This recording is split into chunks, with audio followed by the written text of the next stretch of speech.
check, check.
Almighty and eternal God, who through Jesus Christ has revealed your glory to all nations, please protect and preserve Belize, our beloved country.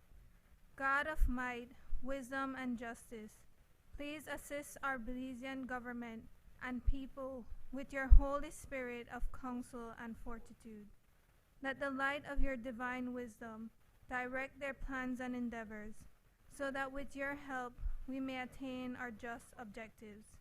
With your guidance, may all our endeavors tend to peace, social justice, liberty, national happiness, the increase of industry, sobriety, and useful knowledge. We pray, O God of mercy, for all of us, that we may be blessed in the knowledge and sanctified in the observance of your most holy law, that we may be preserved in union and in that peace which a world itself cannot give. And after enjoying the blessings of this life, please admit us, dear Lord, to that eternal reward that you have prepared for those who love you. Amen.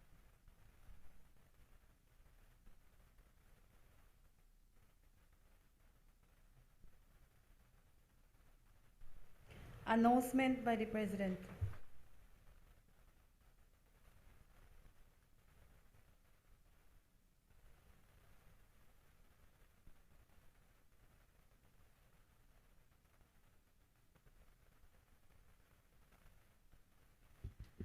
Good morning.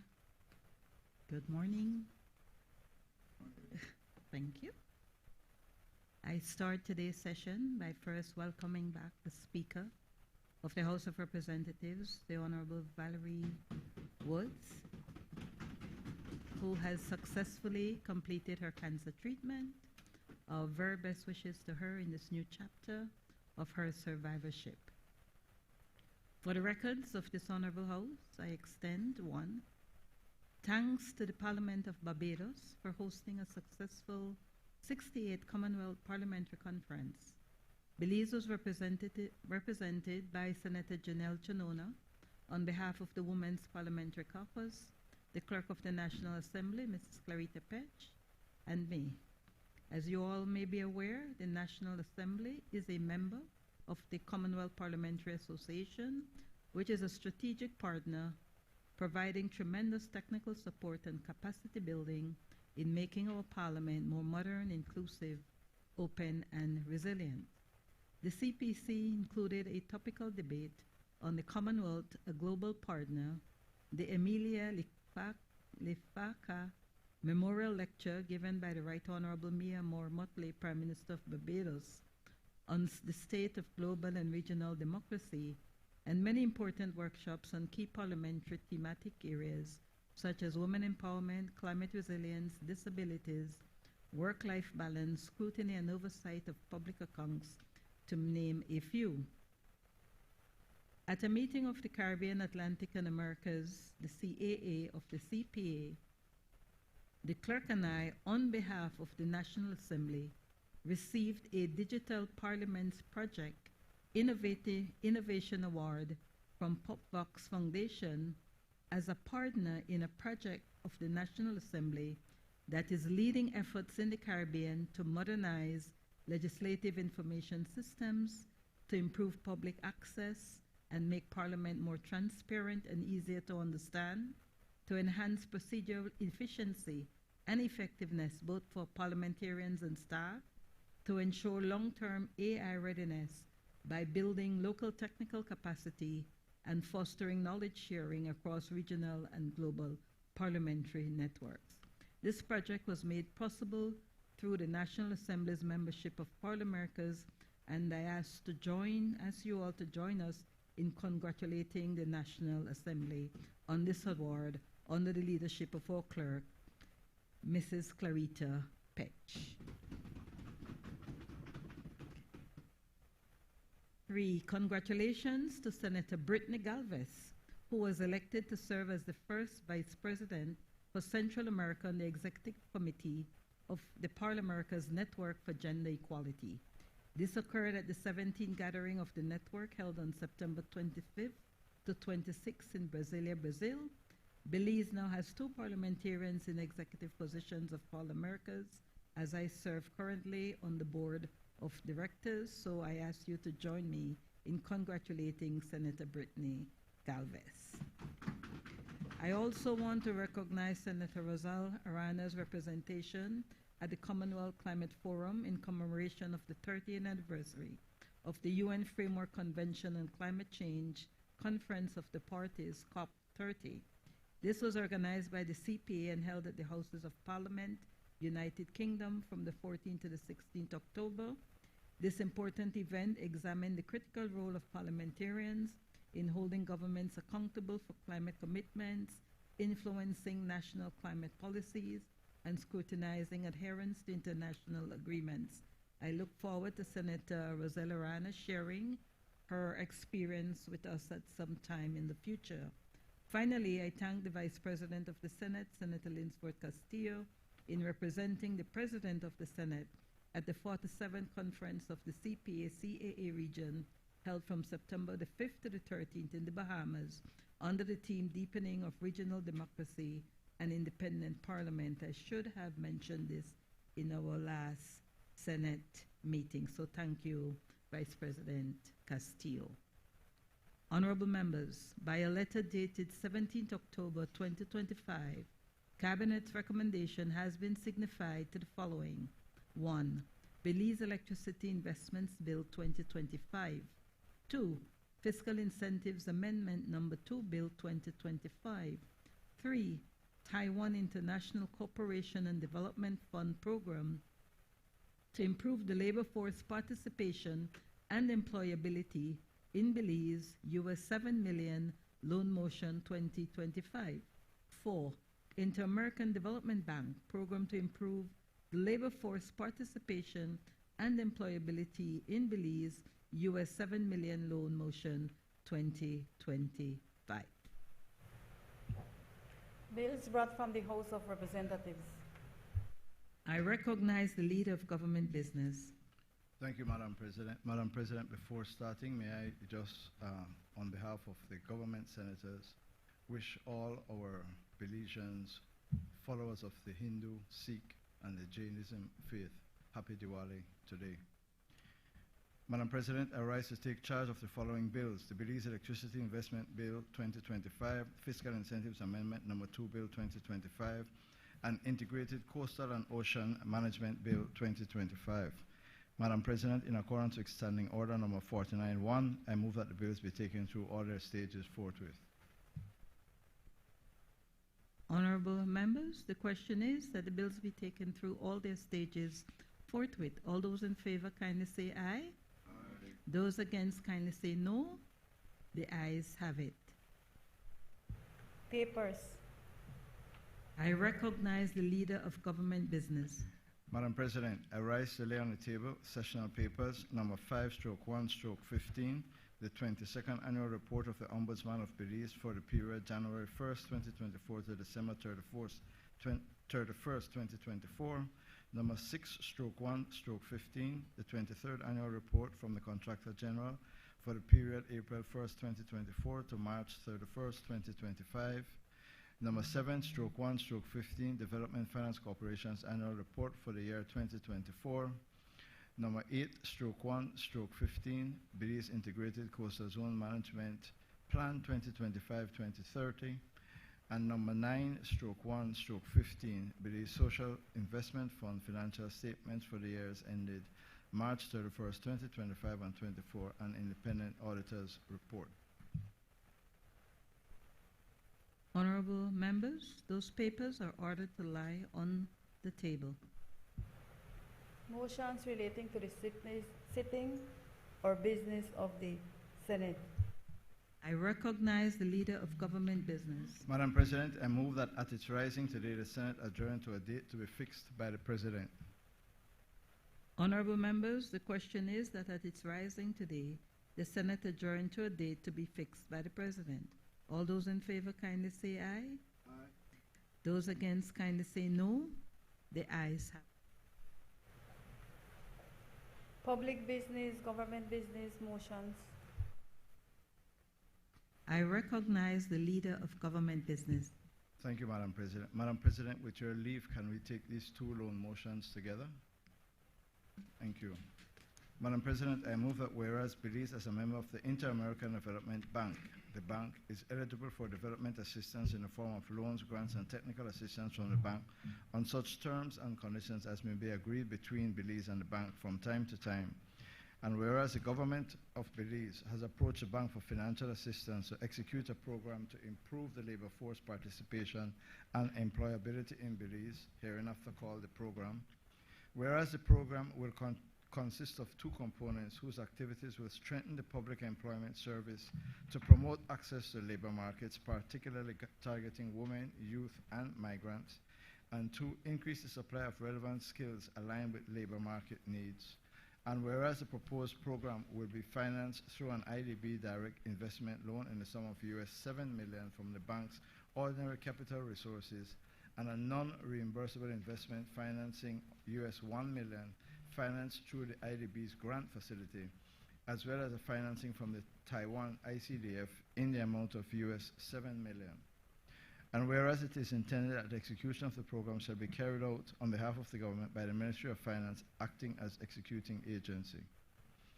And whereas the bank has offered loan financing up to $7 million from its ordinary capital resources for the said purpose under the following terms and conditions. Principal amount, $7 million. Disbursement schedule over a period of 5 years from the date of signature of the loan contract. The loan term, 25 years inclusive of 66 months grace period on principal repayments. Repayment period, 39 approximately equal semi-annual and consecutive installments of about US $179,487.18. The rate of interest will be charged on the daily outstanding balance of the loan as per SOFR-based interest rate, plus the applicable lending spread for the bank's ordinary capital loan. And a credit fee will be charged on the undisbursed loan balance at a percentage to be established by the bank on a periodic basis not exceeding 0.75% per annum. And whereas under the provisions of Section 7.2 of the Finance and Audit Reform Act 2005, the government of Belize is required to obtain the prior authorization of the National Assembly by way of a resolution for such borrowing. Now therefore be it resolved that this Honorable House, being satisfied that the loan proceeds will significantly improve the quality of the labor force in Belize, approves and confirms that the government may enter into a loan contract with the Inter-American Development Bank on the terms and conditions set out above, and further authorizes the Minister of Finance to execute and deliver the said loan contract and all other documents associated therewith. Madam President, excusing the reading of the recitals of the next one, which is virtually identical, now therefore be it resolved that this Honorable House, being satisfied that the loan proceeds will significantly improve the quality of the labor force in Belize, approves and confirms that the government may enter into a loan contract with the Inter-American Development Bank on the terms and conditions set out above, and further authorizes the Minister of Finance to execute and deliver the said loan contract and all other documents associated therewith. Madam President, Honorable Senators, the supporting documents are before the Honorable Senate, and I commend the resolution, the motions. I recognize Senator Patrick Farber.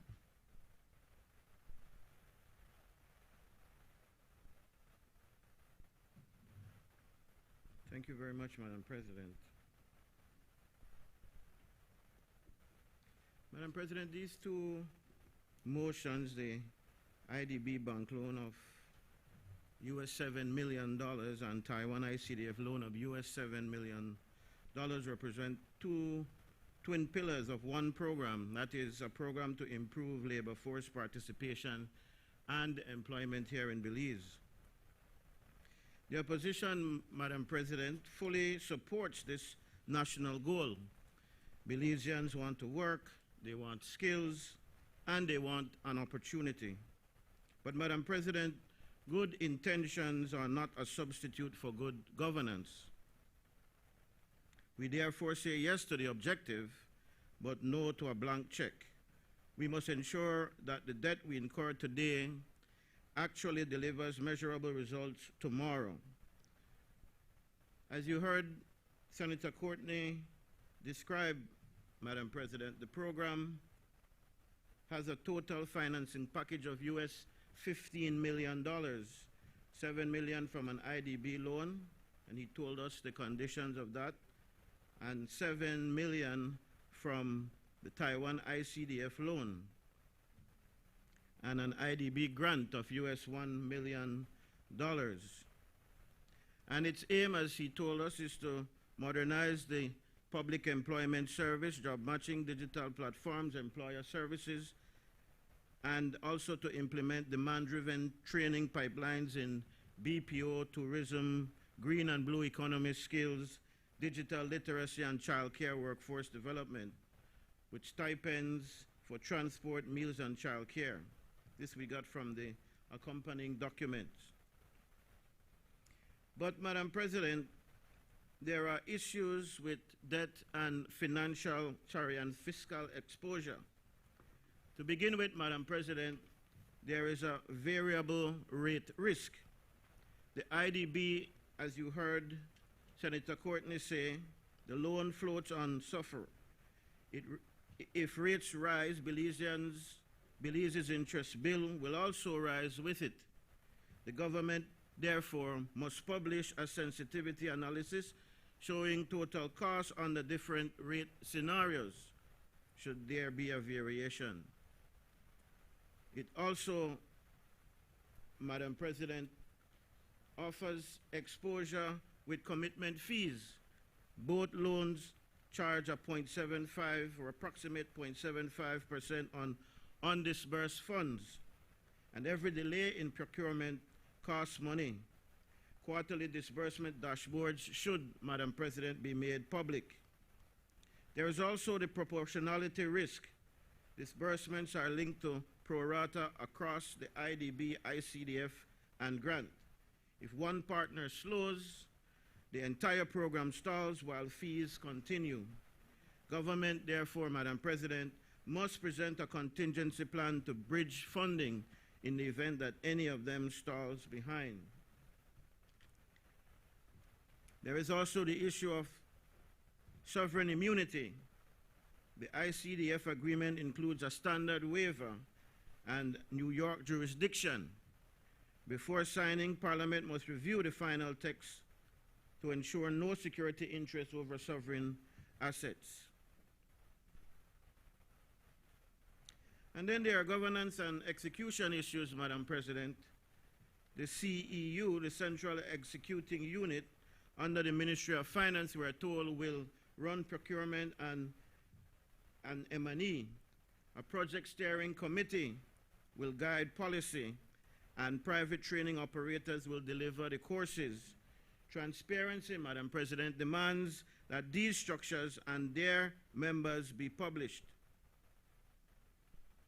The appointment of CEU staff, approval of the POM, the Project Operations Manual, and a signed MOU between the Ministries of Finance and Labor must be met and made public before the first drawdown happens. Procurement rules, Madam President, follow IDB's 2019 policies. All contracts and consultancies should be posted on the government portal. We have not seen that. Admin ceiling 10%. Hard cap in the manual, and budget that is greater than or equal to 90% must go directly to training, equipment, and stipends. And lastly, local capacity first. Qualified Belizean training centers and institutions must be given preference to deliver programs and benefit from this investment. Madam President, we demand as well, on this side of the Senate, equity and social safeguards. The program targets women and youth, which we support, but we must guarantee that Belizeans and permanent residents are not crowded out by temporary migrant beneficiaries, especially since we seem to have some newfound immigration policy coming our way. Gender lens, Madam President, a report from on female participation and employment outcomes should be given to us semi-annually. Child care stipends, they must be ensured and we must ensure that they're actually paid so women can participate. And transparency of beneficiary selection. We must publish eligibility criteria and aggregate beneficiary data to prove fairness and reach. So we recommend, Madam President, that transparency comes before disbursement and that the government publish the manual, that the government publishes the procurement plan, the results matrix, the annual operating plan, and the rate fee scenario table. We demand as well, Madam President, that quarterly public reporting be done. Disbursements versus plan, training starts and completions, job placements, female participation, and spending ratios. We request as well, Madam Speaker, that a Belizean first policy be put in place where a minimum of 80% of the trainees be Belizean citizens or permanent residents, and that we see a fixed admin cap of 10% hard-coded in this program budget, Madam President. As I've said quite often, much of the money is leaked into other things and very little goes into, or not enough goes into, the actual program. There ought to be as well, Madam President, an independent audit and oversight. The Auditor General audit and the IDB supervision mission reports must be laid before us in Parliament. And or request as well for disclosure of legal waivers. Final ICDF loan text with sovereign immunity waiver and jurisdiction clause to be presented to us here in the Senate and legal and finance committee here in the Senate through our legal and finance committees before execution.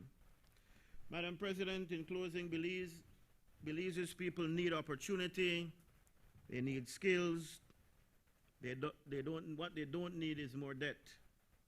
If managed transparently and efficiently, this joint program can move families from dependency to dignity of work.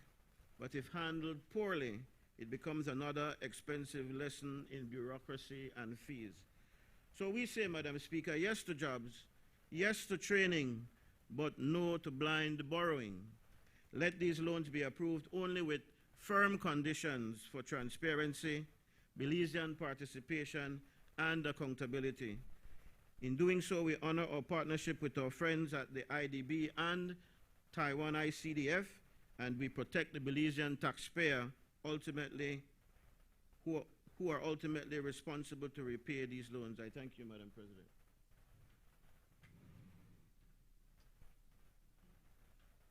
Madam President, I ask that the question be put.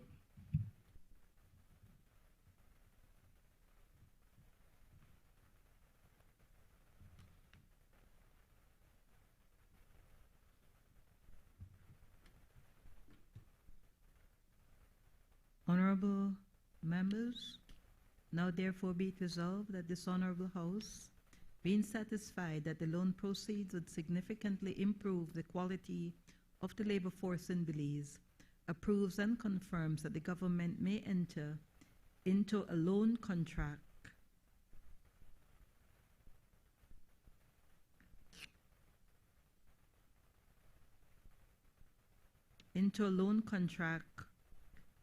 with the Taiwan International Cooperation and Development Fund on the terms and conditions set out above, and further authorizes the Minister of Finance to execute and deliver the said loan and all other documents associated therewith. Honorable members, now therefore be it resolved that the Honorable House, being satisfied that the loan proceeds would significantly improve the quality of the labor force in Belize, approves and confirms that the government may enter into a loan contract with the Inter-American Development Bank on the terms and conditions set out above, and further authorizes the Minister of Finance to execute and deliver the said loan contract and all other documents associated therewith. All those in favor kindly say aye. Those against kindly say no. The ayes have it. Bills for second reading. I recognize the Leader of Government Business. Thank you, Madam President.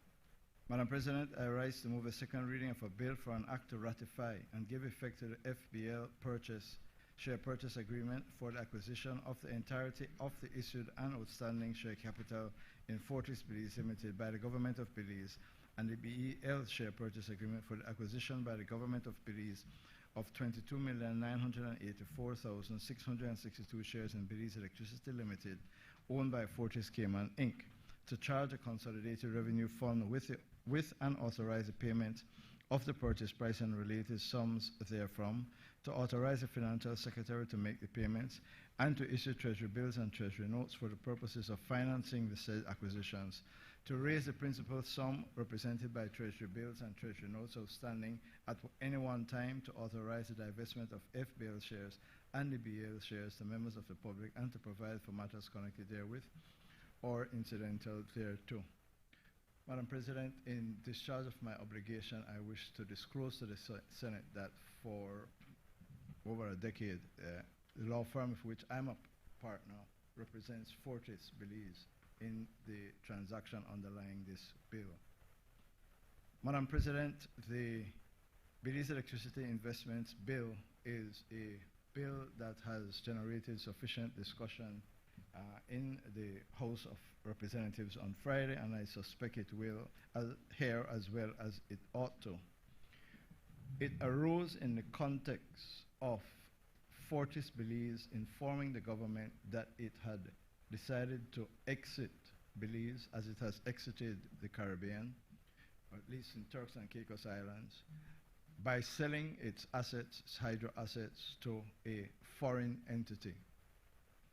The government indicated to Fortis Belize that that was not the preferred option for the government, and sought to engage Fortis in selling the assets to the government of Belize, with the intention of the government then divesting the shareholding in Fortis Belize Limited. Madam President, negotiations then took place. Senators have the underlying documents, the share purchase agreements, and the valuation by NERA, the expert report from Mr. Suknandan, Joseph Suknandan, well known, I believe, to some of us in here, long-standing expert in electricity and engineering. And the intention of the government is, one, as shown by the bill, to acquire the shares, two, to sell the shares to the members of the public at a price no lower than the acquisition cost, so that there will have to be a net zero impact or a benefit on the government. And then, Madam President, in order to achieve that, the Treasury bill and the Treasury notes would have to be, the limit would have to be increased so that government can raise the funds to purchase these shares. The Financial Secretary would be authorized to make the payments when they are due, to close the transaction, and then there is going to be a offer, as has happened before with BTL, as has happened with BEL, of a divestment of the shares. The persons who buy shares will be given the exemptions that are set out in the bill.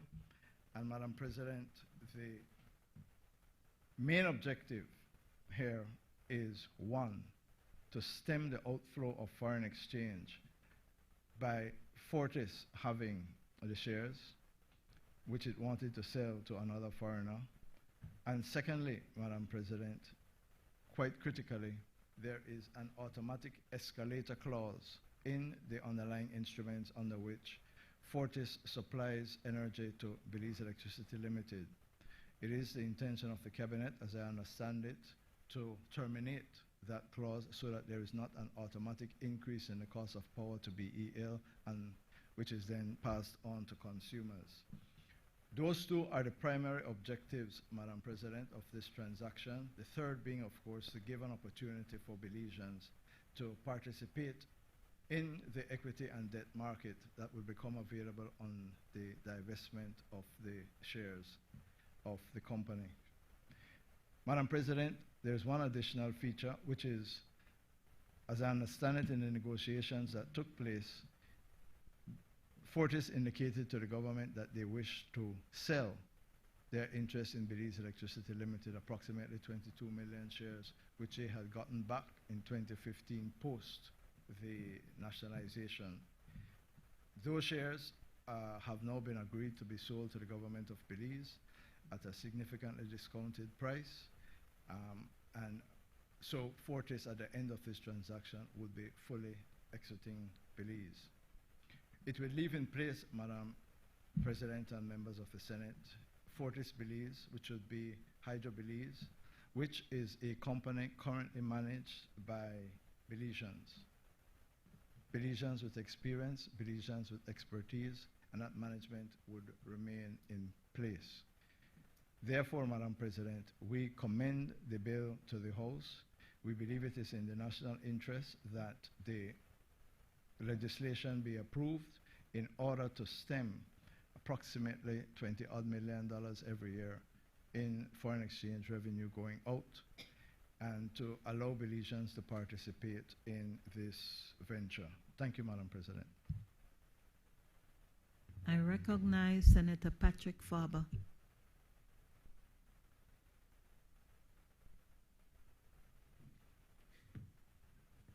Madam President, to begin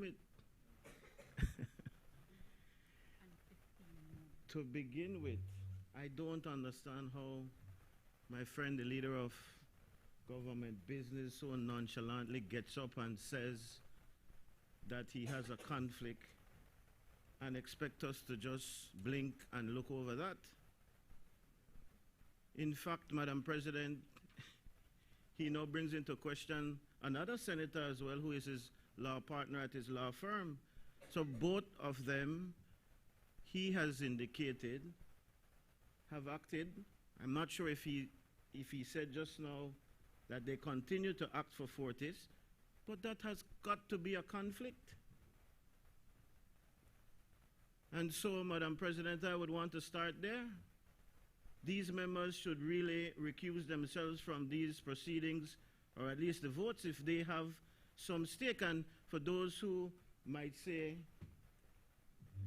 this is not a conflict, well, you work for these individuals, you are expected to do what you need to do in order to see their processes through. They are intent on selling their shares, and you are their agent, and then you will come and approve the buying of those shares and the monies that are to come to spend on attaining these shares. This, Madam President, has got to be a conflict, and I don't know what the procedure is here, but I would ask you, Madam President, to have us make some kind of decision as to what is to happen here, because it cannot be that two and maybe more, I'm understanding other people might also have interest in BEL or Fortis who sit in this chamber, and we are sit down and have them decide on what is going to happen here.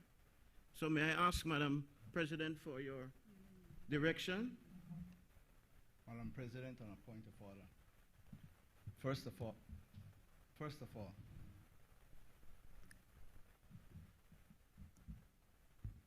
can you tell us what's standing order, your point of order?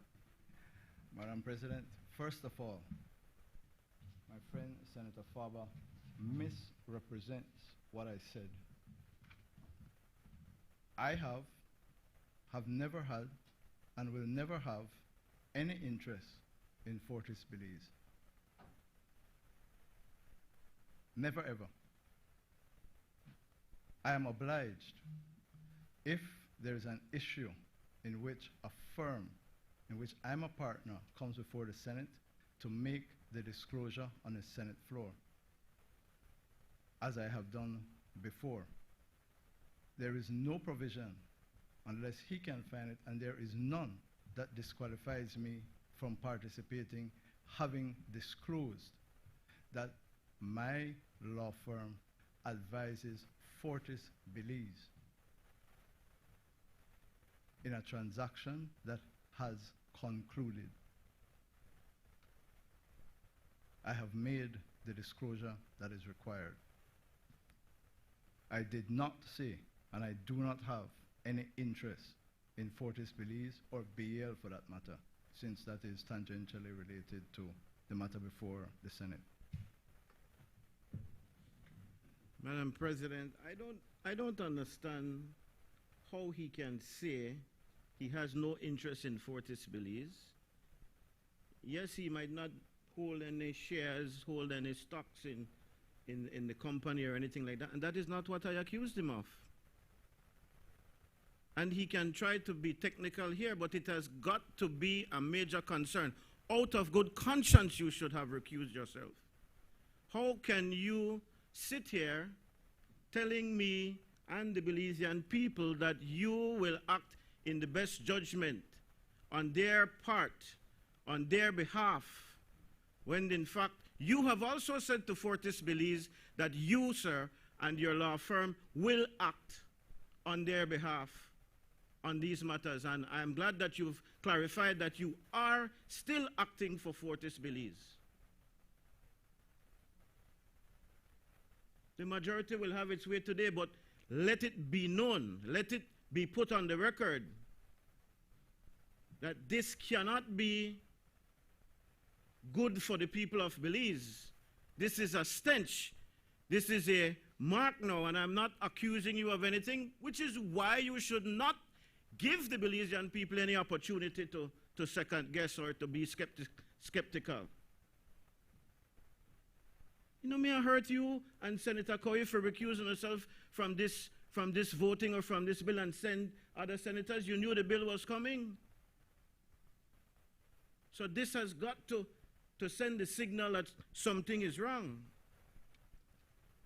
And we've seen many other red flags, many other red lights, which I will get into now, Madam President, but for the record, what happened? For the record, to me that stinks to high heaven that they would sit in this chamber and not recuse themselves when they know they have, they act as agents for Fortis Belize. Madam President, we on the opposition side do not quarrel with the principle of national ownership. We desire, Madam President, a Belize where our people control our resources because, in fact, it is the UDP's way. It is the record of the UDP that we put these, in fact, we even enshrined the ownership of some of these utility companies in the Constitution.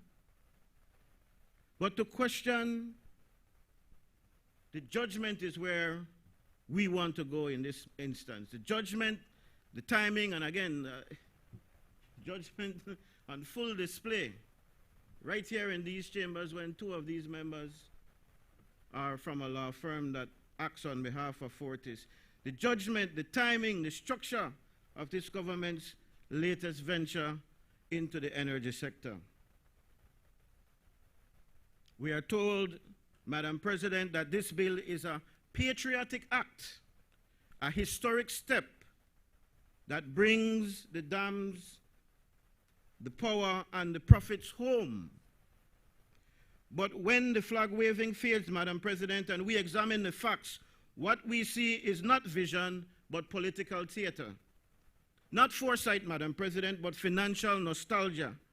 Not planning, Madam President, but sentimentality paid for by the Belizean taxpayer. Madam President, Belize deserves the truth behind the glossy presentation. Let us set the record clearly. In the early 1900s, 1990s, sorry. Getting on in age, you see, I need my glasses. In the early 1990s, government pursued hydroelectric power on the Makal River to cut fuel imports. The first plant, Moyahon, came online in 1995. Chaleo followed in 2005 and Vaca in 2010.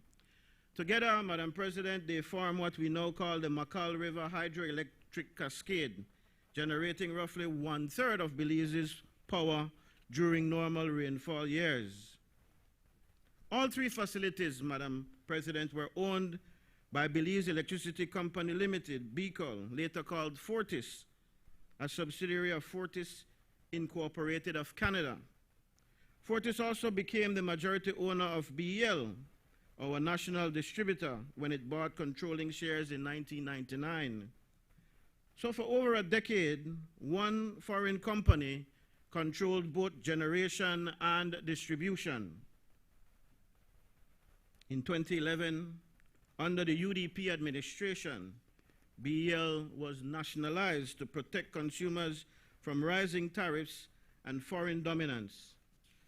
The subsequent dispute led to the Electricity Acquisition Settlement Act of 2015, which gave Fortis a 33.3% shareholding in BEL and a put option, the right to sell back those shares to government at book value any time after 2019. Fast forward to 2025, Madam President, and Fortis is now exercising that option. But instead of limiting the transaction to those BEL shares, as the 2015 agreement contemplated, this government chooses now to go further. It has decided to buy all of Fortis Belize's limited shares, the hydro company itself, for US $110 million plus the BEL shares. That was not a legal requirement, Madam President.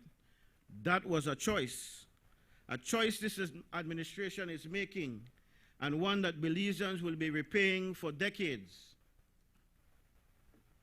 The government calls it, Madam President, a discount.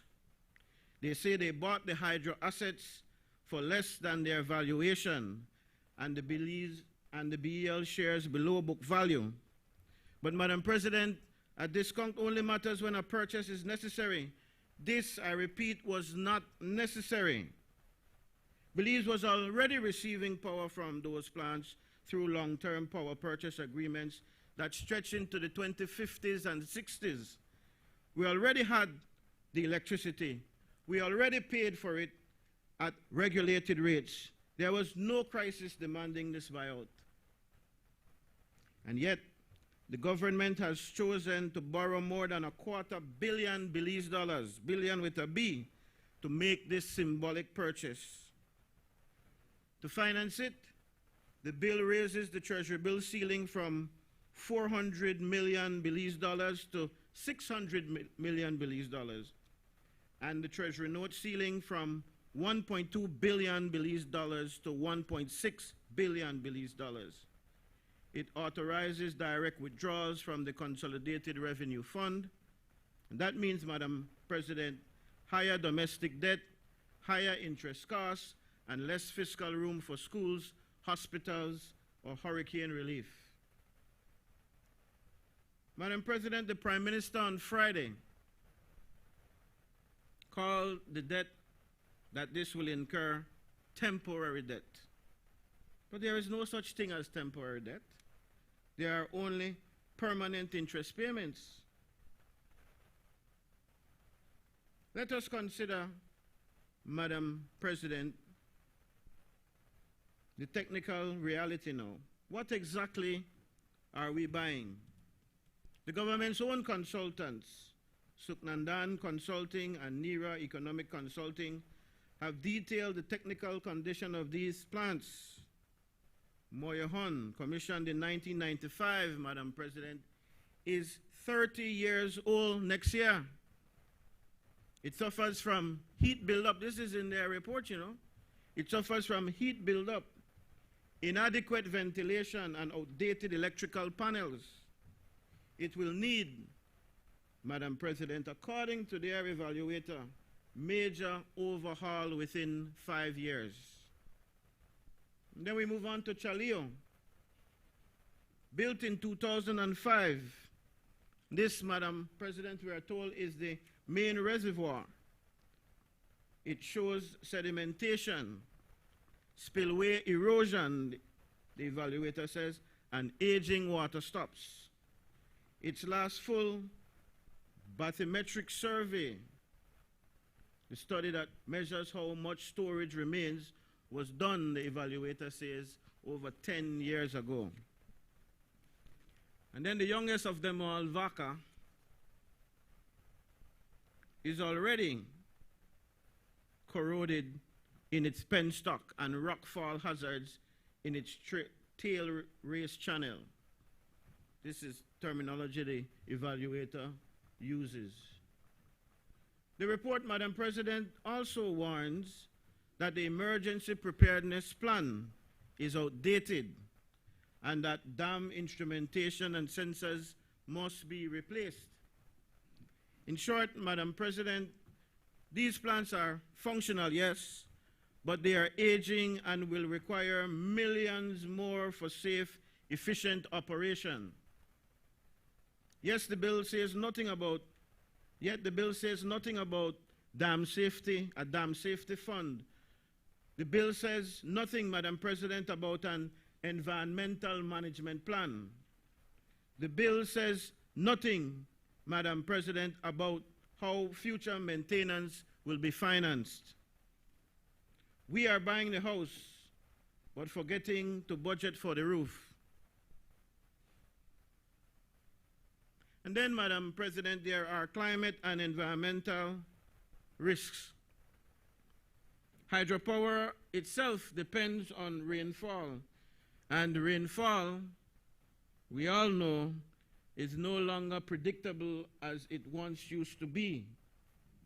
The Makal River's flow has become erratic. Drought years now hit harder, and they last longer as well, Madam President. And during those dry periods, BEL must import electricity even more from Mexico at prices up to 5 times higher than the regulated tariff. Meanwhile, deforestation and wildfires are filling the Chalillo Reservoir with silt, reducing its ability to store and power output and reducing its output every year. The NERA evaluation, Madam President, itself concedes that without expensive dredging and watershed rehabilitation, generation could fall as much as by 15% within a 10-year period. So while the government boasts that these dams are national treasures, it forgets to mention that they are declining assets that will demand continuous reinvestment. And then, Madam President, there are also legal and sovereign risks. So let's look at the legal framework. Both of the share purchase agreements for the hydro company and for BEL are governed by English law, and they require arbitration in Miami and include an explicit waiver of Belize's sovereign immunity. We have been down this road before, Madam President. We have fought foreign judgments in foreign courts and paid dearly for the lesson. And they will tell you that. They will remind you, I see Senator Courtney smiling. He will bring back something that happened in the Barrow administration to say, well, the truth of the matter is, whatever happened in the past, you were the ones who said that you'd be progressive. You were the one who promised the people change. You were the one who promised the people Plan 2.0 or whatever it is. So not tell me about what happened back then. Let us not repeat the same mistakes if indeed you deem them to be mistakes. I didn't say they were. To claim you are reclaiming sovereignty while signing away immunity is hypocrisy of the highest order. Madam President, a patriotic deal should never begin by surrendering the nation's legal shield. And then there is the divestment of the assets, which the bill also attempts to get approval for. This is perhaps, Madam President, the most baffling element of all of what is to come next. The bill itself, Madam President, authorizes the government to divest these shares, to sell them again as soon as practicable. So after borrowing hundreds of millions to buy these companies, the government plans to sell them again quickly to so-called local investors. That is not nationalizations, my friend. That is speculative trading in the name of patriotism. It is the same cycle that has haunted this sector for 30 years. Sell, regret, buy back, then sell again. Sell, regret, buy back, then sell again.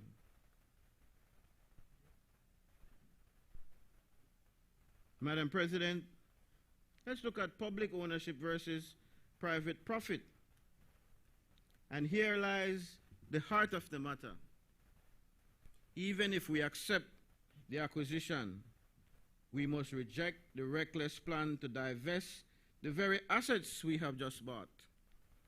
The Prime Minister says local institutions, social security, credit unions, one in particular that is wrapped up tightly with the PUP, Holy Redeemer Credit Union, insurance companies, even commercial banks are eager to buy shares. But let us ask the obvious question. Do these institutions have the expertise to run a hydroelectric company? And the answer is they do not.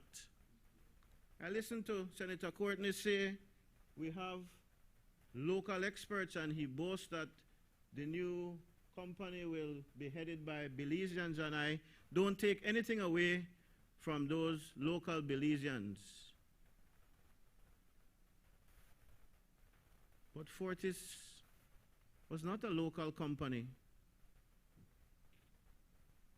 In fact, if you look at Fortis's record, you will see that it had a long-standing history in energy and hydroelectric generation. This is why the PUP administration probably decided to engage with them. Fortis is a Canadian company, and this is their business, this is what they do. Now, we are going to sell this company to people from credit unions and banks and social security to manage.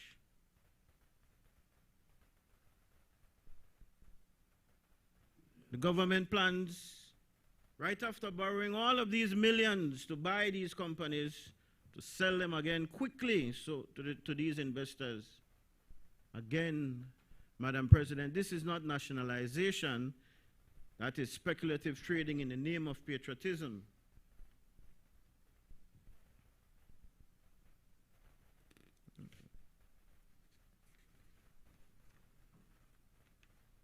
They can purchase shares, yes, but can they maintain turbines? They can calculate dividends, but can they operate spillway gates or manage dam safety inspections? Hydropower management, Madam President, is not a banking function. It is an engineering discipline. It requires hydrologists. It requires civil engineers. It requires environmental specialists and a culture of safety regulation. Even Fortis, with all its expertise, still finds itself in all sorts of problems with these 3 dams. It is why the evaluators say that there is so much wrong, because even with their expertise, they are a company that does this as a matter of fact, as a matter of course. This is their business, and they have not been able over the years to maintain the dams in the manner in which they ought to be maintained. Some of these same people, sir, who you are now saying are experts with some of the same people at the helm of Fortis and of BEL. Divesting to entities without that capacity will simply transfer risk from government to institutions that hold the savings of ordinary Belizeans. If something goes wrong, if a drought reduces generation, or a dam requires costly rehabilitation, who will bail them out? The same taxpayers who are being told today that this is the deal, that this deal is for them and it is for their benefit. Let us be clear that when government owns and operates, it can decide that keeping electricity affordable is more important than making a profit. And to me, Madam President, this is what matters. It is what matters. When the government comes and tells you that it is divesting to these entities, local entities, these people are in the business of making money. You tell me Holy Redeemer Credit Union is not trying to make a profit.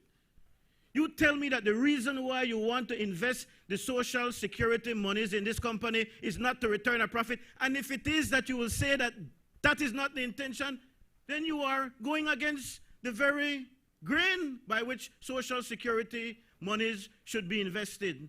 You want to reap a profit. You want to make sure that the people's money is turning over so that they can benefit later on. If you are telling me that this is charity we are running and that we're not trying to make profit, and that the cost of electricity will go down and will be kept down because the credit union, because social security, because all of these people who are business people who are geared towards making profit, they're not worried about the profit. They will worry about the Belizean taxpayer first. They will worry about the suffering Belizean first. Then I yield. But you cannot say that. You cannot say that.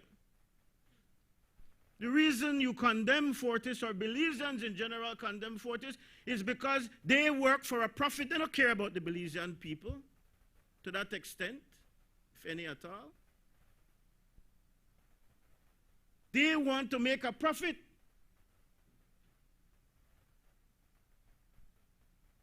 No, you take it away from one profit seeker and you are planning to divest it to people who are clearly in it for profit. My friend Senator Herrera, who is the business senator, will tell you that's what business people do. That is what business people do. So don't tell me that these people will not be intent on doing the exact same thing that Fortis Belize has done to our electricity and energy industry. They will do the exact same thing. And I'd be disappointed. Senator Herrera and the Chamber of Commerce would be disappointed in the business people if they don't aim to make a profit from these investments that they are putting their money in. What should be done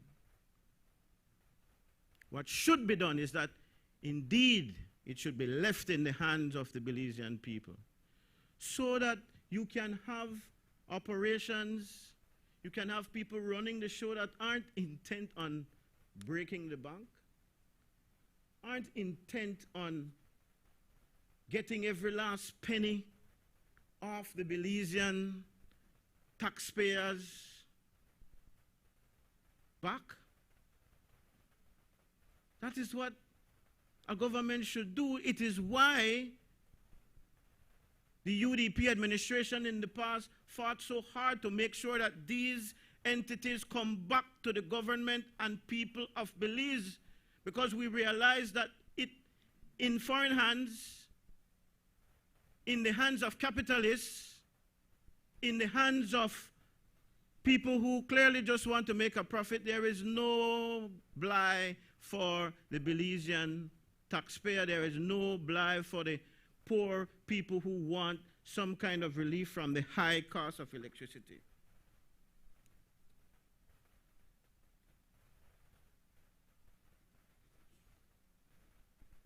A hydro company run for profit is fundamentally different from a hydro company run for the public service.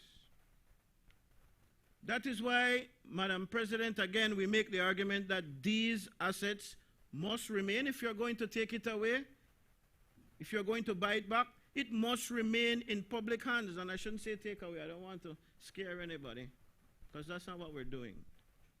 If we're buying it back, it must remain in public hands. Not as a political trophy, but as national infrastructure. If the government, Madam President, truly wishes to serve the people, it must operate Hydro Belize as a non-profit public corporation. The same people could buy in if they want. They must treat this entity as a not-for-profit public corporation, one that reinvests every surplus dollar into lowering tariffs, expanding rural electrification, and diversifying renewable energy. It no matter if the Fortis, it no matter if these other people you're going to sell it to, that won't be their agenda. They will take the surplus dollars and put it in their pockets, or put it in the pockets of their shareholders, or their, how you say it, cost of the credit union, their member owners. Yeah? I'm sorry. Sorry. My apologies, Madam President. My apologies to you too, Senator Castillo. Taken. That is how, Madam President, you convert ownership into genuine benefit. Selling these assets again, even to domestic investors, would recreate the same imbalance we fought to correct in 2011, where those who own the infrastructure profited, and those who pay the bills carry the burden. But let us consider the alternative, Madam President. Suppose we don't buy back Fortis and the BL shares. For the US $110 million now spent on these hydro assets, Belize could have financed nearly 150 megawatts of solar capacity.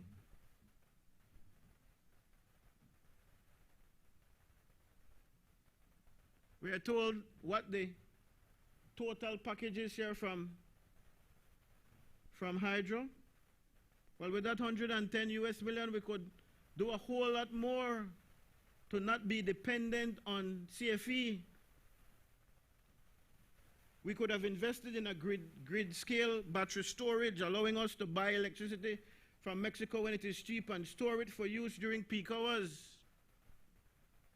That's something that could have been done with this money if we are truly concerned about making sure that there is electricity there when we need it, and we all are hoping to avoid rolling blackouts. But this not do anything to help that.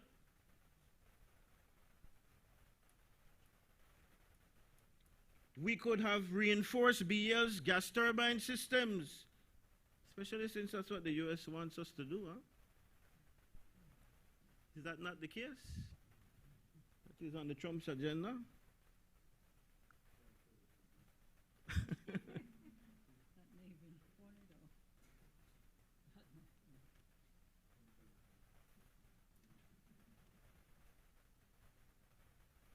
We could have expanded rural access. And this is something that this administration, this is an aside, Madam President, but this is something that this administration said it would do. Again, don't tell me about how much, or the UDP and in 13 years, because scratch record when it comes to that. The people elected you and re-elected you to do differently. How many villages have you electrified? Over the 6 years. Well, it's going on 5 years, actually. Yes. That's why I'm able to correct myself. People make mistakes and correct themselves. The problem is when you can't correct yourself, or you refuse to correct yourself. But we could have put in so much more in rural electrification, but now we could have upgraded transmission lines to reduce losses. I take it that's a big issue. We have I saw one neighborhood complaining about a leaning lamppost. The lamppost literally did like this microphone. And BL said the lamppost good. these investments that I've mentioned there, Madam President, would have been strong support for the current system. It would have meant good resilience for the current system. It would have meant reduced carbon emissions. And it would have meant, Madam President, a lowered cost for us to sustain the system. But the government instead decided, Madam President, to spend that capital to buy old, soon to be broken down, aging dams that have already served us through existing contracts. Assets that now bring with them new debt and new maintenance liabilities. Fortis couldn't manage it when they were brand new. Now we have non-technical people buying it, and we expect them to do wonders for the next couple of decades when we were being told, and not like with a buy pussy in a bag, you know, we're being told that the assets are aging and that they require all sorts of upgrades and maintenance work. That, Madam President, is not innovation, that is indulgence.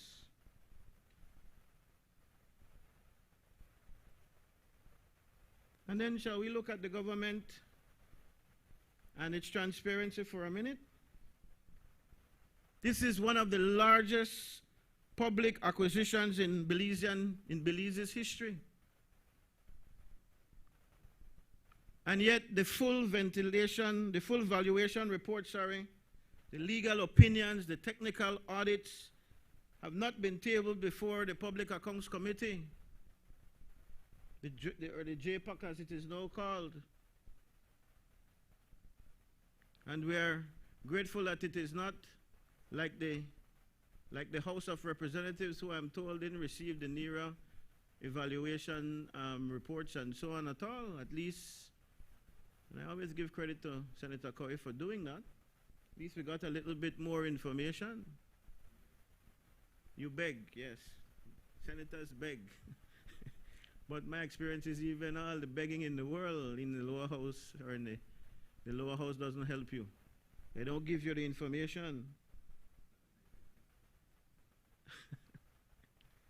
The government wants Parliament to approve hundreds of millions in borrowing. All of that happened, Madam President, in one sitting of the House on Friday, you know. Hundreds of millions. One sitting. Never give the members any notice. Didn't give them the documents. Didn't give them even the valuation reports that the Senate, as I've said, now have.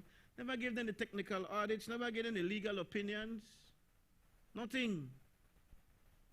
They are just expected to sail on through one day. And then it is sent to this upper house, and we are expected to do the very same thing. Just sail on away. Just assume that the government understands and wants the best interests of the Belizean people by doing this. It's a part of the reason, you know, Madam President, why the Belizean people are so skeptical about this administration, because you try to do everything in secrecy, even if there was some good intention in the things that you do. The clandestine manner in which you operate forces Belizeans to speculate. There is no independent scrutiny, Madam President. There is no oversight. There is no transparency, and I remind them every time, because they remind us every time about a Plan Belize 2.0 and a Plan Belize 1.0, where they promised the people all sorts of things, that they would be transparent, that they would be open, that they'd be accountable. And these kinds of initiatives, which they bring to the Honorable National Assembly repeatedly, Madam Speaker, does not speak for those things that they promised the Belizean people at all.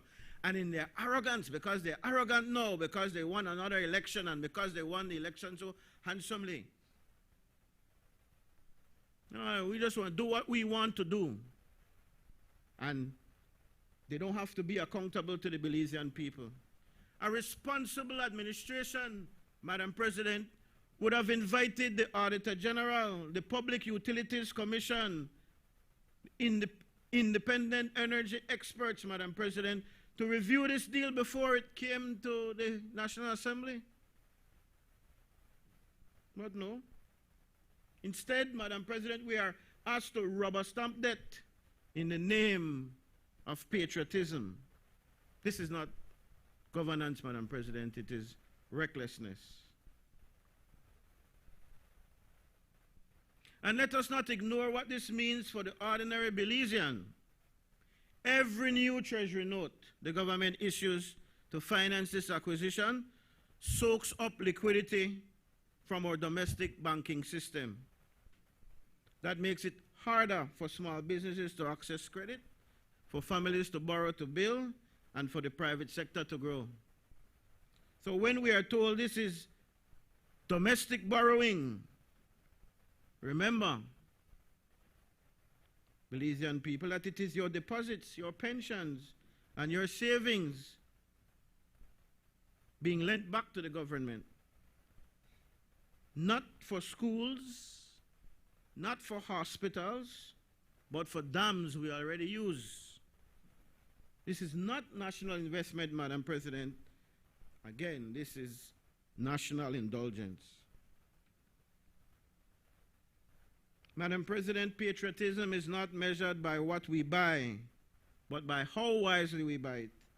It is not proven by waving the flag, but by protecting the people's purse, which this crowd does a very poor job of. They treat the government money like it's their, in fact they don't, you know, because they're not doing their personal money like that. But they treat the government's monies recklessly. If this government truly believes, Madam President, in national sovereignty, then it must also believe in public stewardship, keeping Hydro Belize and BL in government hands, operating for the benefit of all Belizeans, Madam President, and not just a few chosen Belizeans. I didn't hear anything about any kind of special window for the average Belizean to buy in here. Maybe it will come afterwards. I'm hoping it will come afterwards. Let the savings from this acquisition, if any, exist, Madam President, and there won't be any, because I've said these people are in business to make money. They're not to try to save nobody no money. Senator Faber, just a reminder, you have 5 minutes. Thank you, Madam President. I am near the end, I promise. What do you mean? You're disputing the president's clock? Let the savings, Madam President, from this acquisition, if any exist, I was saying, be passed on to the consumer. Consumers deserve, they have not told us that, you know. I dare you to promise the consumer, as a result of this transaction, lower costs, a lower per kilowatt hour cost on their light bill. You can't do it.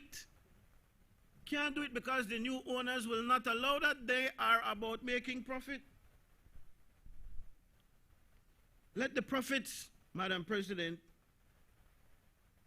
let us see some kind of mechanism where we will force those who, and you can't do that again, it's against capitalist laws, I assume, but can't we insist that they reinvest the proceeds into renewable energy, into grid expansion, and into resilience, especially as it relates to the shares in BL, the company that Belizeans will own and have owned?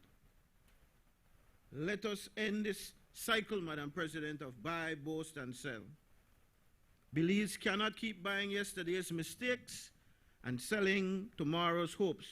We cannot, Madam President, buy energy independence on the foundation of political expedience.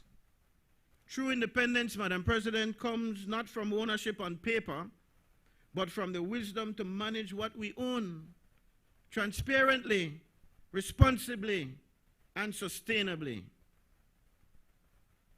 For that reason, Madam President, and in defense of fiscal prudence, national integrity, and the Belizean people, we on this side cannot and will not support this bill as it is drafted. It must be revisited, Madam President, restructured and reimagined, so that when we say Belize owns its light, we can also say with honesty, without hypocrisy, that the people truly share in its glow. I thank you, Madam President.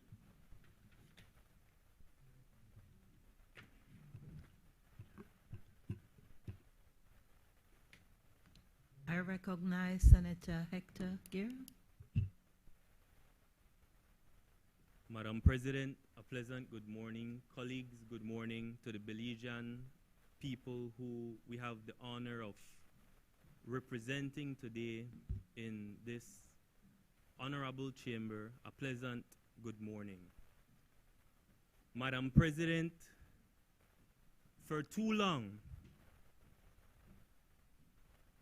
the Belizean rivers, the power that comes from the Belizean rivers have been powering the outflow of capital from our country.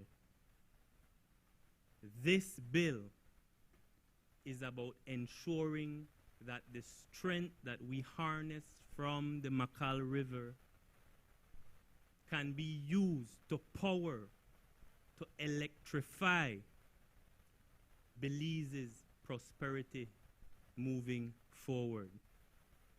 Madam President, I wish today to address, for the benefit of the Belizean people, 3 points.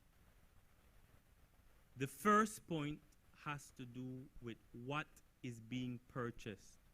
A clear understanding is critical. This bill is about the Belizeanization of two critical assets.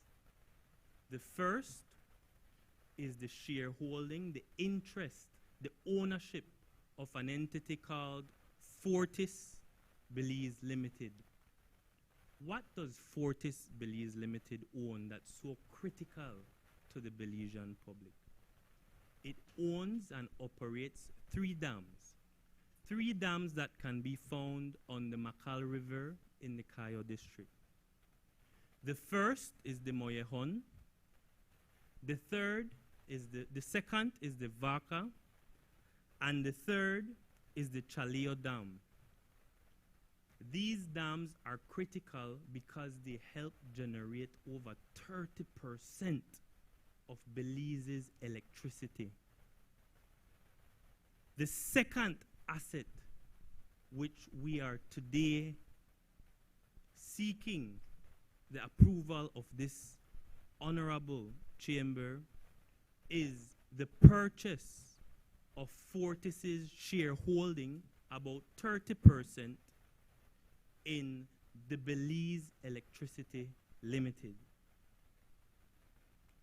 Madam President, we've heard a lot of alarm bells, and so I think it's important that in my second point, I address what steps have been taken to ensure that there is value for money.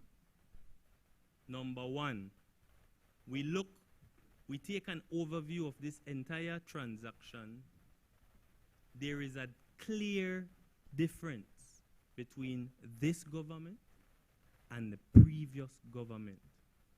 The way we've engaged with Fortis, we're told, and I'm made to understand that it started in May with negotiations, Madam President. We sat around a table, we met with the investor who indicated that there was imminently a sale to another foreigner. This government, in its prudence, in its wisdom, found it necessary to keep the asset within the hands of Belizeans for the benefit of the Belizean public. I contrast that with the approach taken over and over again under the UDP government, which was to simply nationalize Worry about the consequences and the cost afterwards. Let us not worry, UDP said, about our reputation, our international reputation, and about investor confidence. That is not the approach of this PUP government, Madam President. So the first thing that I want to highlight is the approach. The approach has been different. The approach has been civil, has been one of discussion to ensure that we can secure, on behalf of the Belizean people, a solid deal. The second point that I'd want to highlight is the fact that the assets were all independently inspected, not by anyone, by professionals.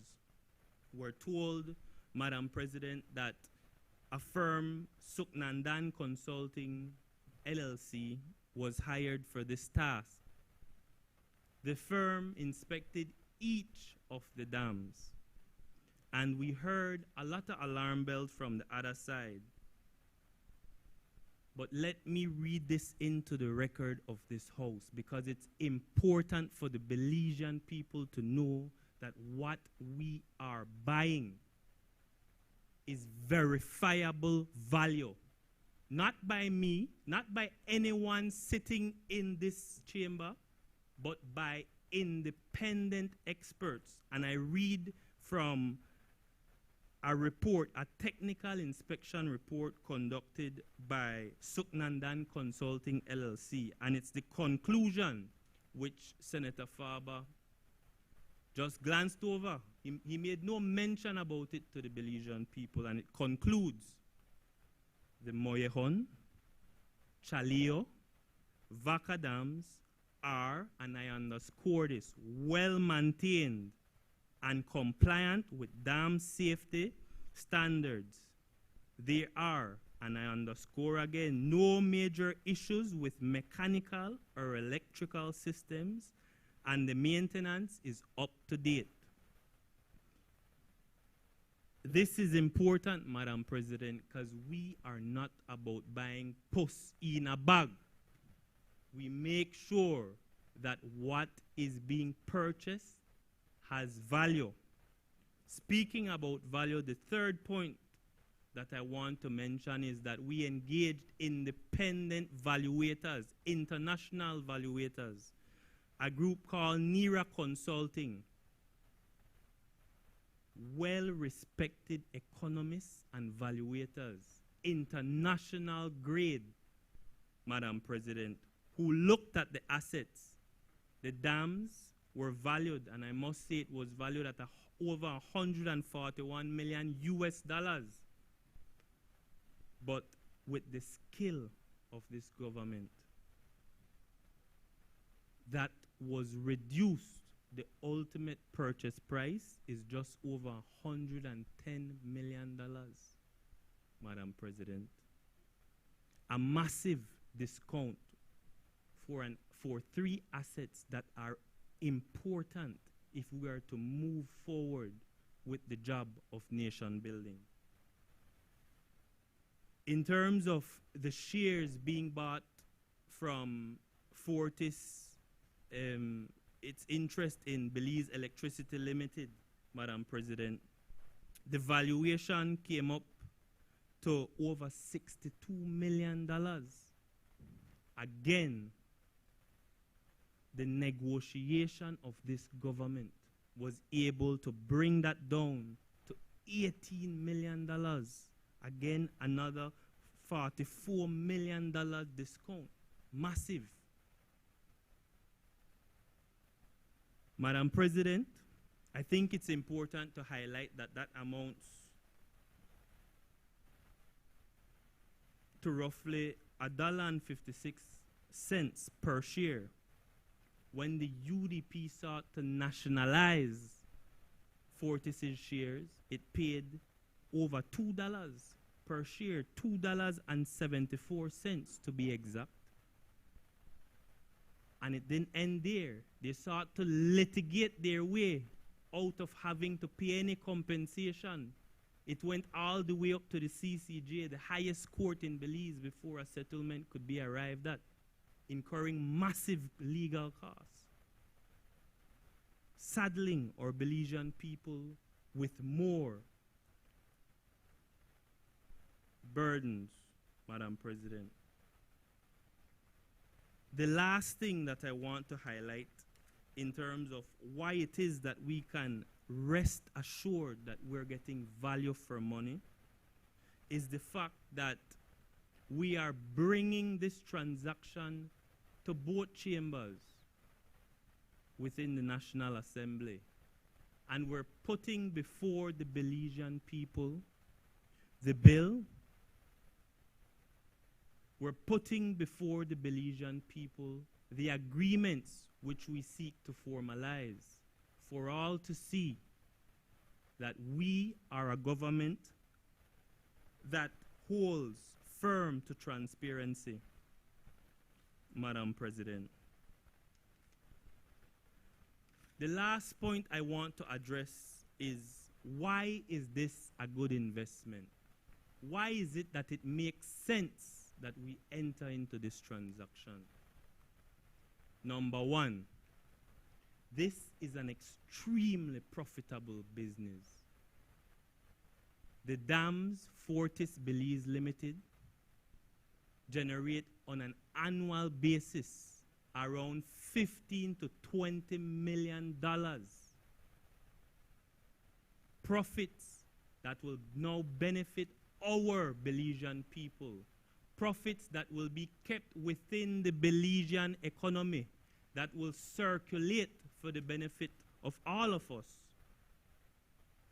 The second point I want to highlight is that Fortis Belize Limited holds supply contracts for the supply of electricity up to 2060, so that there are no issues in relation to the supply of energy, in relation to ensuring that we're able to recoup the investment being made on behalf of the Belizean people. The third reason why this is a good investment is because it will help to stabilize the price of energy, Senator Farber, by removing the 1.5% annual escalation clause. The fourth reason why this is a good investment is because this is a safe and high quality asset. You spoke about environmental concerns, Senator Farber. Well, let me tell you this. The dams are operated to international environmental and safety standards, not Belizean standards, international, Senator Farber. Number 5, why is this a good purchase? It ensures that this dam that is critical, electricity is the lifeblood for growth. Without electricity, there's no growth to be had. This keeps it within our hands, not any foreign countries, our hands. So we determine our destiny. And I, unlike Senator Farber, have every faith in our Belizean investors, in the board of directors that will now be led by Ambassador Lin Young, and in the CEO, Ms. Kay Menzies. I have every confidence in those individuals and in our Belizeans to man and operate such a critical asset.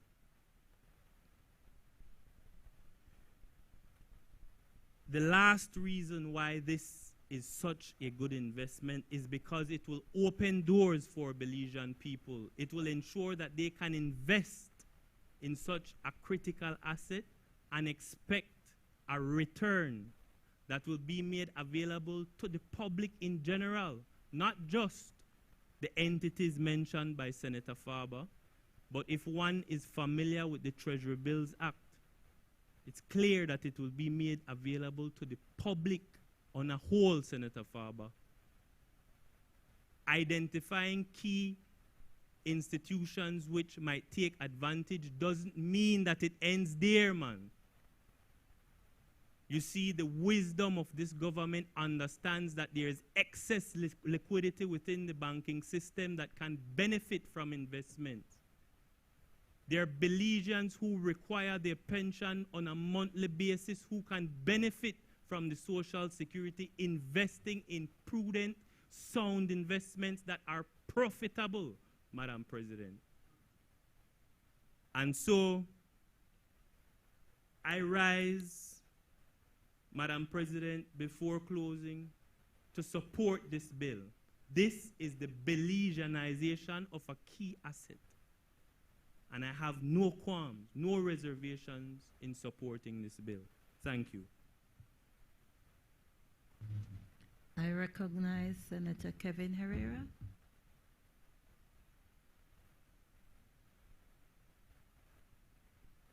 Thank you, Madam President.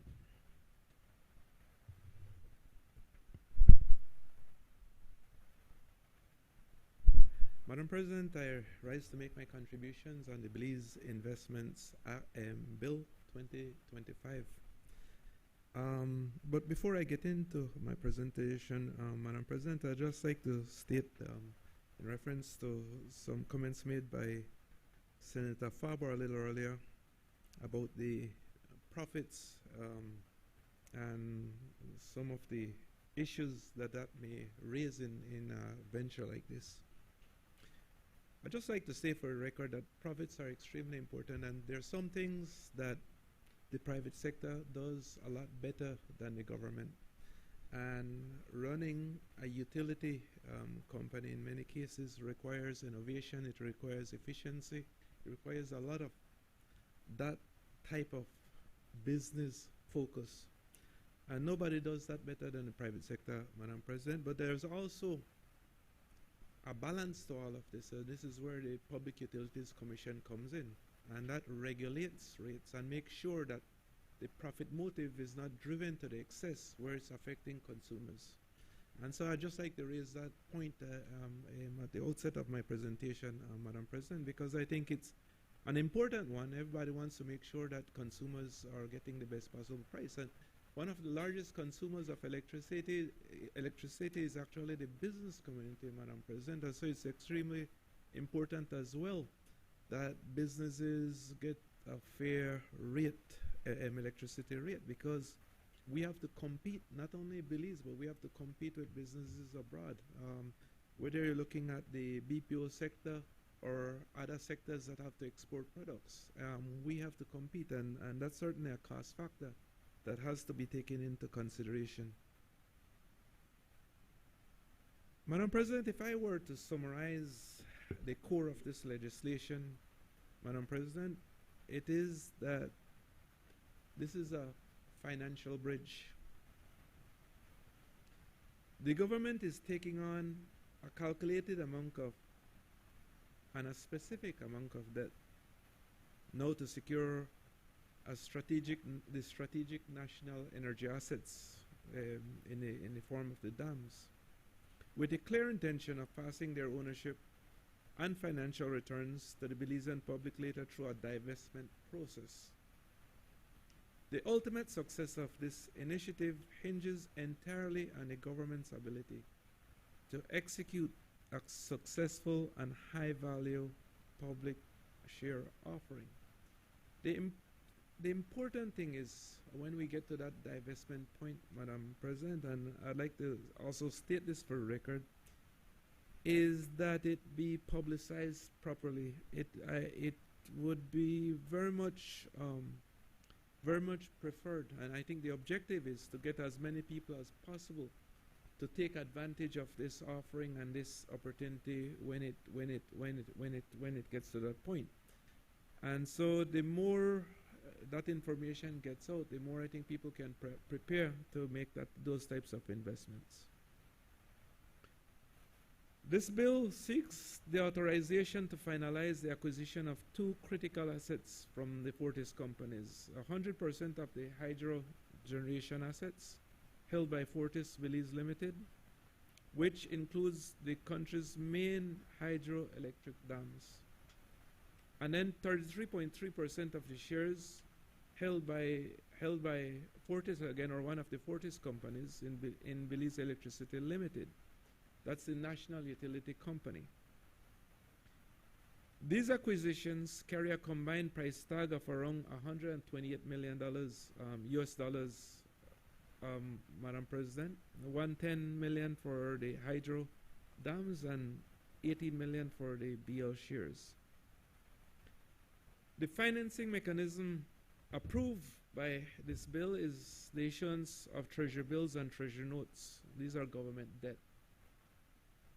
For those who don't know, Madam President, the difference between a treasury bill and a treasury note is, among a few other things, but one of the main differences is the term of these debt. Treasury bills are normally for terms shorter than 1 year. Treasury notes are between 2 years and 10 years. And of course, treasury notes carry a higher risk than the treasury bills because they're for a longer period of time. Now, when you look at government debt, generally they are considered safe investments. Madam President, this is an extremely important and strategic initiative by the government to bring these foundational energy assets under local control. I'd like to go through several advantages and perhaps disadvantages of this entire transaction, Madam President.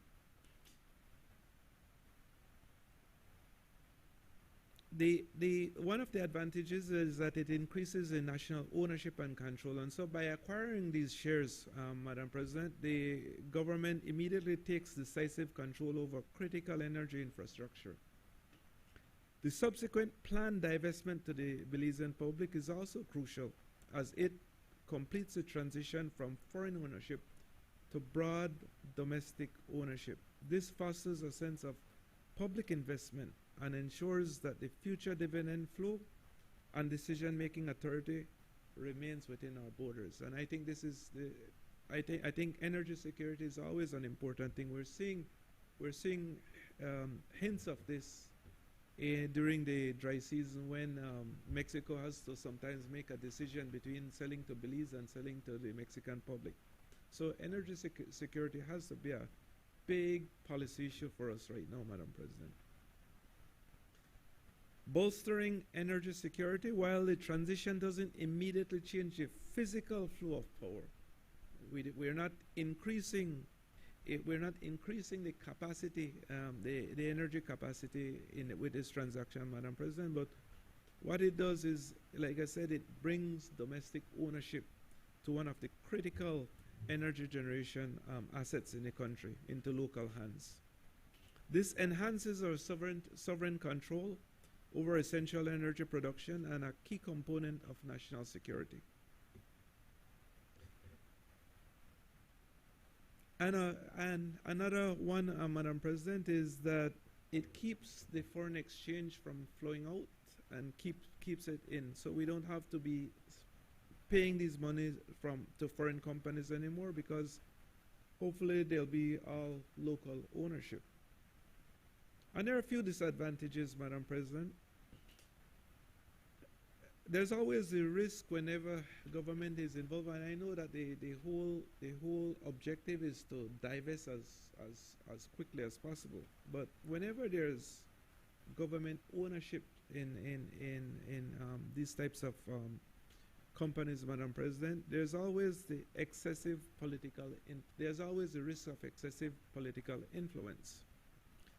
The immediate increase in government control over strategic assets can make the utility prone to political excesses. Decisions regarding rates, employment, and investment should be purely economic and technical, but they may become influenced by political expediency, potentially leading to operational inefficiency and poor investment choices. One of the other ones, Madam President, is loss of a strategic investor, especially with regards to BL. I know that the preference is always to have local ownership at 100%, but sometimes, especially when you look at larger companies that have access to a lot more technical capacity, Madam President, sometimes it's in our interest to have a minority strategic investor who, even at a minority stake, often to act as a crucial check and balance, forcing a focus on long-term growth, innovation, and serious business competitiveness.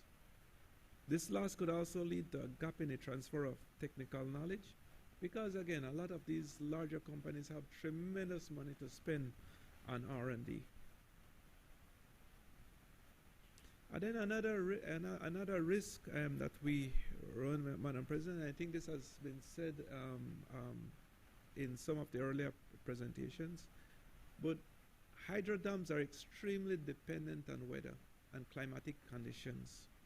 And as we know, that the weather has been extremely unpredictable over the years. In fact, there has been a marked decline in the water supply in the upper Makal rivershed watershed area, Madam President, and so there's always that risk that we have with respect to an investment of this nature, especially since it requires it's so dependent on the weather, and of course, like I mentioned, the weather is so unpredictable at this time. And then there's also the concentrated risk of one customer, Madam President.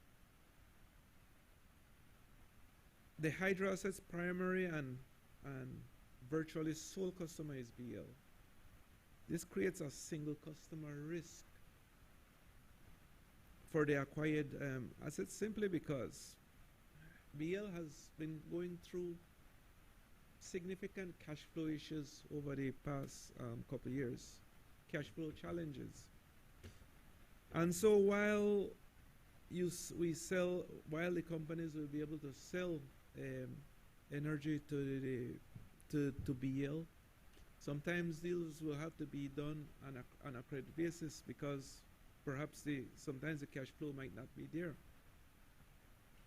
And so that also presents a risk, especially in cases where perhaps the utility company needs to raise rates, and we saw this in the rate stabilization arrangements that were made some years ago, Madam President, where this was just deferred to a future time, even though the company had significant need for that cash at that given time. And so these are all risks that are playing in, and these are certainly things that have to be taken into account as we continue the conversation with the acquisition of these assets. But the important thing, Madam President, is we're looking at energy independence, and I think that part we cannot stray from, and so there are things that we have to do along the way that we'll just have to do. So even with these valid risks, I do believe this is a necessary and good strategic move, Madam President, by the government to bring key assets home. However, what the government does after the acquisition and the subsequent divestment will be even more important than this initial stage.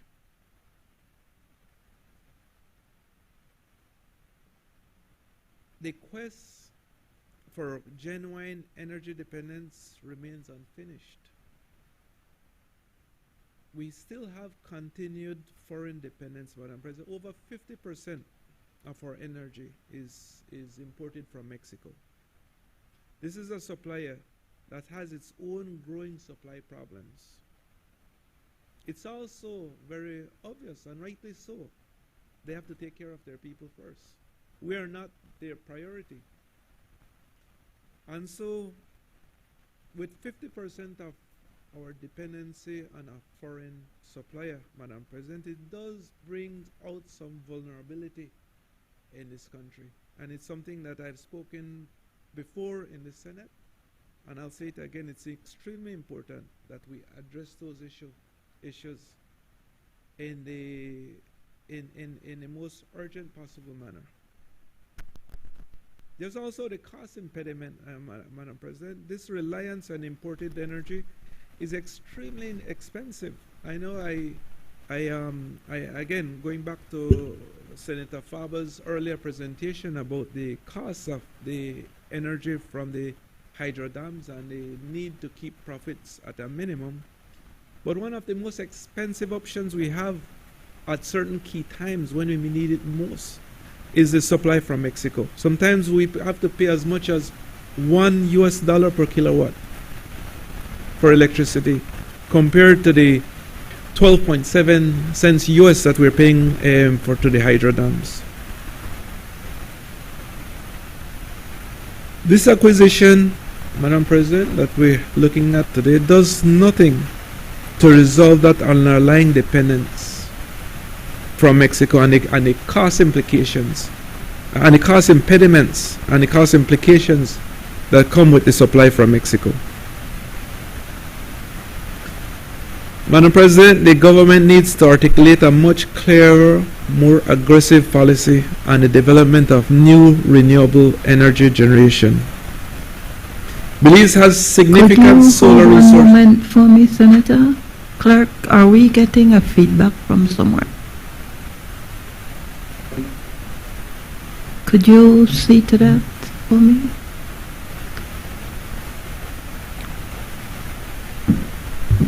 Could you just hold a few minutes? So I'm getting to listen to my presentation in real time. the clerk has gone. Senator Wade.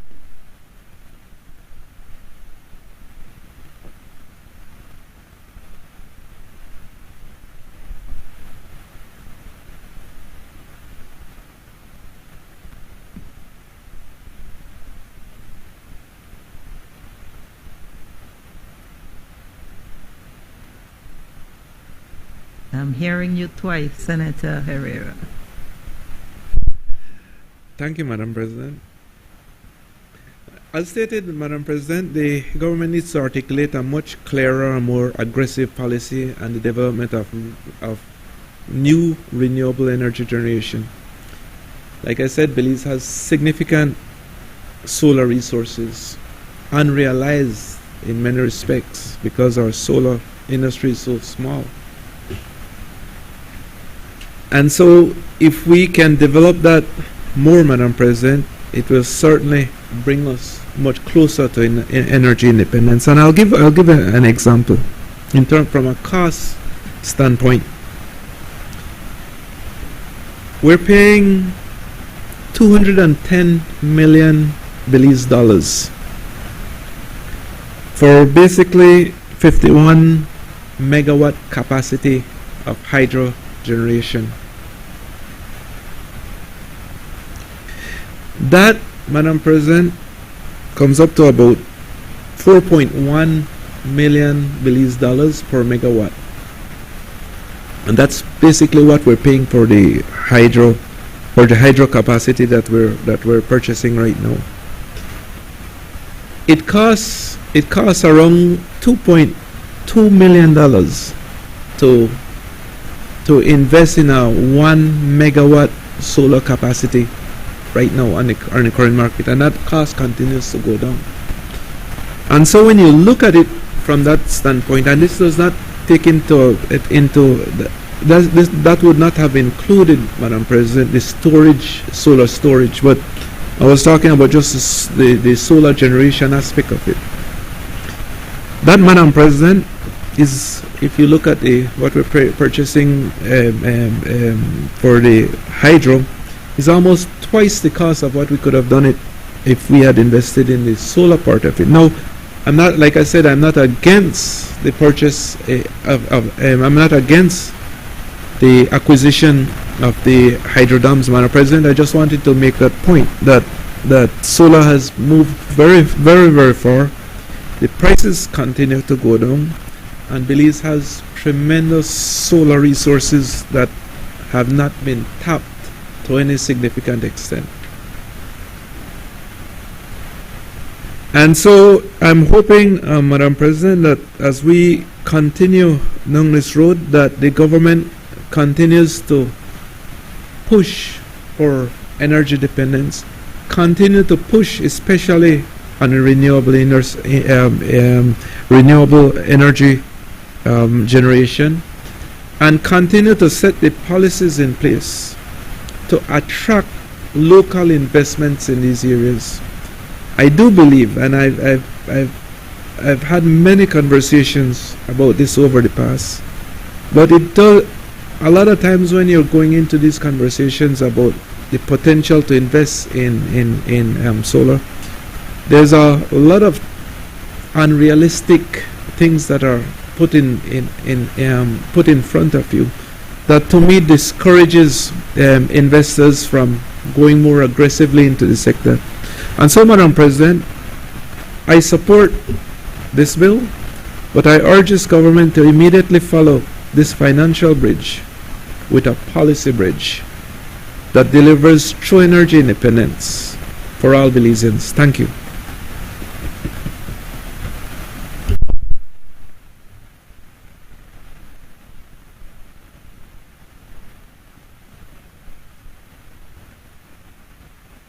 I recognize Senator Glenfield Dennison. Thank you, Madam President.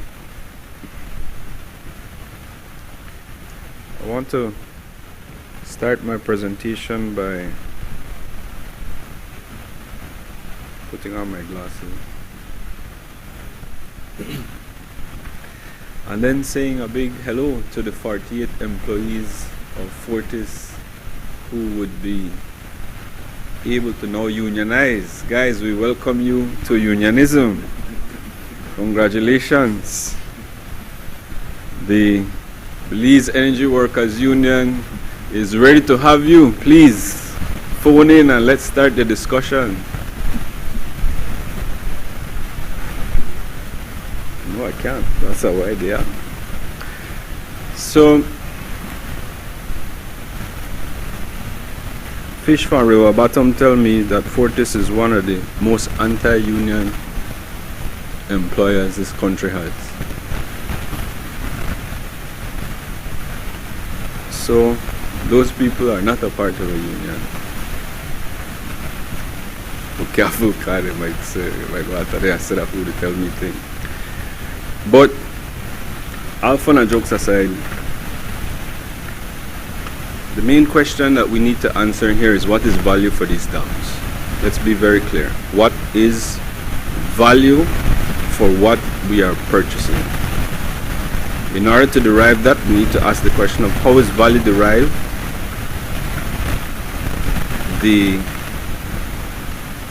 My colleague from the chamber was very clear about the cost of production of facilities, hydro facilities, now brand new dams, and the rates that are currently available for us to build these dams, so I won't go over that, except to say that point is well made, including the discussion in relation to the cost of saving the power and storing the power. Senator Hira, I thank you for making that. You took out about 10 minutes out of my presentation. No, I hear you too. So let's have a sober discussion about what the valuation was. We use the discount cash flow method. Okay, fine, but their cash flow is derived from our water source. We already had the capital investment in the dams, and so that is what we're purchasing.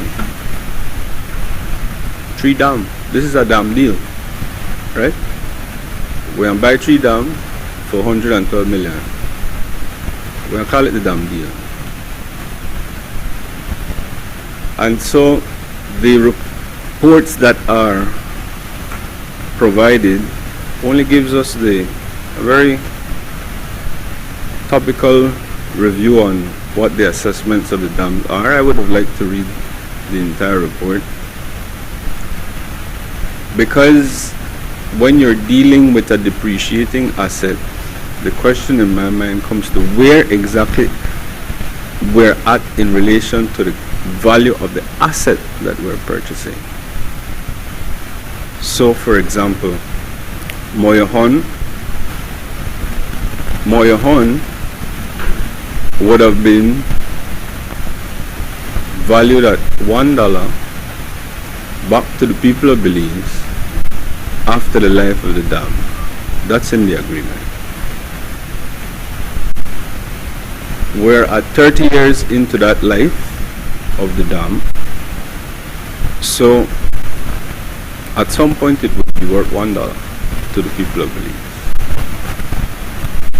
So I want to know whether we were paying for the value of that asset with that depreciation in mind. And I understand that in relation to Vaca and Chileo, that would be the value, the market value of those dams, fine. But I don't know what is the value of the infrastructure, because the infrastructure is the main thing that we're buying. And I'm told they're well-built dams, and so that is not in question. I'm told that the hydroelectric facilities in there are maintained, so that is not in question. But what we have to be certain about, you afraid to say it, Senator Herrera, but you could step on my toes. Public sector management of an asset needs to be monitored very carefully, because in this case the maintenance of the dam is key, and we cannot be afraid to spend money on maintaining the dam in a method that ensures the longevity of our investment and the return on that investment within the medium to long term. Senator Faber, I hear you, and I align with you insofar as the discussion as it relates to transparency and accountability. And I commend the leader of government business for his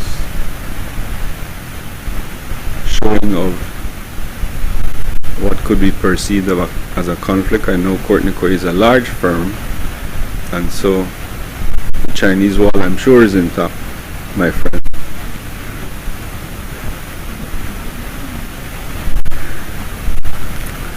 So, and I give you too much flack for that, leader of government business. But it was a curious thing that it was only raised here, like, because I was wondering why we're buying this down. So let's get back to business. I had a similar question, Senator Faber, in relation to why Fortis, who is a company with great knowledge, and that's their entire business model in Belize, of generating power and selling it, is now getting out of that business in Belize, and we who know nothing about it are getting into it. That's a serious question that I had.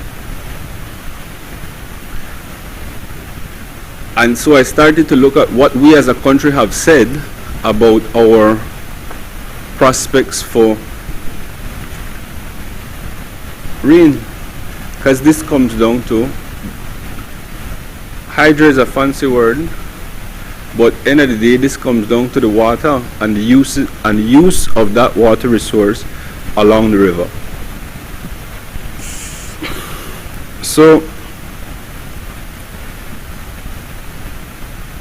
our forecast for rainfall is slated to decline. So we have to appreciate that in our forecasting, the generating power of these assets will decline in relation to the access that we will have to water. So, we get a discount for that? Is my question. Because while I don't understand climate change, the government is very clear that it will affect our water supplies. We did have in the report the discussion on sedimentation and the use of the cranes to open the spillways. So it will be crucial that we ensure that we address those issues urgently. And we tie, like my friend has said, the policy in how we are going to move forward with the operationalizing of the takeover of these dams in a strategic way. Now, I am happy when technocrats are doing what technocrats are supposed to do, so I commend the government for securing Ambassador Lin Yong and his expertise in relation to the bringing him into the public service, if I can say that. But the Belizean people need to know what we're getting. So, Belizean people, I'm speaking to you. The Belize Electricity Investment Bill does a few things. One, it validates the government's authority to do what we're here saying we're going to do. The main aspects is to enter into the share purchase agreements with Fortis Belize and for the purchase of the dam and for the purchase of the shares. That's what this bill is intended to do. One of the spin-off effects that's in the bill is that we require the amendment in the Treasury bill to take up the amount of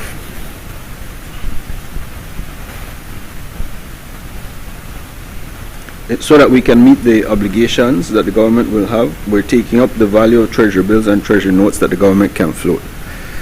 For people out there, it's how much money we can print. It's limited. So now we are taking it up from 4 million to 400 million to 600 million for bills, and from 1,200 million for notes to 1,600 million. So a $400 million increase that we're doing there. Now, what is the benefit of this?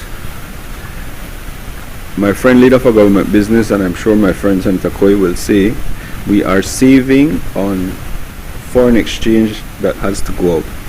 That is, in and of itself, a commendable aspect, because our foreign exchange going out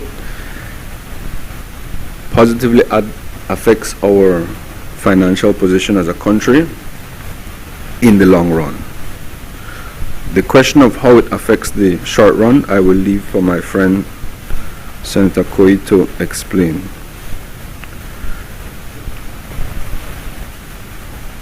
Now,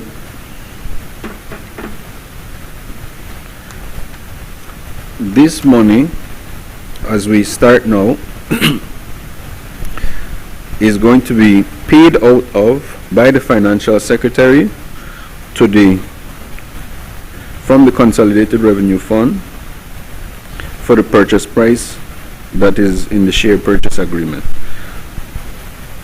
And the Financial Secretary is authorized to issue the Treasury notes. Other than that, the important aspects of what we're doing here are laid out in the share purchase agreements. So, people of Belize, pay attention. In relation to BL, we're buying $8 million of FBL shares for $112 million, payable in cash at closing, 15th of November, the latest. Which explains why we are here today on such short notice, because it's time sensitive.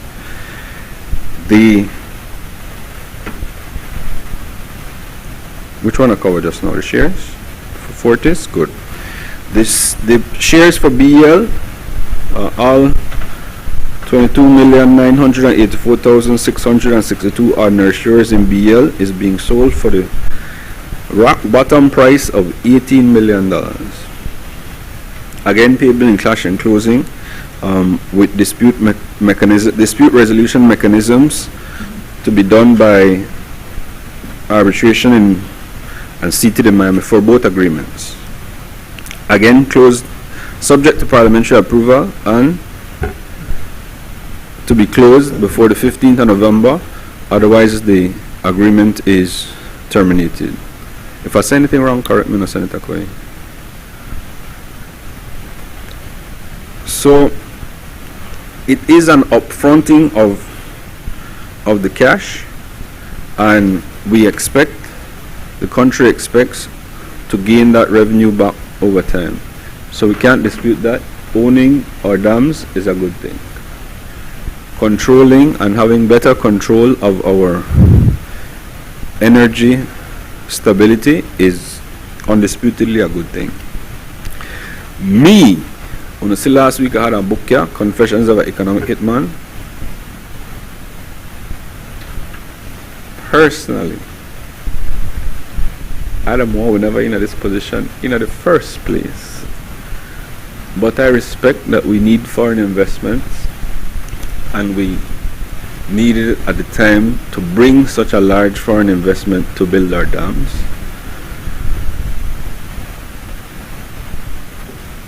So I want to start looking for building more dams. I want us to start looking at other ways in which we can secure our energy resources. I don't want this to happen again, because a lot of fuss can be made about whether we're getting value for money and so, right? Whether we should just tell Fortis, here we're going. This is where the dams then work. Hold ya. Go on the business. Or we are using the cash flows and discount it. But what can't be disputed, I like the language my friend Senator Guerra used. It sounds very poetic. I can't repeat it, but energy is the life of this country. And without it, we're going to be not up the Moyahon Creek, but another one. We're now in the rainy season, but when we get into the dry season, and we are unable to produce electricity from the same dams that we're buying, we will be forced to purchase electricity at a rate well above what the Belizean consumers are paying for electricity. And that is unsustainable. It's simply unsustainable. So let's, as a country, pause and use this incredible moment in our history to secure our energy future.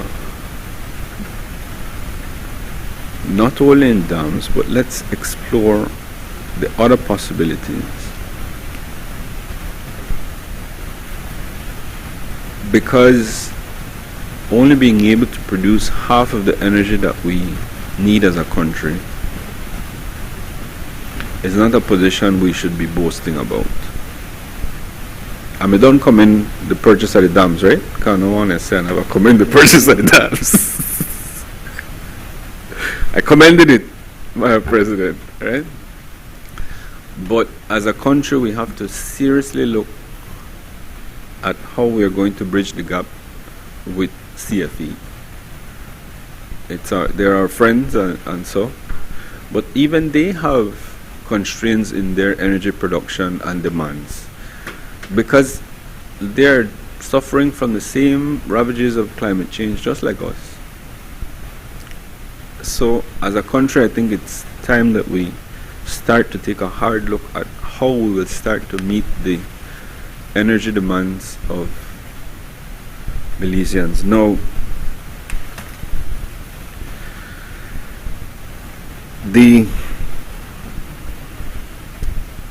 I hear you with the waivers, Senator Faber. I align with it. I won't repeat it. The sovereign waivers and so, excellent points made. The risks that are tied to the possibility of arbitration and so can't be understated. It seems that there will be a clean break.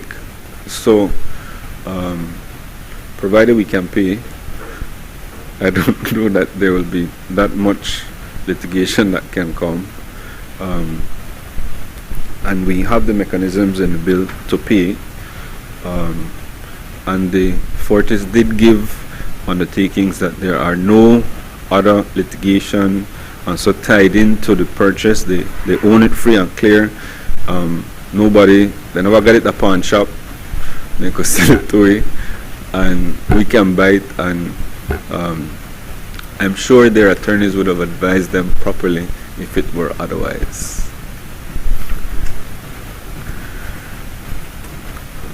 Senator, stop following me. I'm putting a lead plug for the firm. So, I can't miss this point, because when good happens, you have to commend good. Built into the agreement that Fortis has is a provision, because some we use big terms here and Belizean people don't understand it, right? It's a provision where Fortis gets to automatically increase the cost that they sell power to Belize for. That cost is not tied to their operation of the dams. It is simply a mechanism that they had in place to secure an increase in the rate. So doing away with such a provision is a commendable thing, and I must commend it, because that is how you stop the hemorrhaging, if it were. Now, stopping the hemorrhaging doesn't mean that we must stop there. We must assess, see if we got diabetes. We must assess, see if we got high blood pressure, and check whether there were any other inflationary, be careful, whether the costs that were being projected and passed on from Fortis are normal.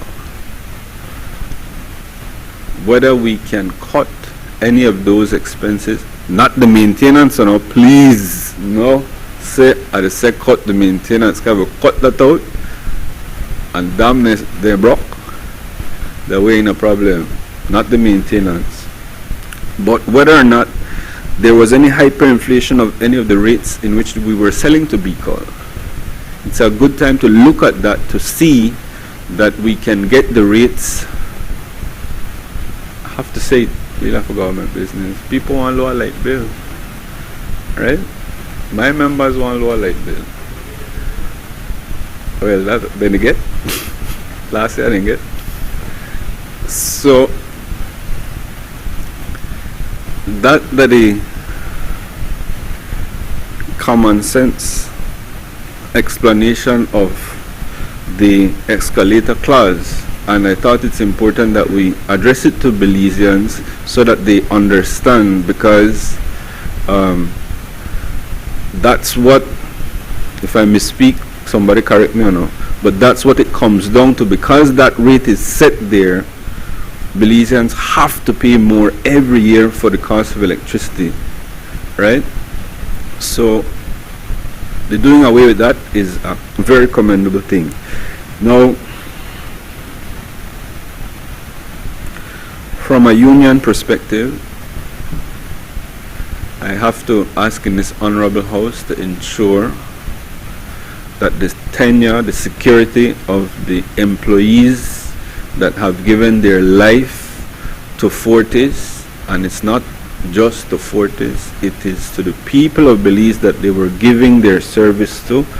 Their expertise were developed in country, and I am proud when I got the report that is 100% Belizean people, talented people on the ground running the operations at Fortis. 100%, Madam President. Huh? I don't hear you. Yeah, talented. I put it in afterwards. I catch myself. No, they're very technically trained. They are experts in OSH. We have to talk about OSH, but they're another time. But they're very to the international standard. They are very much aware of the. And I'll bring it up, Madam President. I'll touch your mic. They're very aware of what needs to go into safety of the dams. They're very aware of the engineering, the civil engineering works that are required. And so I commend them, and I want to make sure that we can get a commitment from the government that those people, their service will not just be done away with. We will honor whatever pension requirements that are there. We're not going to try to pay them out and start them people over. Some of them people have age where they can't afford to start over, so that they can enjoy their retirement in a dignified manner after having served the country. They never had no business over whom owned the country or whether the, I don't want to say neocolonialism or neoliberalism, but whether that was involved in how they became employed in Belize. But the assets are in Belize. They've been maintaining assets that are Belizean and will now be in the ownership of Belize. So I want to big up them people. Commend yourself, guys. We expect from you the same or better level of professionalism and work that you have done in the private sector. And I want to caution that if you see we start politicize the appointments of employees into your company, call me. Because we can't allow the damn deal to fail. Because both political parties would find it too tempting to resist to appoint people who are not of the caliber with the technical expertise that is needed. So to call me if that happens. I don't think it can happen, right? Leader for government business. But there is a risk, and people out there feel a genuine fear that that can happen. And so that is one aspect that we need to ensure that the politics stays out of. What the company I need now? Belize. No. Miley 2 cents now.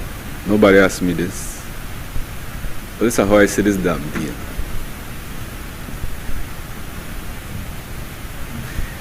$9 million the last BL last year, right? The 9? Somebody correct me if I'm wrong. Climate change is becoming real, and the dams will not be producing at the level that Fortis is expecting. I think this is a bait and switch. I think Fortis wanted to get out of BL, saw that it was over-regulated, and decided, yeah, we're going. That not make dollars, so that not make no sense.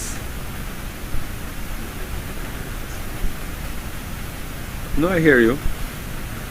I give you my 2 cents.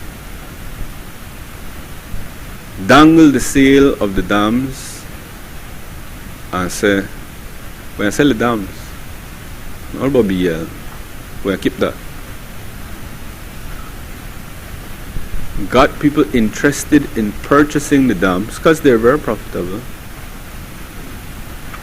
and then tacked the purchase of BL to the purchase of the dams. Because who else would buy shares, 22 million plus shares in BL, other than somebody with a vested interest in BL, like the majority shareholder? So it really is a clean break for Fortis. Get out of BL, get out of dams, get out of Belize, cash out at the discounted cash value instead of their asset-based approach. Because we hear about the discount on BL. That is touted. But this is a company with a lot of thinking people. So you just not discount the value of those shares arbitrarily. This is no brilliant negotiation. Let's be clear. I'm not gonna be unkind.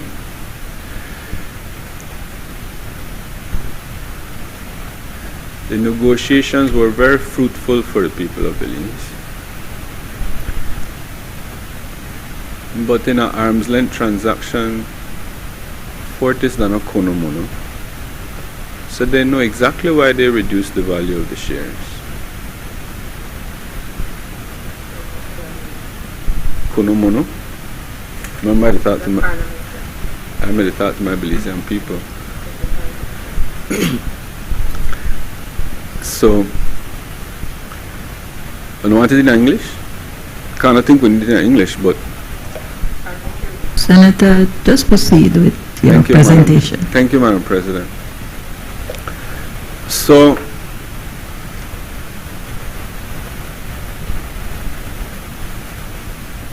other than us reading out Fortis's press release, well, government and Fortis's press release, we ought to ask these questions.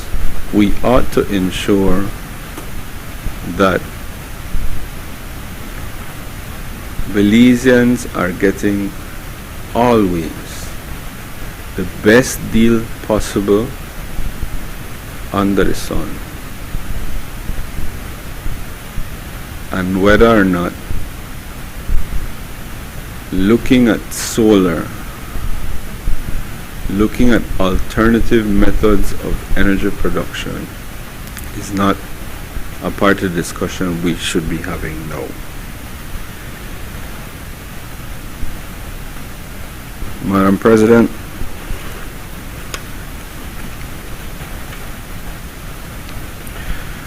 how do we try to mitigate some of the difficulties that may come?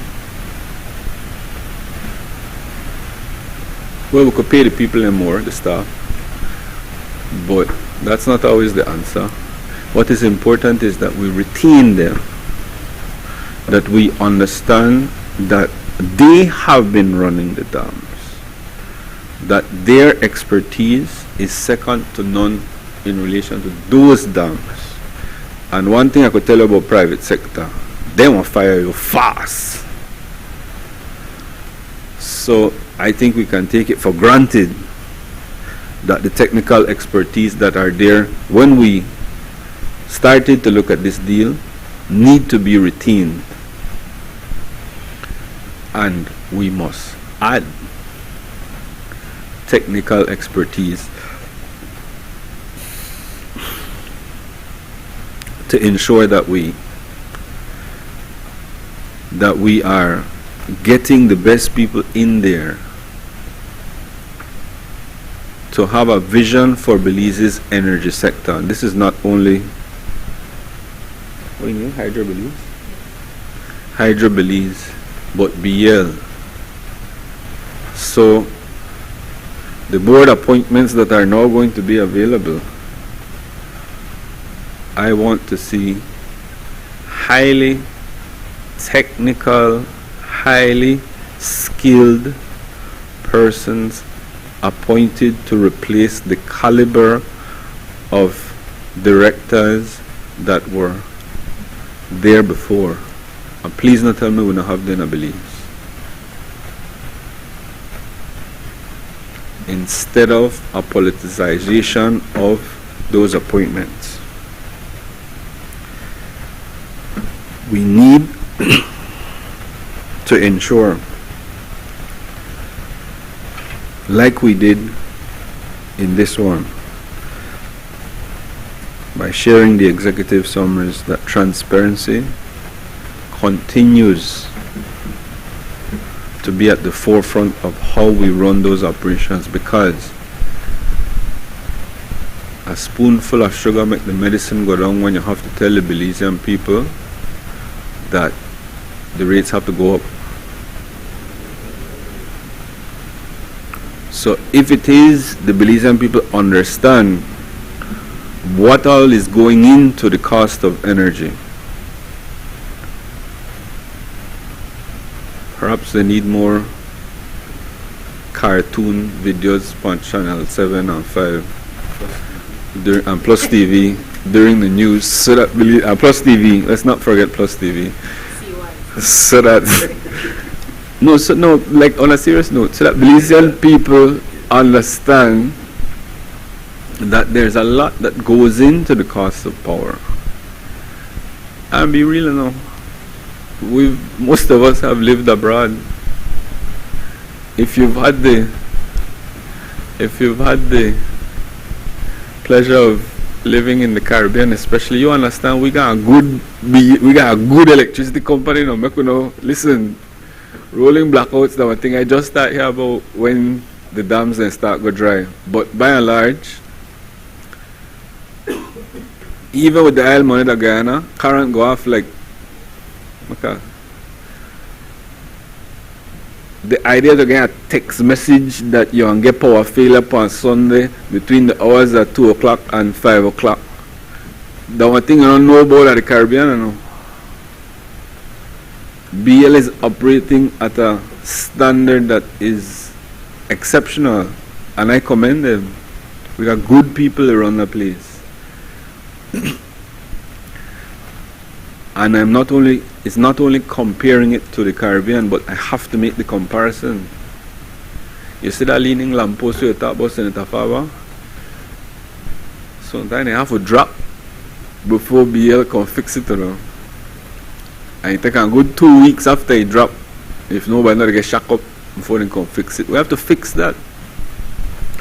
We have to ensure that we run our transmission and distribution system so that, like the gold standard that we have when hurricane, where we complain about 2 days and 3 days after we not got current. You talk about 2 and 3 weeks or months in some of the other Caribbean countries, you know. BL they run a good show.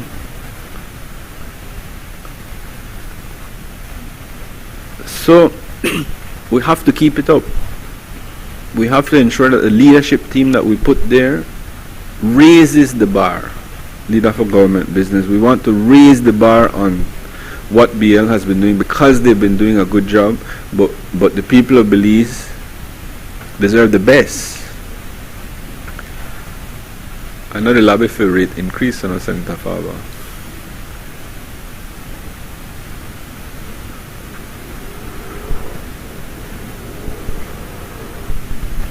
But the cost of power is what the cost of power is, unless in a situation where we don't plan ahead to ensure that it can come down. Now,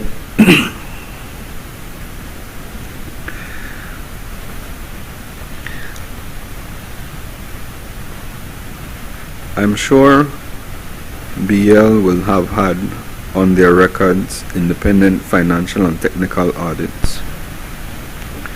But this is a good time to pause and relook at those. See how we can assess them and ensure that we build a BL that is unwaning hydro Belize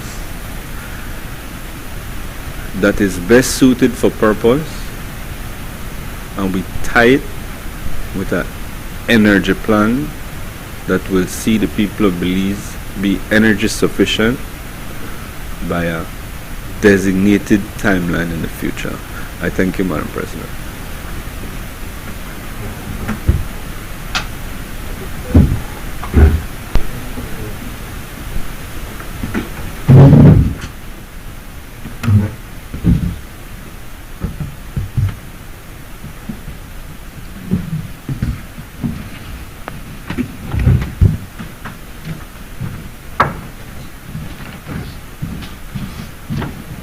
Mr. Vice President, in accordance with Standing Order 10-8, I move that the proceedings on the order paper be entered upon and proceeded with at this day's sitting at any hour, though opposed.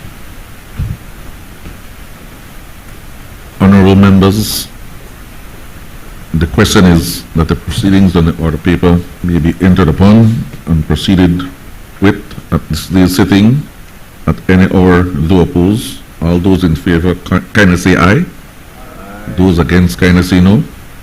I think the ayes have it. I recognize Senator Louis Wade. Mr. President, good morning, and thank you for the opportunity to speak briefly on this most important bill. I could recall many years ago, I went to PG and my tire got punctured and I had to get it repaired, so I pulled off the road and I went to a small tire repair shop. And while I was waiting for them to repair, there was a sign on the wall that said you can get things cheap and of good quality, but you can't get it fast. Or if you get it expensive, it will be of good quality. And it just kept saying you can get 2 out of the 3, but you can't get all 3. And when we think about energy security for Belize, I think that's really where we are. This purchase is not a cheap one. It is an expensive purchase for the people of Belize. But I believe that it is a necessary one.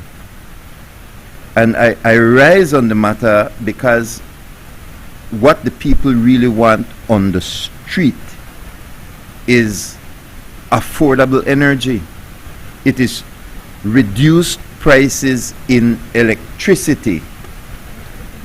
And so we could have, yes, we could have a lot of discussion on the benefits of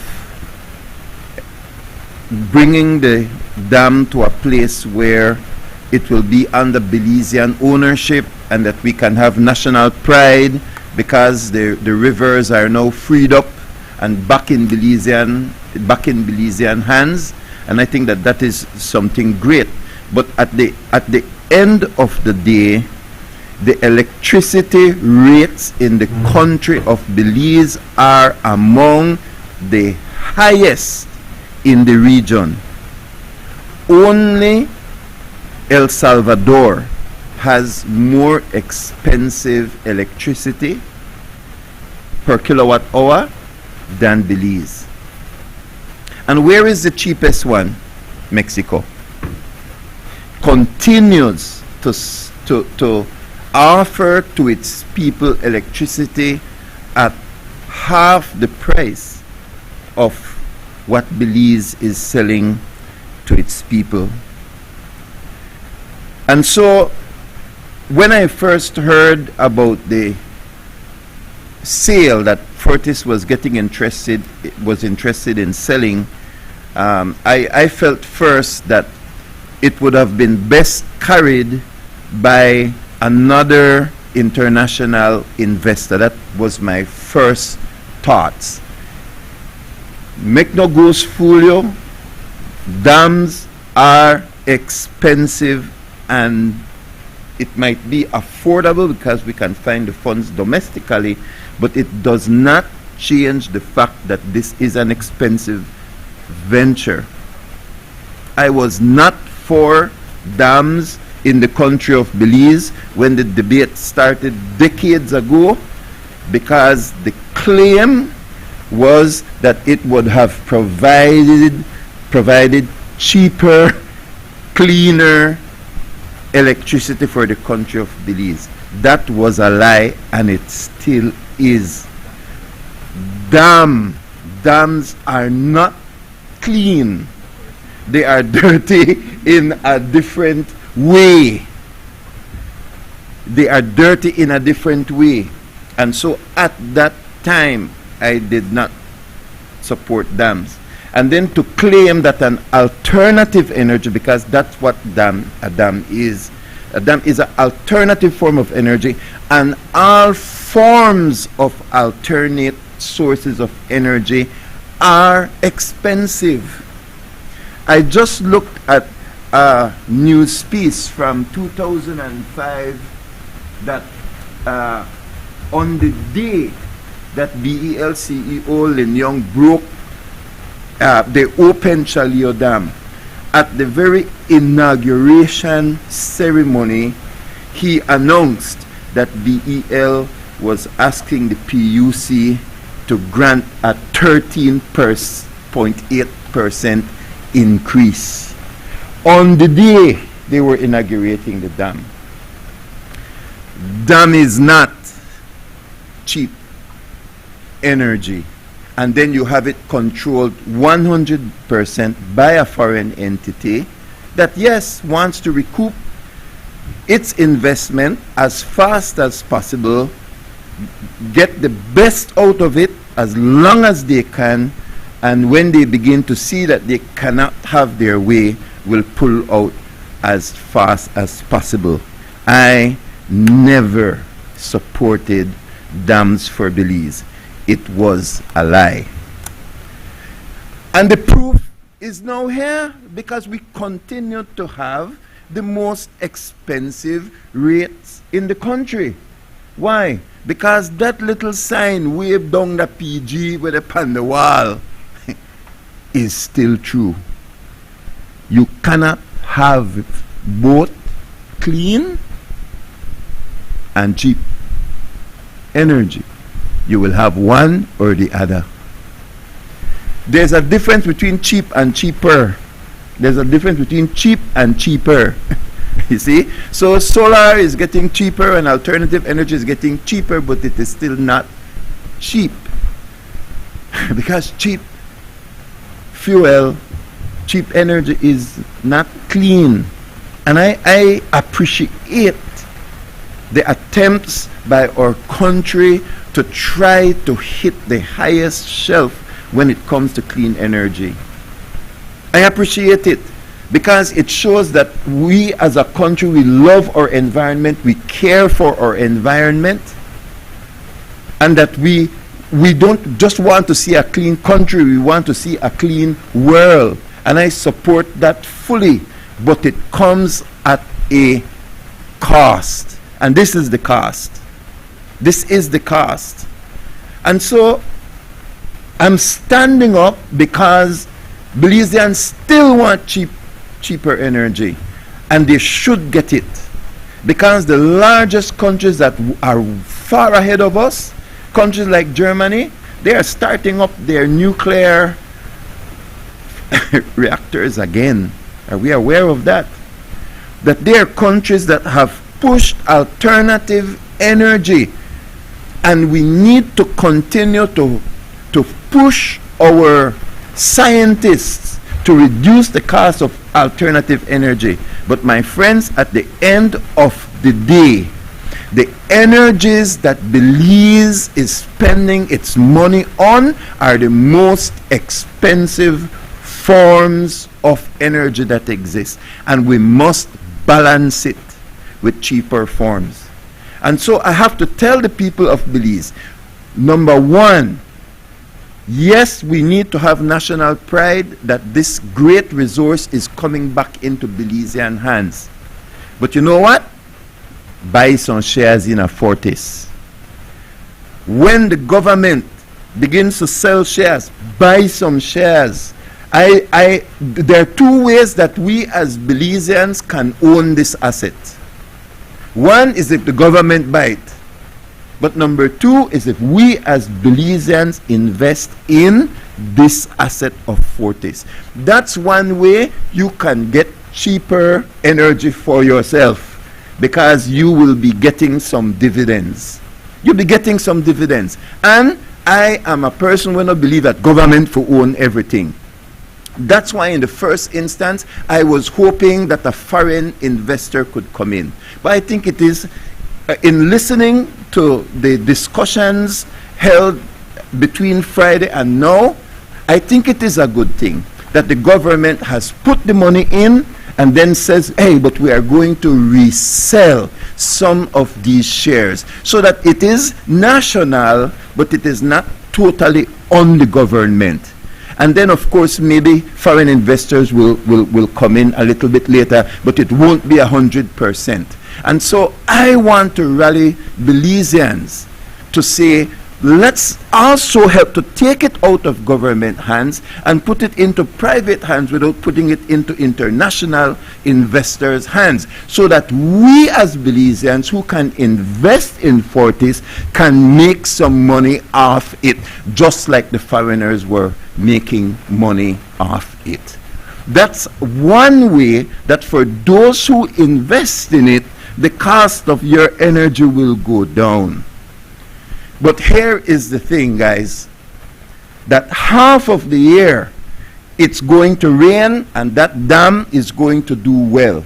But the next half of the year, I want to join my colleague in saying, let's get those solar panels up as fast as possible, so that we are prepared for both drought and we are prepared for the excessive rainfall that is going to come.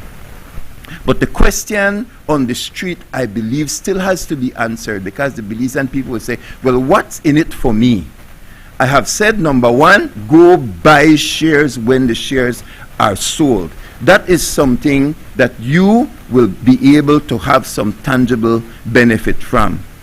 But number two, I want to say to the government, we need to continue to diversify our energy needs.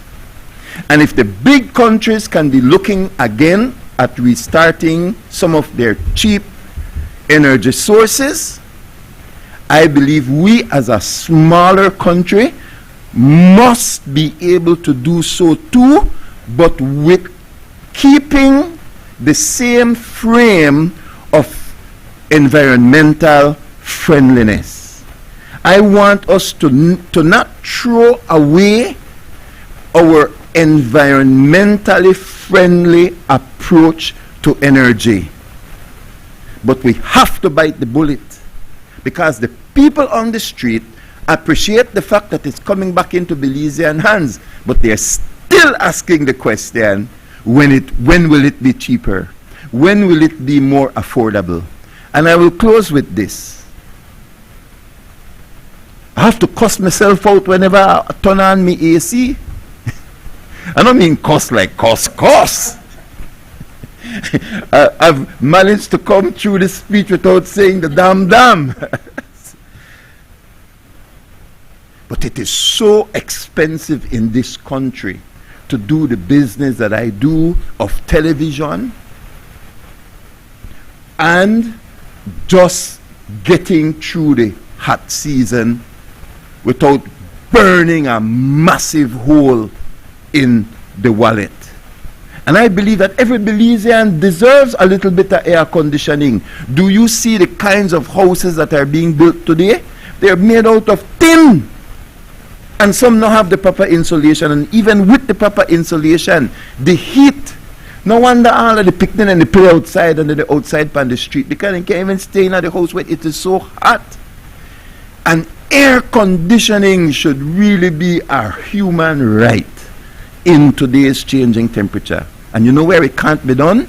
Belize. Because if I have to think 2 or 3 times to put on air conditioning in my home when it is scorching outside, how about the average Belizean?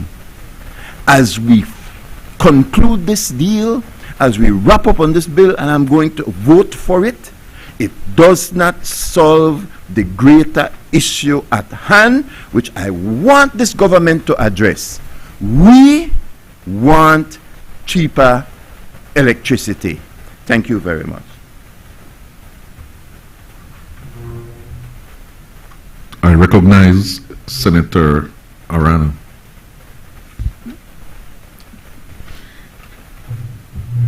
Good morning. Oh, it's almost 12.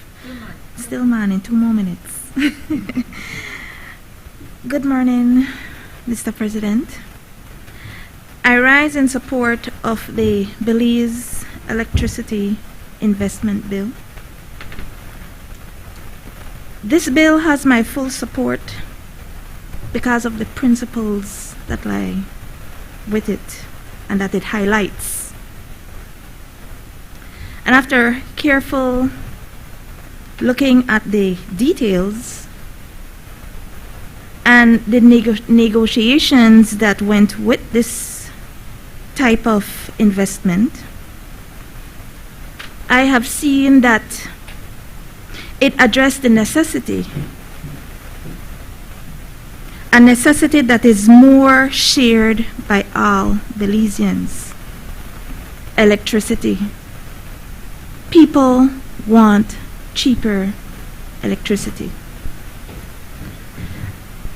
And with this comes the cost of effectiveness. And I also look at how it underscores the need where security needs to be set in place. We must not be misled, but this bill has a sound legal framework. It addresses the need for greater independence for Belize. And Belizeans are going to be the ones to own this form of electricity. And so, if you look at it, a lot have shared their views on climate change. It is a renewable energy that we're looking at, which is going to be good for climate change. And if we go into the technicalities, of which I'm not going to go too far, but looking at the emissions, renewable energy is good. And if we look at weather patterns today, or for the past couple of years, and you track it back, let's go back like 3, 4, 5 years. Rains are no longer half of the year. In fact, when you look at June to November, the rain is no longer June to November. Rain starts as early as May, first week of May, and rain go as far now as mid-February. So the dry season has become shorter. And so with this, I look at the electricity production, which will be very good for this country. And most of all, Mr. President, I must highlight again that it is noteworthy that it provides for substantial costs savings. Once again, I support this bill. Thank you.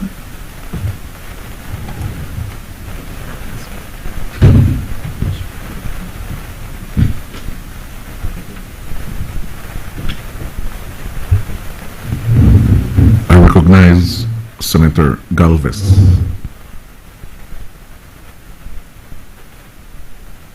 Thank you, Mr. President.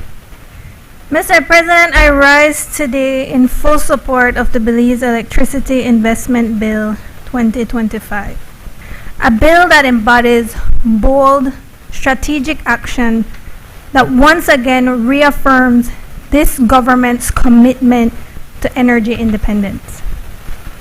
With this bill, we are ensuring that the power that lights our homes, runs our schools, fuels our industries, and sustains our communities will be owned, managed, and controlled by Belizeans for Belizeans.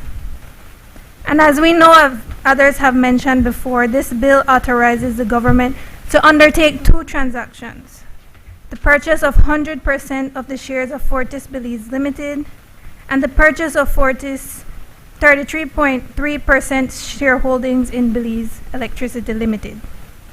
Together, these acquisitions present an enormous win for Belize, as it places over 1/3 of Belize's electricity generation and control of our national utility company under Belizean ownership. Still, some have questioned why now, why the urgency? And Senator Faber mentioned that it's not a necessary purchase. But Mr. President, the answer is clear and transparent. Fortis is divesting its Caribbean portfolio. So they're not just selling their assets in Belize, because just last month they finalized the sale of their plant in Turks and Caicos to a U.S. private equity firm. In the same way, these assets in Belize could have easily been sold to another foreign entity with far less favorable terms and less invested interest in Belize's development.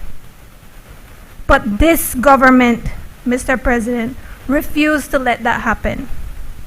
That is why they acted quickly, decisively, and responsibly to ensure that Belize's hydropower remains under Belizean control, not just for the next few years, but for generations to come.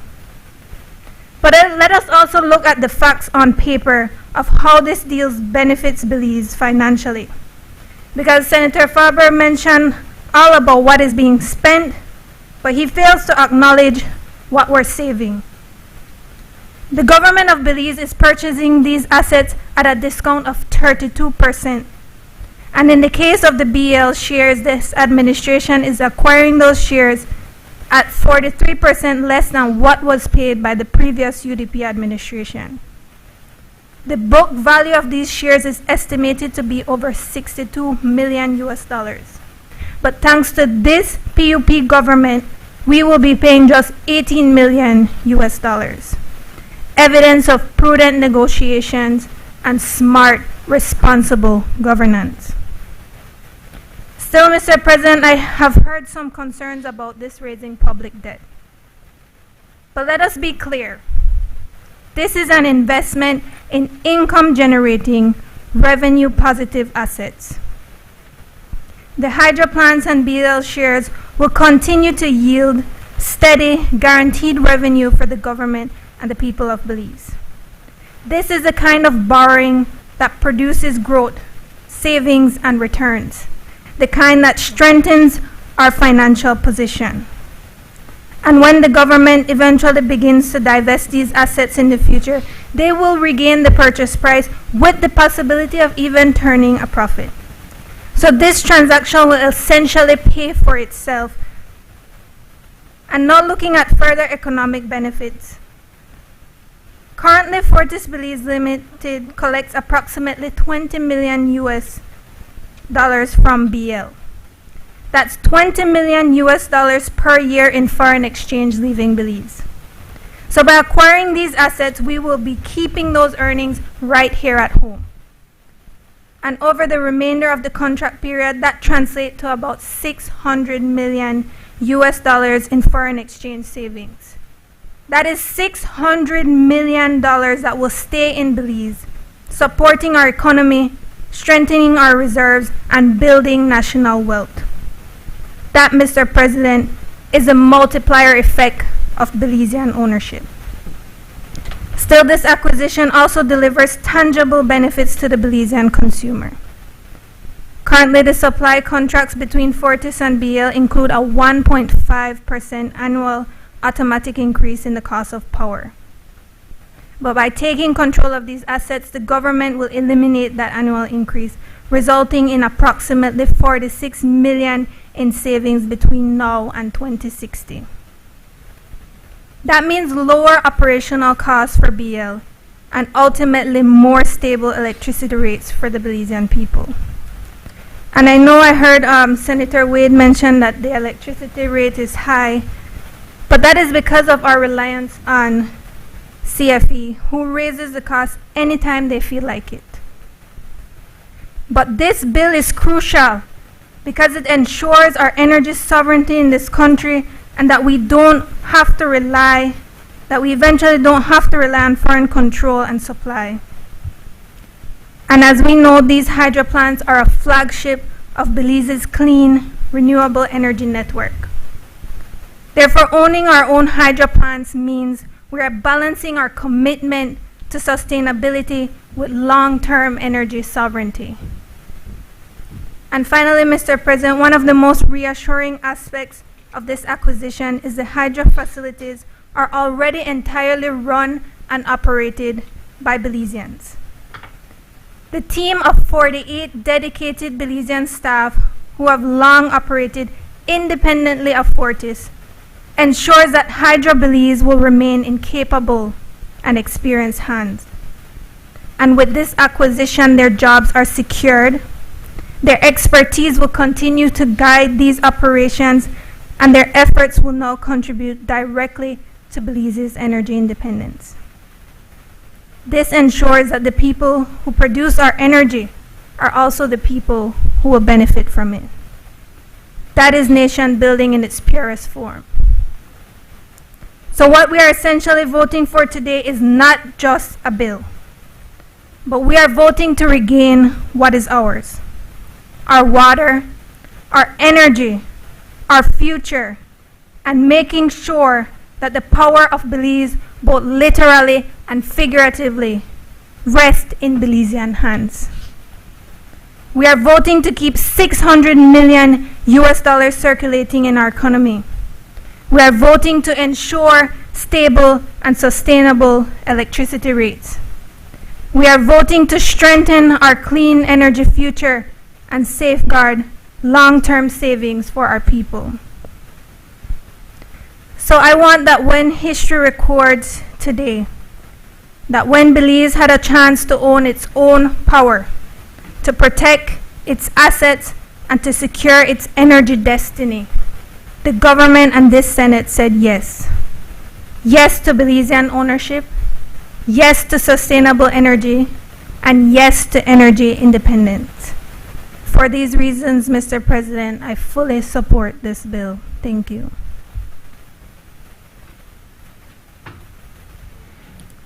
I recognize Senator Cetina. Thank you, Mr. President. I'm not even going to address how some drink their own Kool-Aid.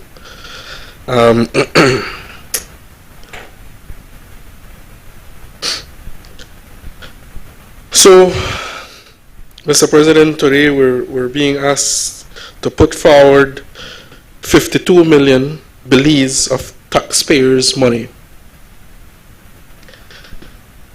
18 million US in Fortis Cayman Inc. for the 22,984,662 shares. And then another with Fortis Energy Cayman Inc. for 100% of Fortis Belize Ltd. at 8 million US. FYI, You can't expect something that was worth a certain amount back then be worth the same today if there's depreciation happening. Just want to throw that out there, you know.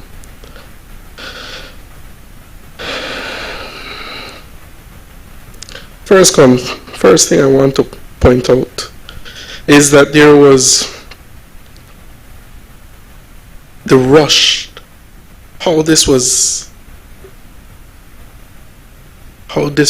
and is being pushed so rapid, quickly, without public consultation, no committee review, and I can go on and on and on. To make it worse, I promise I will stay away from the political side. I want to be objective. But in the House meeting, there was many questions raised. Yet, they go unanswered. I want to agree and unite with Senator Kevin Herrera, stating that if the government can publicize when these shares are made available to be purchased, if we're doing this with the sole intent, or one of the main intents for Belizeans to invest in this,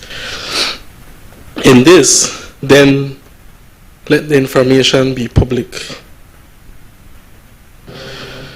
I'm not going to be holding my breath for that, but I would plead with the government side for this to ultimately happen.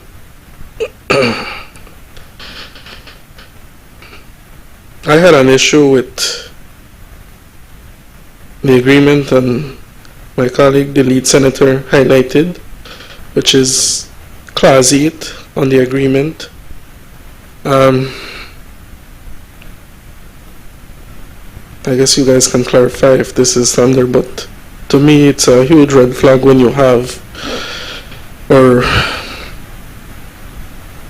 we're not expecting anything to go wrong, but you always want to prepare for the worst. And so if Belize was to ever have to pay the consequences, the Belizean people of course, then I think they have a responsibility to know. And so to me, Clause 8 doesn't sit well when it says, well, the parties are agreeing to keep things confidential, that in extent to awards and arbitration. Again, if the Belizean people are the ones footing the bill for this,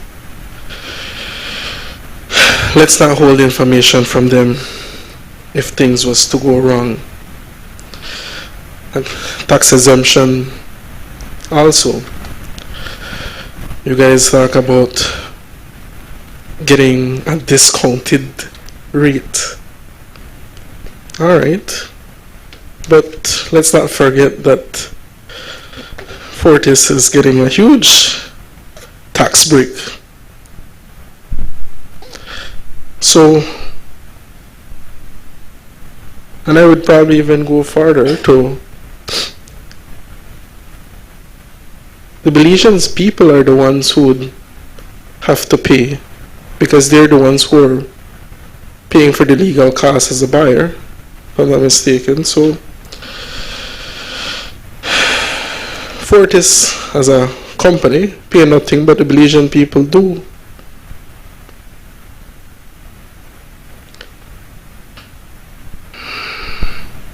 To me, I will stress again the transparency. I know you guys been pushing hard about you guys were transparent and trying to be open and there's no hidden agenda, but it comes across as if there is when this is being pushed heavily. Man,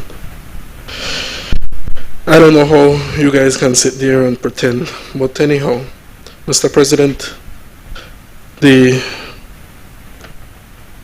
and I don't, again, I know the urgency because we look at the closing date and we probably might never have another opportunity.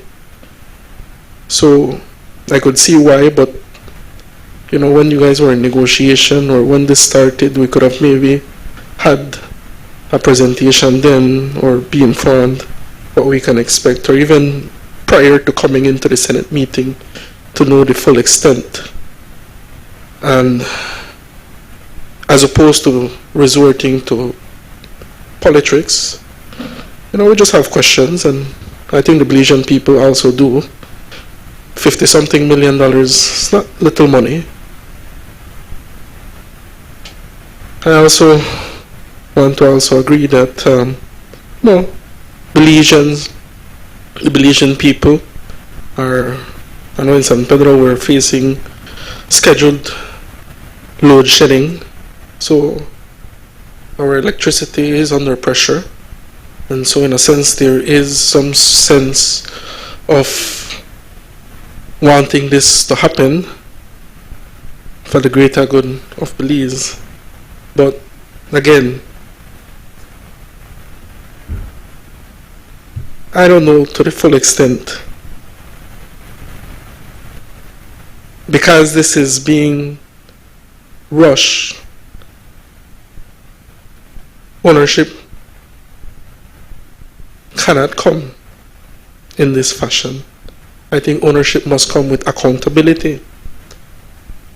And again, as much as you guys must stress about transparency, I don't buy into it.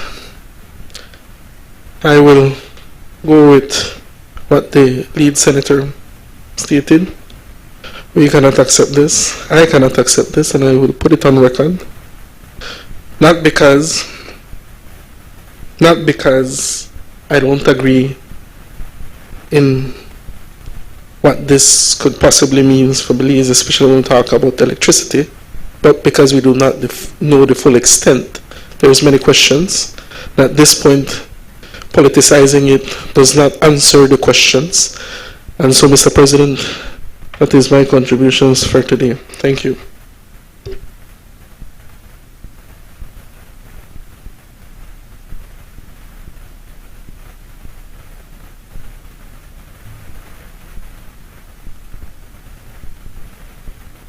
I recognize Senator Janelle Chinona. Thank you, Madam President. Good afternoon, colleagues. Madam President, with your leave, I would also add to your note earlier today at the start of the meeting regarding our colleague, Speaker Woods, and adding that we certainly join with all survivors and all fighters of cancer as they continue their struggle there, but certainly seeing her ring that bell lifted everyone's spirits. I also, Madam President, with your leave, would want to note the absolute tragedy that is the gender-based violence that continues to impact our society. The news overnight of a mother and her child burning to death at the hands of someone she once trusted is not only abhorrent, but we're talking a lot today about resources. And goodness knows what we've lost in the potential of that mother. We say her name, Miguelita Chan, and her young son, Tishan Godoy.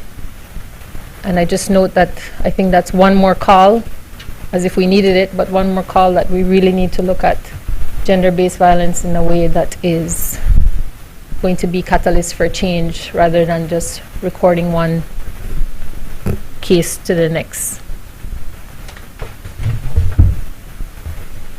Madam President, I want to start my contribution on this bill by noting, I think, my personal appreciation for what I would call unique insight to this. I think,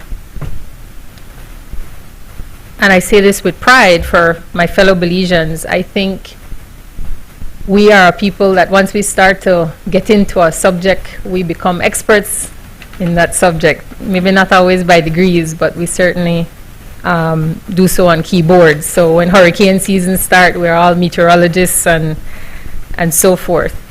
But I think it's an excellent outcome of this acquisition that so many more Belizeans will be invested in energy and what it is to this country, not as a luxury certainly, but as an essential service. And with your permission, Madam President, I don't know the gentleman, but on Wednesday, October 15th, I saw an article posted, and I thought, wow, this person is really informed. But what he shared was really resonating, and I say that not just as a consumer of electricity, but also as a member of the board of Belize Electricity Limited. I was nominated to be one of the directors of Fortis in July 2022, and I took my position there since August 22, and according to the law, became a BL director. I say that very specifically for any clarity in terms of any concerns about conflict of interest, because they have never, and I would never have remained, sought to have any kind of direction or influence on my contributions there. I was and remain until this situation is closed, a director for BEL. But I started out saying that the unique insight, because as this gentleman, and with your leave, I'll quote from that article, but this gentleman really summarized several of the points that resonated, and I don't know who the author is, Madam President. The article is posted under the name Horace Palacio, but what he shared was really, I think, bringing to home one of my reactions to this purchase, which is, and I'm starting to quote now, economic studies consistently show that what matters most is not who owns the utility, but how well it is regulated. When oversight is strong, private and public operators both perform well. When oversight is weak, both fail. The World Bank's policy research suggests hybrid or public-private partnership models often achieve the best results in small economies. Governments can maintain ownership of critical infrastructure while private firms manage operations under performance-based contracts. This mix allows for investment, innovation, and accountability without giving away national control. For Belize, where the economy is small and heavily dependent on imported energy and goods, the focus should be on strong regulation, transparency, and public involvement. Utilities must balance efficiency with fairness. Prices should reflect costs, but maintain affordable for everyday Belizeans. Whether it is government or private control, the good should always be the same. The goal should always be the same. Reliable service, fair pricing, and investment in the nation's future. He closes by saying, the debate over who should run Belize's utilities is not a battle between government and business. It is a test of leadership, vision, and responsibility. In the end, what matters most is not ownership, but outcomes. And I'll close the quotation there. I start there, Madam President, because there has been, and I will leave the ownership debate in terms of public and government run to others. But I want to call out two things. And Senator Galvez and Senator Guerra and others have already raised it in terms of involvement. Because at the outlooking in, and this is on public record from the chair and others, in terms of what has been at play in terms of the cost of electricity.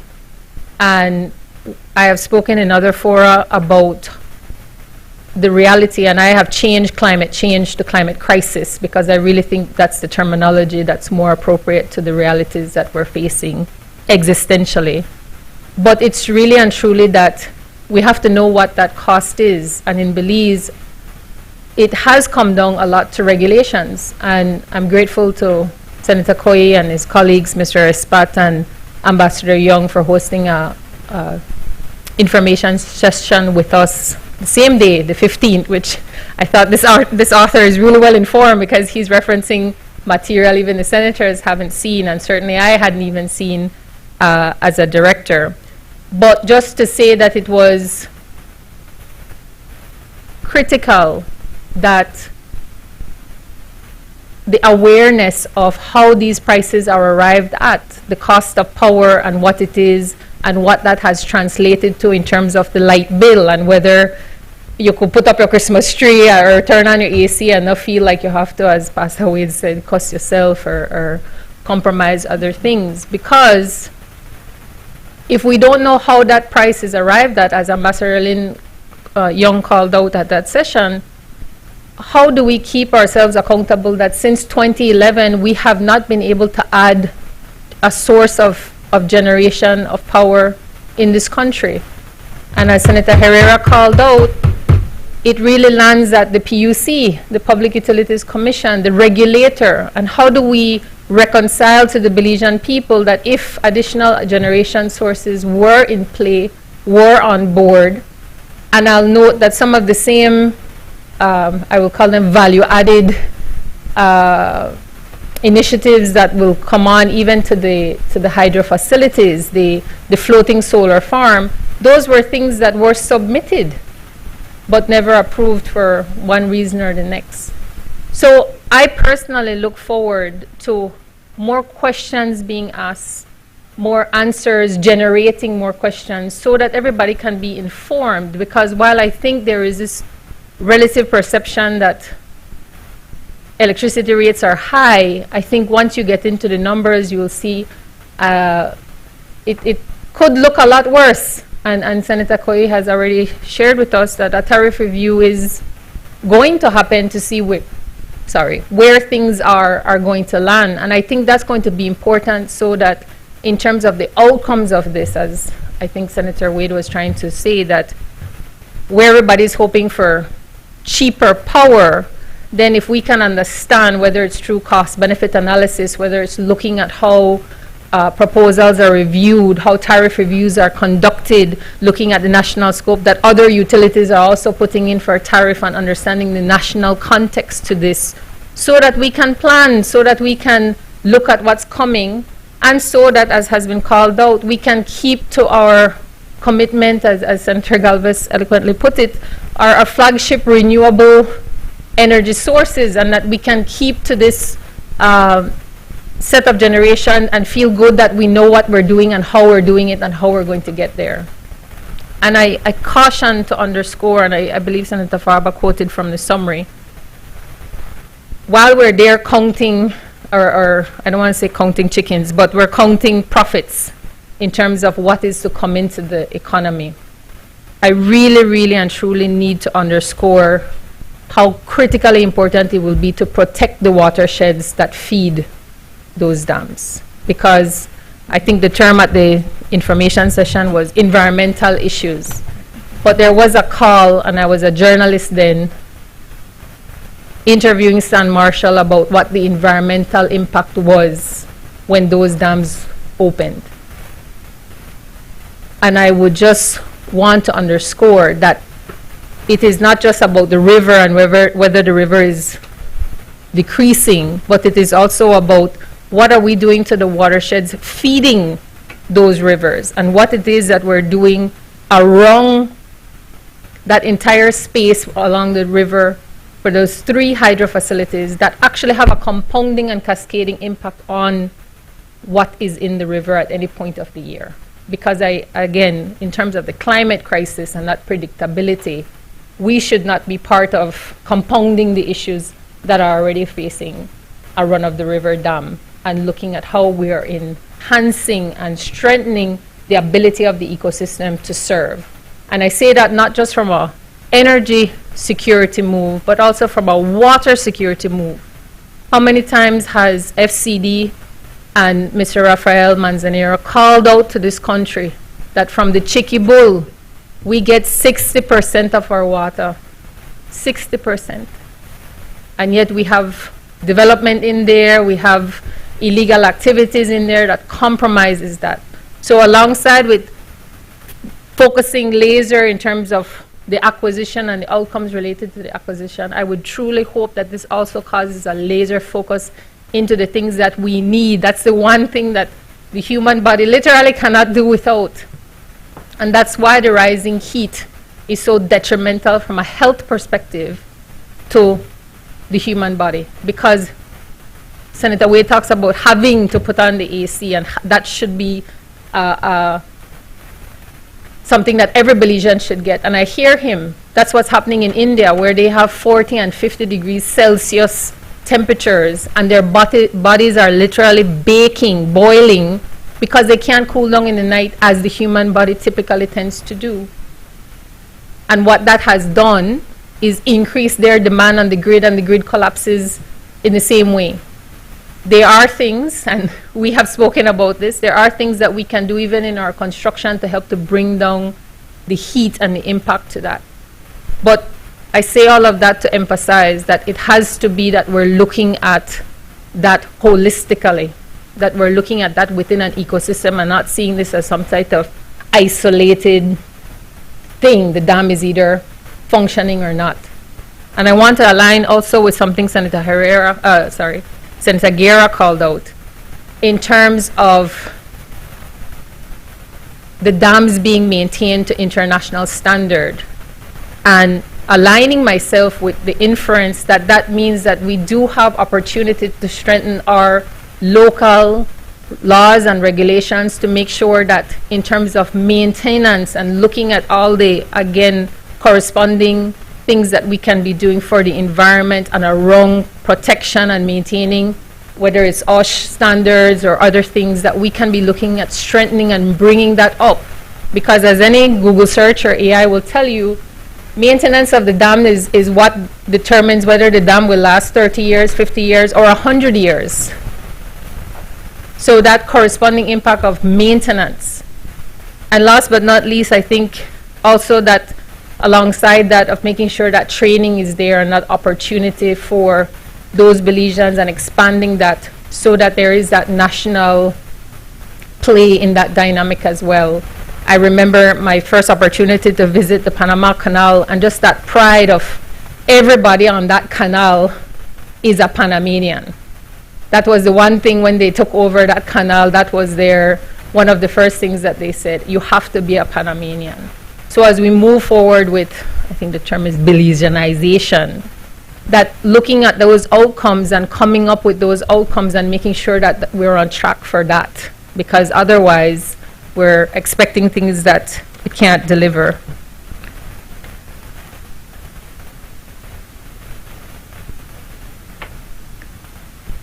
So I would just close, Madam President, with saying that I also fully align myself with the call of getting as much disclosure and transparency, and I said all the studies and the feasibility Senator Courtney mentioned, start of Diwali today, and echoing that, but also looking at what Diwali means. It's light over darkness and knowledge over ignorance. And I think if it is that Belizean people need more information to feel comfortable and to get on board and to increase their involvement, then why not?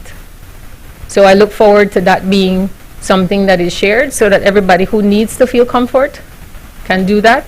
Everybody who needs to be informed about maybe the things that will get a little bit worse or a little bit harder before they get better, that they can be prepared and they can plan and move accordingly so that we can make this the outcome or the set of outcomes we need. Thank you, Madam President. I recognize Senator Sheena Pitts. Thank you, Madam President.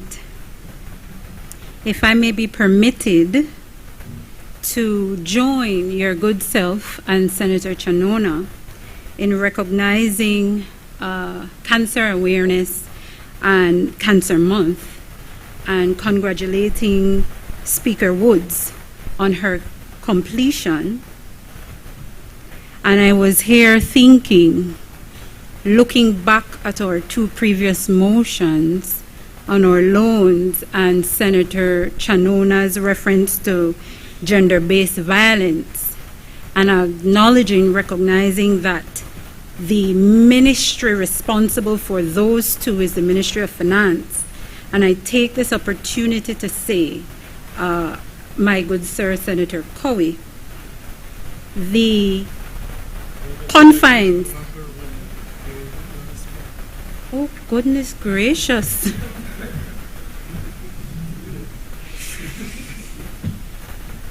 Well, men, I have even less optimism. But I say that somehow, someone who still somehow has talent in them in that ministry, that the confines of the loan motion that is directed to empowering women, that somehow in it extends itself to addressing assistance to women in gender-based violence situations. And the last, I would crave your indulgence to permit me joining with Senator Cowie and Senator Chanona in wishing our Indian Belizeans, Courtney, you know I make this happens to me, eh? Our Indian Belizeans, happy Shub Diwali. No favor at all, you know, so I don't know why I do that. No disrespect, gentlemen. It's not unparliamentary. So, and the light you speak of, Senator Chanona, when is it are we to have the light? Shouldn't it be before we buy the light than after we don't buy the light? Because you see your call that says the light that is Shub Diwali. We look forward to the remaining information, inquiries, and answers. It is our position that it should have come before this document was executed. And you see the irony of this, and it always provides that knee-jerk reaction to me, Madam President, because this administration, the last term and now, commit themselves and undertook to good governance, transparency, and accountability. But here we are looking at a bill, and when you go to Section 11, it says, this act shall come into force on the 21st day of October 2025. Madam President, whether we may agree, not agree, you said day 6 over there, majority may prevail, because it has to go into force tomorrow. And how is it, I ask? Well, you know, let me say, Madam President, I can say, and this is not imputing any improper motives, but I can say I am happy in this moment that I don't invite any consideration that anyone has to consider that by virtue of me being a board member or by virtue of my small firm representing any of the parties, that you don't have to worry about conflict of interest. No, but my one small, right? Why not get no ends on those things? So I am comfortable and happy for that. And it should never be that we should put ourselves in a position where we have to defend our integrity, because I take it for granted that that bespeaks us, and I know Senator Courtney will agree, it bespeaks you. This session that was held, that I hear you reference, Senator Chanona, you know, it made me wonder, where were we? Weren't we invited?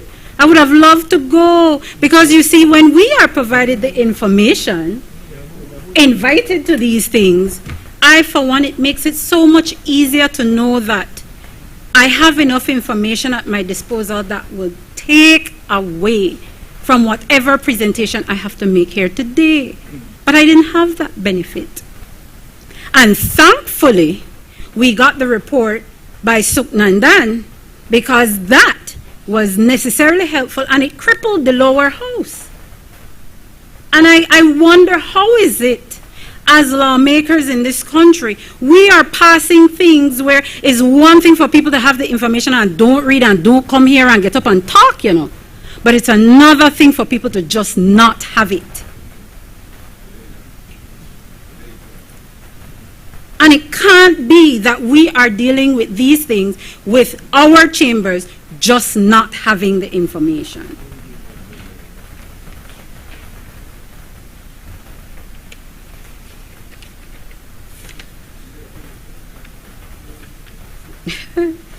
Man, the way you give glowing commendations to the government, it would seem you know everything.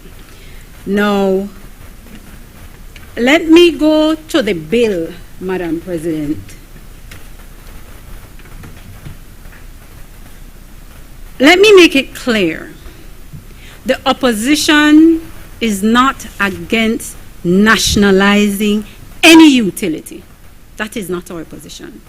We are for nationalizing utility. Man, if we can remember, it is the Barrow administration that put in constitutional safeguards for our national or utilities. I think, as I understand it, and having looked at the documents, the issues that are arising is the manner in which the sale was done and the way in which disclosure happened, the obligation and the responsibility of the government to ensure that in taking on this noble endeavor, that paramount is the interest of the Belizean people to see such an endeavor translate into the dollars and cents of the Belizean people's pockets.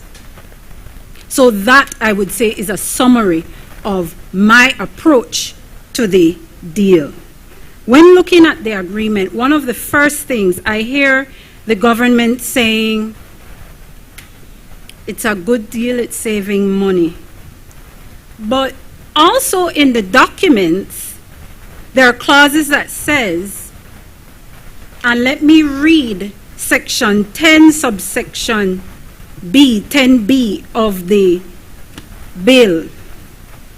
Not, and permit me to read, Madam President, notwithstanding anything to the contrary contained in the Income and Business Tax Act, the Exchange Control Regulations Act, and regulations made thereunder, the Stamp Duties Act, or any other law, rule, regulation, order, or instrument whatsoever, upon divestment of any of the FBL shares or the BEL shares or any portion thereof, any such transfer by the government to any member of the public shall be exempt from stamp duty, and any dividends declared and or distributed by or any interest paid on any securities issued by FBL or BEL, as the case may be, shall be exempt from any income, business, or withholding taxes. First shaft to the Into perpetuity. Now, let's look at it in a balanced way. The government is saying they have nationalized for the benefit of Belizeans. So when they nationalize, they're immediately divesting shares as well as setting up a 3-member body, Ambassador Lin Young, to whom we can afford no criticism, Nadia Garcia, I will not repeat the last part of my statement, and Mr. Joe Wade. I can associate myself with the first part of my statement. And they will be responsible for divesting the dams. And I can't say, and I look forward to you clarifying who from the government. I say it is such a disappointment that the one talented Senator Koi is leaving the Ministry of Finance, but who on the government will lead or participate or advise in the divesting of the shares to the public? Yeah, we need a newser if there is any. But who a landman? So we have these two things, the divesting of the shares and the dams. And it is for the public. I looked in the act to see whether or not public was defined, and you would want to take it for granted it means public at large, but is it public at large in Belize or public at large anybody? And I asked myself, I had to acknowledge that perhaps when Senator Courtney is not taking all the legal briefs in the country, because I am able to still work and earn a living, I may possibly be one of the persons who could buy 1 or 10 or 20 shares. But Senator Koi, if there is any group of persons getting together, forming any company to buy, tag me in, no? don't know that I can say that for the ordinary Belizeans. So you see this statement that it is for Belizeans and being put to the public? Which Belizean has disposable income at a time of inflation and high cost of living to take money from salaries where they barely afford one livable wage and buy in back to BEL? Well, the hydro, the new name, no? Which average Belizean? And so I don't want us to stand here and preach and laud the government as if though this is truly for the average Belizean citizen. And Senator Faber made reference to speculative trading. I will get to that and explain a bit why that is a concern. Because there are only a small number of Belizeans who can get up and say, I will buy into that design. So is it that the government telling me that, or making me realize that I don't know the average Belizean for which they transact on my behalf? And is that the realization for the average Belizean that when this transaction they have to come to face with it, it's just said to be on their behalf, but not felt to be on their behalf?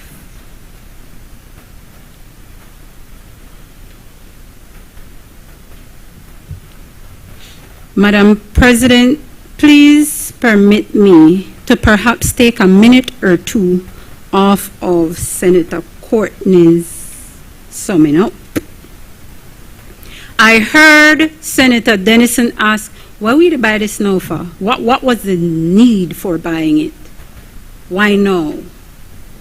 And I join with Senator Galvez when she, according to what we've been told, correctly pointed out the reason, which was Fortis removing its interest in the region and getting out of business. And Senator Courtney said the three main objectives, and correct me, Senator Courtney, stem outflow of foreign dollars, terminate clause causing increase in cost, and give the opportunity to participate in equity and debt market by Belizeans. So that is not a secret. The government has said that is the impetus to which they have entered into this agreement.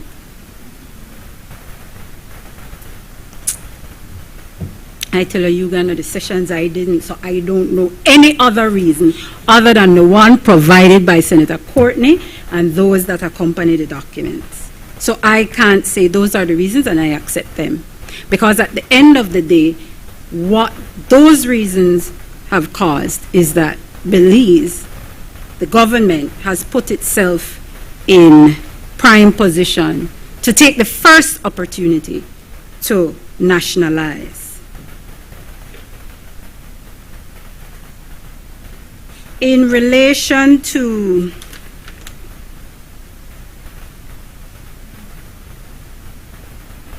and I've dealt with the offering of the shares and the divesting of the dams before. Let me move on. In relation to the debate on the dams and the report from Mr. Suknandan. You know, Honorable President, two things can exist at the same time, two competing truths. And what is true and correct and in the report is, as Senator Faber has said, on the state and the condition of the dams. That is what is in the report. Now, what is clear to me is that Senator Guerra has not appreciated the distinction between the condition of the dam and the functionality of the dam. One may inform the other. And unless you want to conclude that Suknandan was just crazy and contradicting himself in the report. The truth is the report gave us insight into the condition of the dam. And to go even further, Madam President, I received by way of interested Belizeans pictures showing me what the dams look like. And so I cannot fall into the same trap of reading one side of the page that says it functions at this and this and it, and not appreciate the other part of the report that gives clear, uncontrovertible statements that the condition of the dam is poor. What does that have to do with the bigger picture? What is there corollary attendant to or envisaged in the agreement by the government to address the cost of not only keeping the dams functionable, but ensuring that the condition of the dams does not deteriorate to the point where it affects the production of electricity? What is there? When we forego all these taxes, where will the money come from to fix the dams? Should it not be a consideration? Should it not be collateral information that should be shared with us to make us know, you know what, we have everything under control, we have foresight, and we've made provisions for those things down the line?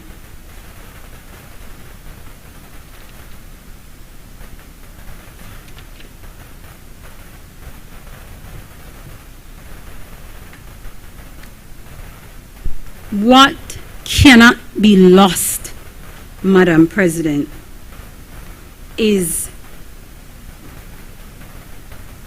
the noble endeavor to nationalize and the correlation between how it is felt by the Belizean people. I remember on the last occasion debating the budget, I made reference to Belizeans want to feel this low rate of inflation. We want to feel the benefit of this agreement in our pockets, because I have not heard, have not seen, have not read how this agreement will change or improve electricity supply and or rates. And those two things are important. And there is not much, if we take one point of view, there is not much we can do in terms of rates, because some things were predetermined. We have the PUC that plays an important role, which I am yet to see how a government entity will operate above board to regulate the government. And in terms of rate, Belizeans want to know, I want to know, because I too am tired of highlight bill, and I too tired of blackout with blowout appliances. And there are many Belizeans who experience power surge as a result of the blackout. And I've been told that we are looking forward to more load shedding. So it would have been helpful to see, attendant to this agreement, some treatment of energy production in the future. And I can anticipate, oh, we're not there yet. That is to come. But we are divesting the dams, which is the source of our energy production. And it is yet to be seen who will invest. And I put on record, Madam President, that when that time comes and the shares are put to public, and I think an amendment should be made to Section 3. Section 3 sub C, that says, for greater certainty, it is hereby declared that the government C is lawfully authorized to divest the FBL shares and the BL shares or any portion thereof to members of the public. public. I would like to add that when that happens, and it should be written into the bill, that those persons and or entities, corporate entities and their beneficiaries do not enjoy the cloak of the dark, that the public knows exactly who is investing, which corporate entity is investing, and if corporate entity, who are the directors, shareholders, who are the beneficial owners.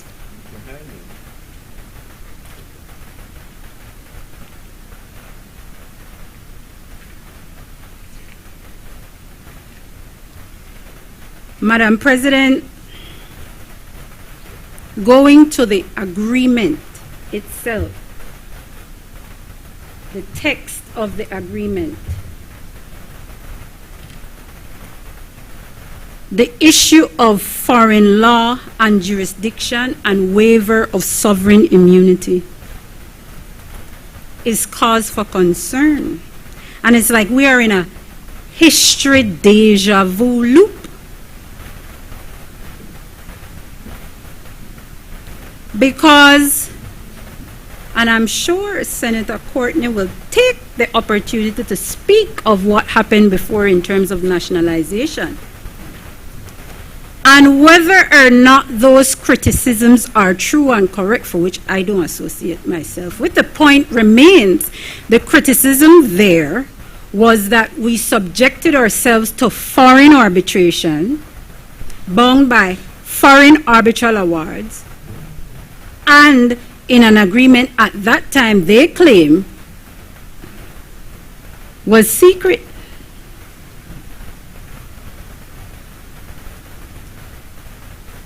The truth is, Madam President, having arbitration in Miami by a 3-member ICC panel is not doing anything better than what they argued against. Waiving sovereign immunity is not doing anything better than what they argued against. This halfway transparency, this halfway bringing it to the public, I would still like to know the agreement provides that each party bear their own costs. Fortis and government. So I understand that Fortis is paying my good colleagues' firm independently out of their own pockets, but I still want to know which attorneys represent the government and how much the government is paying them for the work on this agreement. So tell me now, no? I never hear it and I never see it.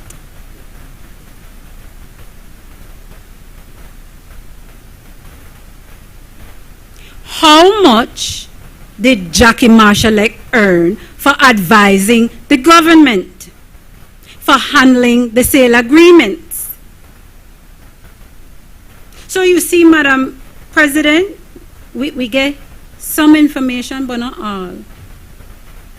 And so when Senator Chanuna said, yes, we should promote inquiry that invites answers, that provokes further inquiry, and therein lies the light. I come back to my point that that light ought to have been before and not after, because this agreement has been executed. We don't have the ability to turn away from it. We have to pass it today. The act says it goes into force tomorrow. We have to make immediately available, I think, $18 million, US dollars.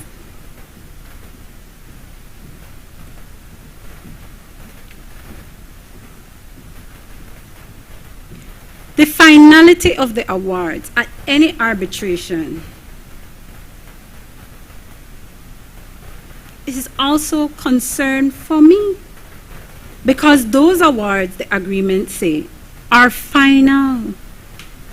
We have no right of appeal. And I hear Senator Dennison suggesting that, well, we should have no problem with that, provided we have the ability to pay Fortis and that the break is clean. I can agree that reading the documents, the break is clean.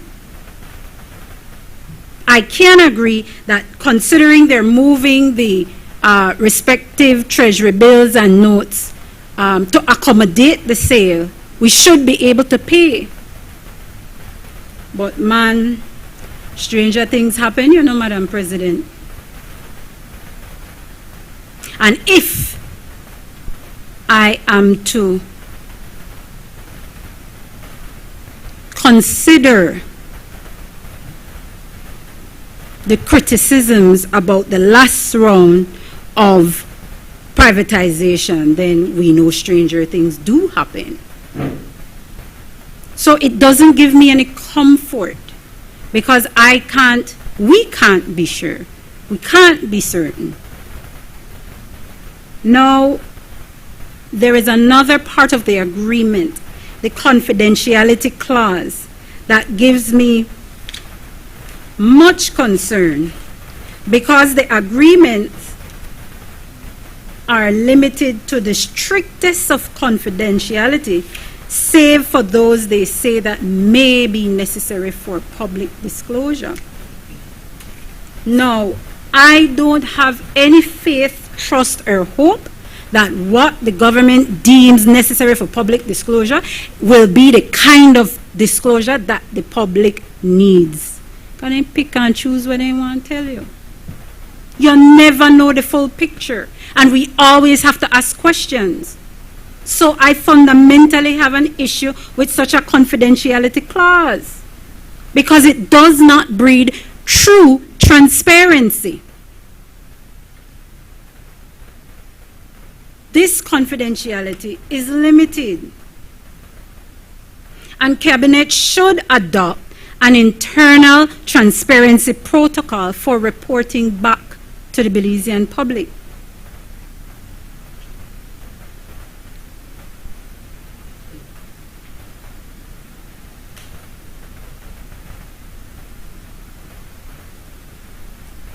Crave your indulgence, Madam President. Before I move on to the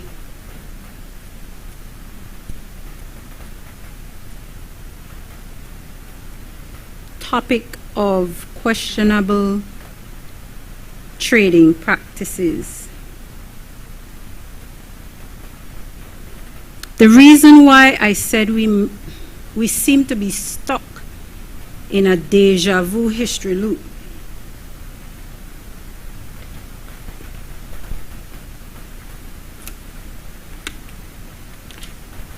the BTL nationalization came with a lot of criticisms, but then we were able and privy to in real time and now seeing it in real life the former Right Honorable Dean Barrow's prophecy.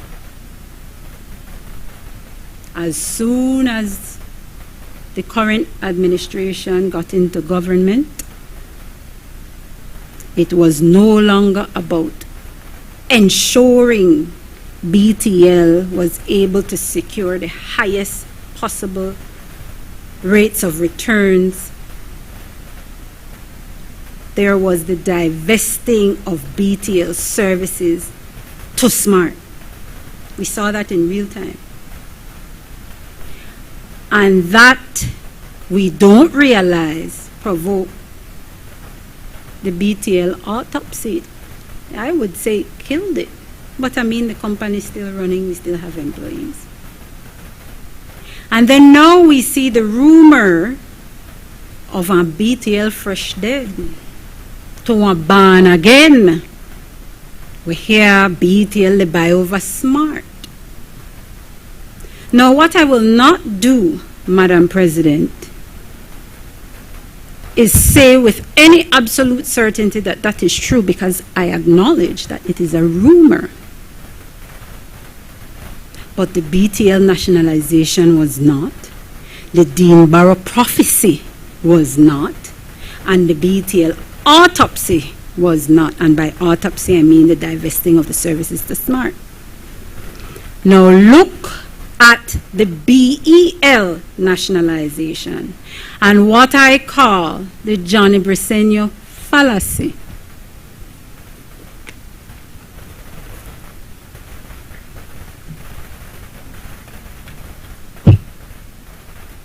Kindly remember that the Prime Minister is the Prime Minister. So if we are to refer to him in Parliament, can he be referred to as the Prime Minister? Guided, Madam President, happily so. The Honorable Prime Minister Johnny Briceño fallacy. Because the point is the fallacy, not the name. And the fallacy is this. We are nationalizing for and on behalf of the Belizean people. But which Belizeans? The BEL, save for the constitutional safeguards, are open to, and this is why Honorable Faber referenced it, open to reprivatization and or PPP. We're happy, we like the PPP right now. We like public partnership. Because what can really happen, and it is not fear-mongering, Madam President, because we've seen these things happen over and over again. What can really happen is either what is already in place or what is yet to be set up are those persons, those entities which are meant to benefit from government coming before to nationalize and then to divest later on. And so my caution to the Belizean people is just that. Be on the lookout for down the line when the divestments are happening. Be on the lookout to hold the government to account, to disclose those persons and entities. Be on the lookout to ensure that this was not just a vehicle. Well, my colleague says retirement plan. That is not what I say. I'm not asking about retirement plans. The only question I have had on my mind for the past few days is the who thief Budna. But what I want to say, Madam President, is the Belizean public need to be on the lookout so that at the very first instance, when this begin to smell, we have to together act to keep the government accountable. Because remember, this is a noble endeavor meant for us, collectively, not us, a few.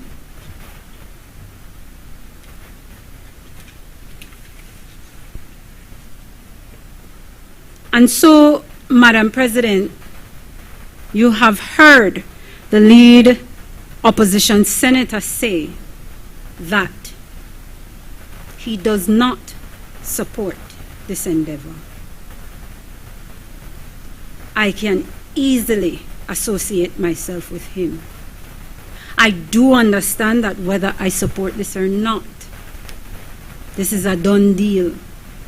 I can easily say that I will not ever suggest that it is not a good and noble move for the government to nationalize our utility.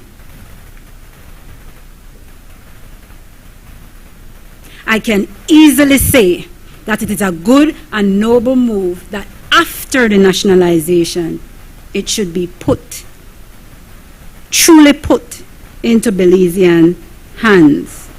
And Belizeans collectively, all, not a few. Leader of the opposition, the Honorable Tracy Tega Panton, in her contribution to the House of Representatives debate, said it like this: please just make sure a little portion, that's what you say, a portion Go to the Belizean people.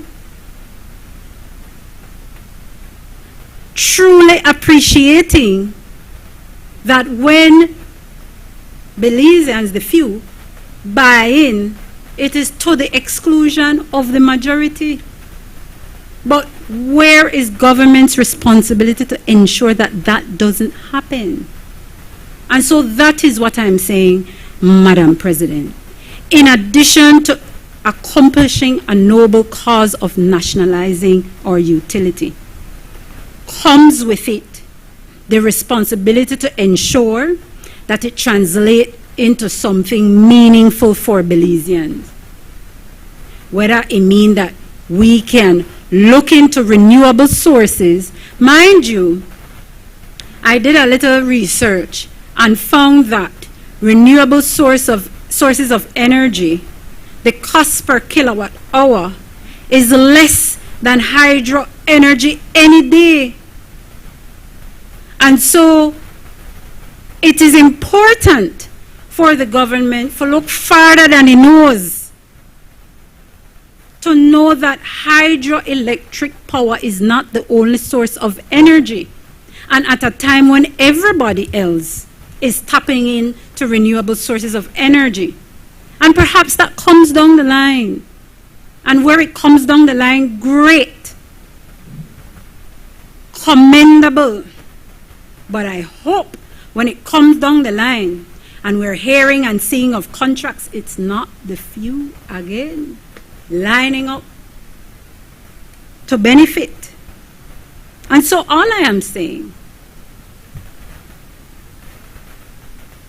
let it be truly what it is said to be for.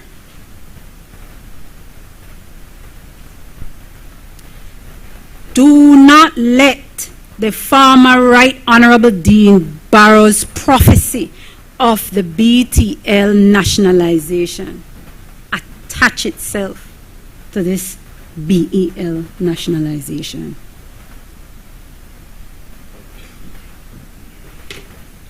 Because in real time we are here now. And in real time we can begin to hold ourselves to account to ensure that it doesn't happen.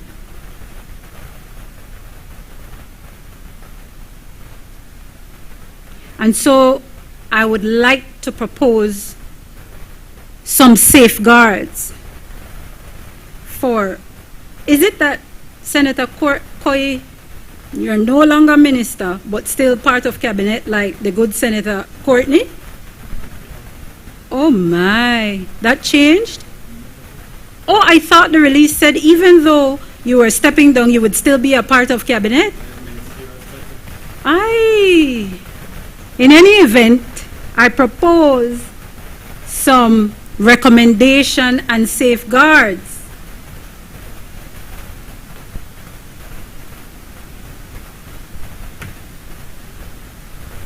The formal rate waiver resolution, Cabinet and us, I mean, I don't know how far we can go with this one, but we should explicitly acknowledge sovereign immunity waiver. Because the thing is about sovereign immunity and the arbitral awards, it being final, that can extend itself to our assets, you know. Any assets. And I don't know that this government, and truly I don't know that any government has ever taken stock of the assets of this country. Is there any stock taking endeavor, my good Senator Courtney, that I don't know about? Do we know what all? So that down the line, well, if the good Mr. Waite knows,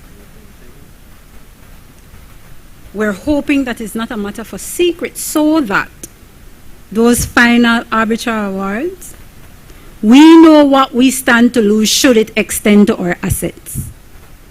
Because the awards can extend itself to assets to satisfy the very awards. An insurance and asset transition plan immediate novation of all FBL insurance policies to GOB or BEL. When Senator Dennison opened his arms to the employees to unionize, that is not the end of it. There should be an insurance and asset transition plan. Senator Pitts, just a note, there is 5 minutes left. Guided my good Senator President, I am in my closing. Lovely, right? Pension and Labor Compliance Review. Mandate Ministry of Labor and Social Security to manage planned terminations and employee transitions where there are such. Now we hear that the framework that is there remains, and we like that. But in the event that there are any transitions, ensure that they are seamless and nobody is at a disadvantage. Arbitration Preparedness Fund. Man, if you listen to the government, then they tell you, nos estamos Jesus Cristo. We know we not have no need for go to any arbitration and pay any arbitral awards. But let's just say they are not Jesus Christ, and we do go to the ICC. There should be an arbitration preparedness fund. And I mentioned the asset protection framework. Do we have any overseas assets? It occurred to me, I don't know. I mean, it's possible.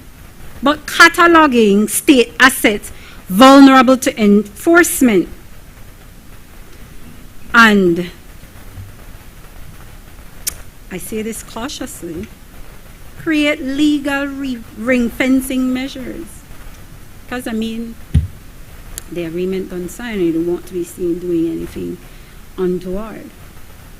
But tying into my statement on a stock taking of the assets is not only to do it, but let it be known.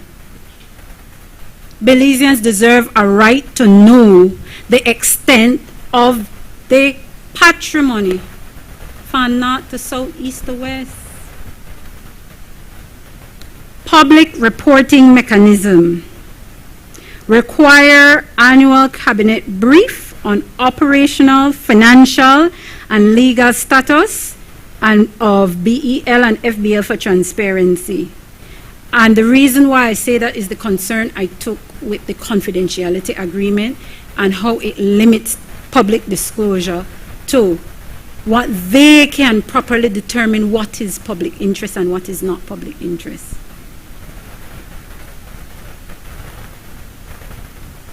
I conclude the agreement of the 2025 Fortis divestment package, no doubt at this moment, restores full national control of the electricity system, but it introduces significant legal and sovereign risks due to foreign governing law, arbitration abroad, and waiver of immunity.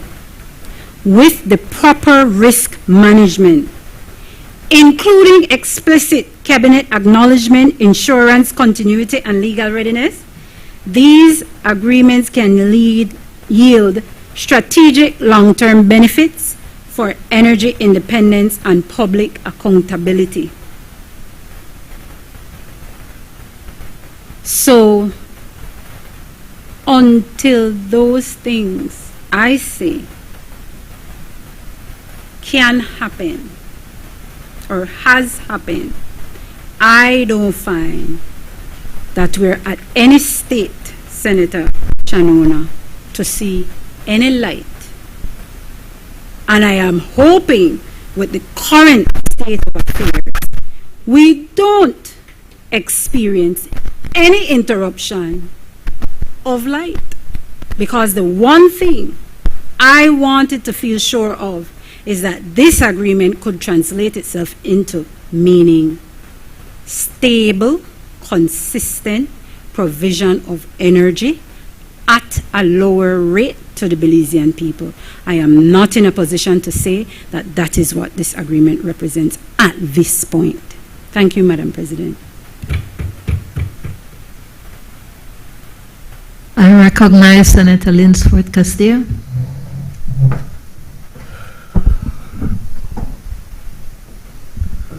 Thank you, Madam President.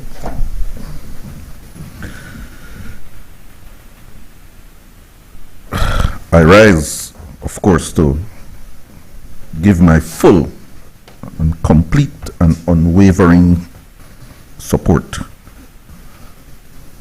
to this, the Belize Electricity Investment Bill 2025.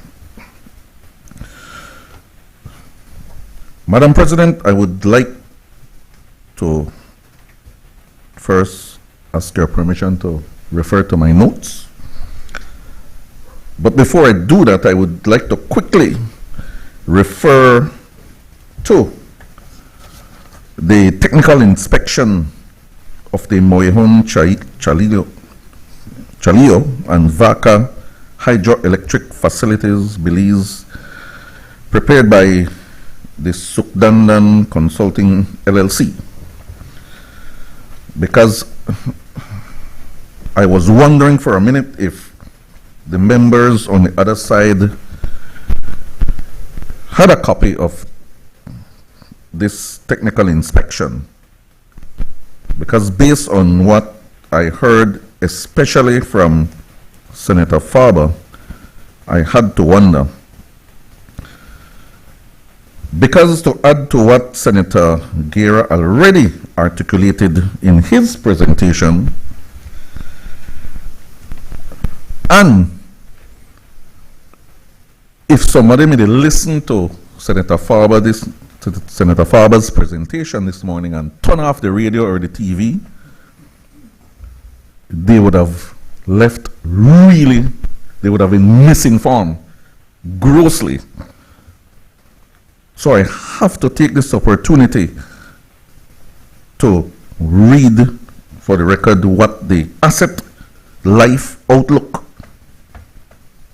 and specifically we are referring, just as what Senator Guerra mentioned in his presentation, we're referring to 3 dams, as mentioned before, Moyehon, Vaca, Chalio, and we're referring to 30% of Fortis's share in BL. But specifically looking at the dam, this is what the inspection report tells us. And I read, with ongoing routine maintenance, planned overhauls, and effective environmental management and civil components are expected to have 40 to 60 years of remaining life. You hear that? Because when I listened to Senator Faber this morning, he would have sway make you think that you buy, like we say in a Creole, pussy in a bag. Like these assets, right, Senator Guerra, like the assets are run down. Nothing good. Which is like a complete misinformation to the Belizean people. While life support of 40 to 60 years, we're looking at my birthday tomorrow, 40 years from now, I am 94. I'm not sure if I'm still around, Madam President. Thank you very much. But I'm just trying to show that these assets are in very good condition. The mechanical systems, which are the turbines and the penstocks, 20 to 40 years of life remaining in them, at least we're looking at. And the electrical systems, 15 to 20 years. These are not my figures.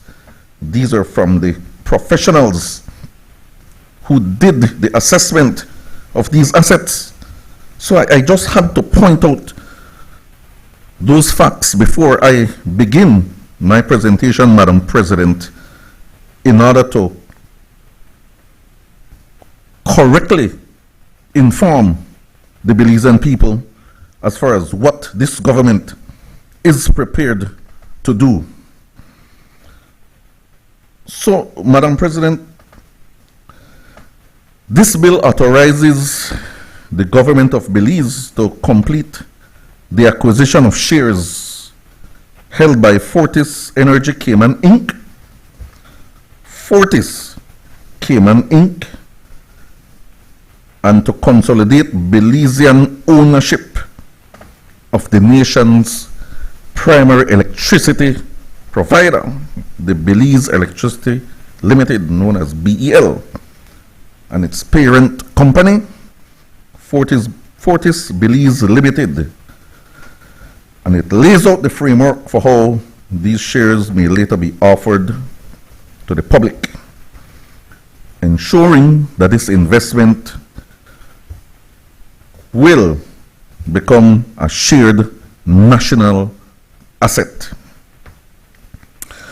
I must also point out, Madam President, especially after listening to Senator Cetina, and I was surprised to hear his remarks, because after my colleague Senator Galvez eloquently pointed out that this situation that the government and this nation finds itself in, we did not go to seek out this situation. On the contrary, it presented itself to us, because whether we were interested or not, as has been stated over and over in various presentations today, Fortis is and has been divesting its asset not only in Belize, but in the entire region. So, whether the government was interested or not, they would have still sold their interests in Belize, along with what they're doing in other areas, I think Turks and Caicos and somewhere else. So the government sees this as an opportunity to have our energy assets being fully Belizean owned. And who can disagree with that, Madam President? Who? I can't, for the life of me, understand anybody that would oppose this situation. So, Madam President, by approving this legislation, we are reclaiming a critical national asset and affirming that essential public utilities must serve the Belizean people first and foremost. And so, as Senator Herrera in his presentation articulated and explained to us, that to meet these obligations responsibly, the bill authorizes the issuance of treasury bills and treasury notes, and he explained the difference between these two.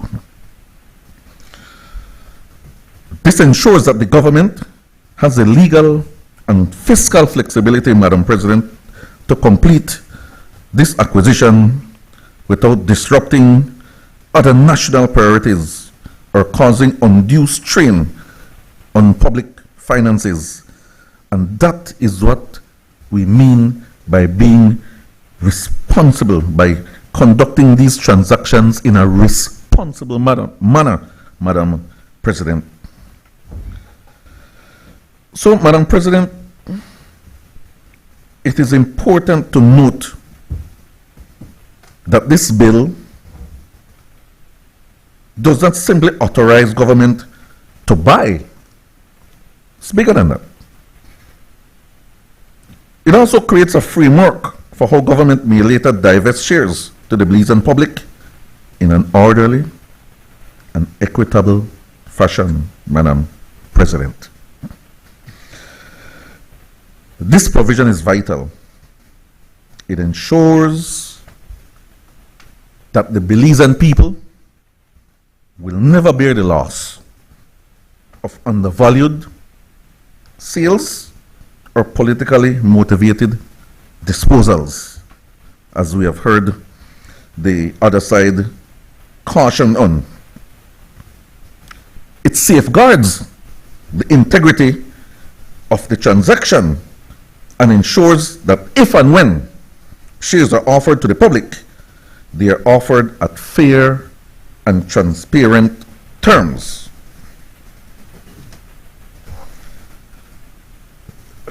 Madam President, the benefits of this bill go far and beyond BEL, Fortis, etc., etc.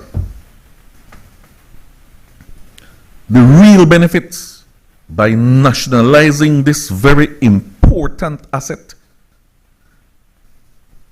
are the Belizean people, Madam President, and I cannot overemphasize that enough. By returning BL's ownership to Belizean hands, we will ensure three things, Madam President. We will ensure that dividends and profits remain within the hands of Belize and Belizeans. We will ensure that investment decisions are made in alignment with national energy policy. We will be able to dictate our own terms, Madam President, which is key. And finally, we will be able to ensure that tariff setting continues to reflect the needs and the realities of Belizean consumers. I listened to Pastor Wade talk about the whole turning on his air condition, and others reflected on the current cost of electricity. All these things we will be able to control and regulate, Madam President. This transaction therefore serves not only economic goals, Madam President, but also social justice and national empowerment.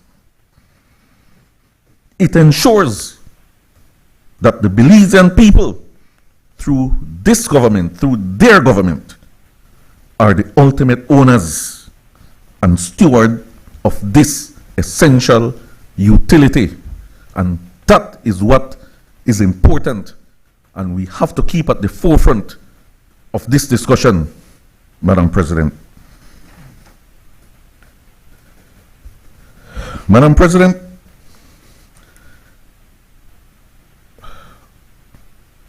let's look at the whole issue of transparency, accountability, all the buzzwords that we hear over and over. But it is equally important to emphasize this bill's commitment to the very thing, the very buzzword of transparency and accountability. And I listened with great dismay and disappointment this morning at Senator Faber, the scold this side and talk about the fact that this thing is being rushed and not sufficient time was given to this process, and they're being kept out of certain things. and the reading of the haste in terms of the passing of this bill through the lower house, and what we're doing today in this honorable Senate. And I said to myself, Madam President, these are the same Senator Faber way that I once the Deputy Prime Minister. You do? I had to wonder, because for 13 years they sat in government. And if I'm not mistaken, Senator Courtney, I think the UDP holds the record.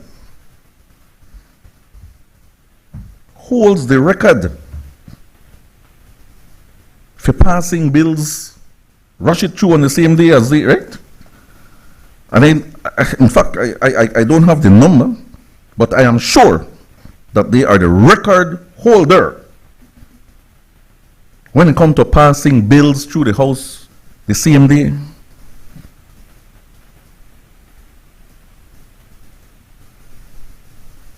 When it comes to one particular utility, Madam President, talking about rush, we all can remember the manner in which the BTL transaction was handled under the Barrow administration, talking about doing business in a hotel room in Miami, then bring it and rushing it through both houses, and you will sit there and try to lecture us about handling a situation, in this case where time frame is important. These are negotiations that are undergoing, that the government has to make a decision, and that is what we're doing. So don't sit and try to lecture us about rushing anything through this house, because you guys over there don't have the moral authority to tell us about rushing anything.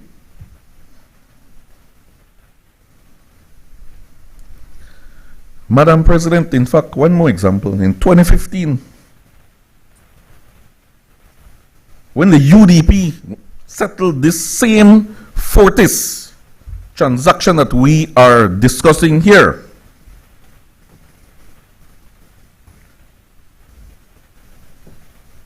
after 4 years of expensive litigation, Madam President,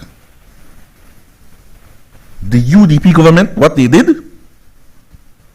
this is 10 years ago they talked about, 10 years ago, 2015, they held a cabinet meeting. They decided what they decided there. They called a special house meeting, and they rushed that bill through the house, and he, Senator Faber, sat right there. Had no problem. You can't scold Dean Barrow. You can't tell our boss, why they rush this thing here? Make it take with time. Or using those same words that he used this morning. You never do that. It was all right then. All of a sudden be all right then. But now he wants to come here and pontificate about rushing things through the house. Madam President, we have to be better than that. And so, this acquisition process will be subject to all relevant financial oversight. I want him to know, including audit by the Auditor General and reporting through the Ministry of Finance. The terms of the share purchase agreements will be made public, ensuring that Belizeans understand how this government acted on their behalf. So, Madam President, this democratization, that's a big word, of ownership is one of the most progressive features of this bill. aligning with the broader vision of economic inclusion and national unity. So, Madam President, I want to really cut my presentation short, because my colleagues have mentioned quite a bit of what I had prepared. You like that?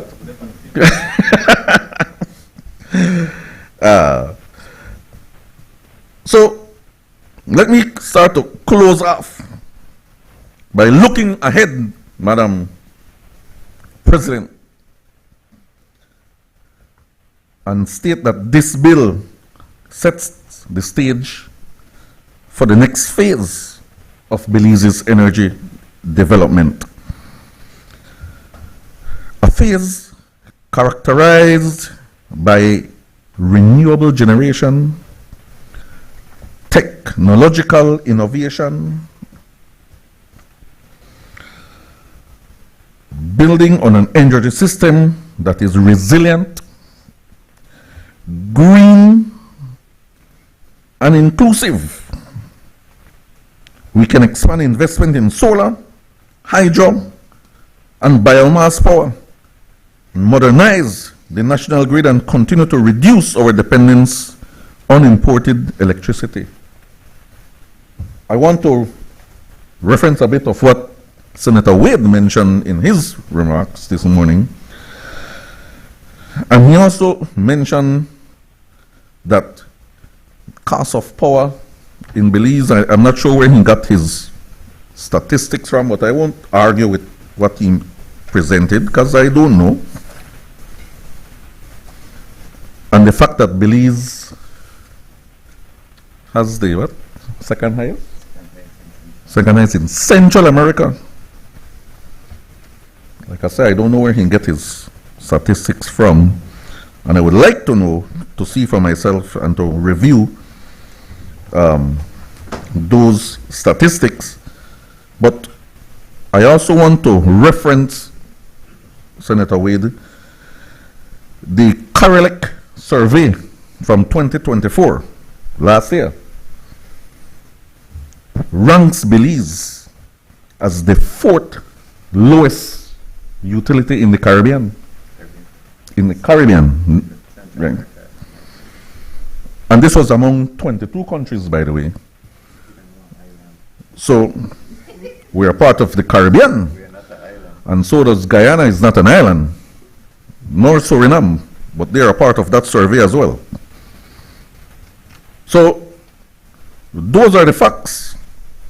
And yes, they need to continue to advocate for low electricity costs will always be there. So, of course, we have to look at other areas to source our electricity other than hydroelectricity. And this government is in full support of that. So, Madam President, this Belize Electricity Investment Bill 2025 stands as a landmark in the history of economic governance and public ownership in Belize, and I'm proud to be a part of that. It is a bill that, one, strengthens national control over our electricity sector, two, establishes a fair and transparent mechanism for public participation in ownership, three, protects the integrity of the transaction through fiscal discipline and legal safeguard, and four, it paves the way for a more sustainable, self-reliant, and equitable energy future. I may forget to mention one more thing that Senator Faber may bring up. Because when we talk about the whole issue of who own this and who have the opportunity to invest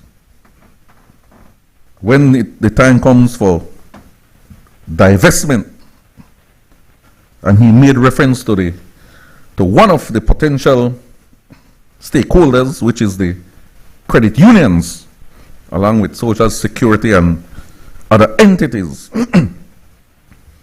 But I wanted to point out, and he asked me about the whole issue of member owners. At the end of the day, if my figures are right, there's about 115,000 member owners across various credit unions in this country. And when you mention credit union, who are the owners of the credit unions? It's members.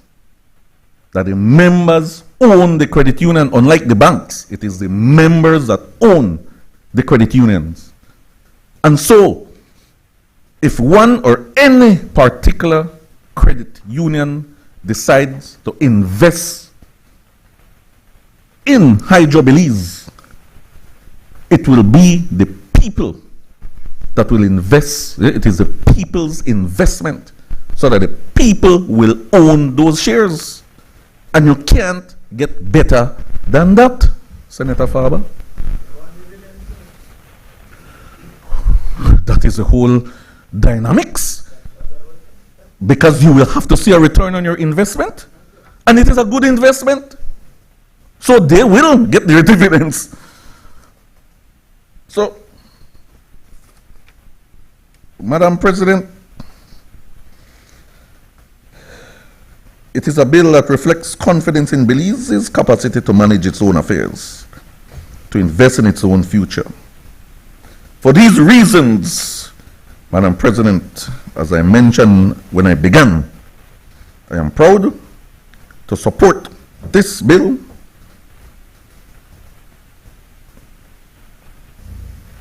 And I am here on the other side, but in principle, that we move a step toward greater economic sovereignty, and ask that the Senate pass this bill. Madam President, I so move, and I thank you. I recognize Senator Christopher Cowie. Thank you, Madam President.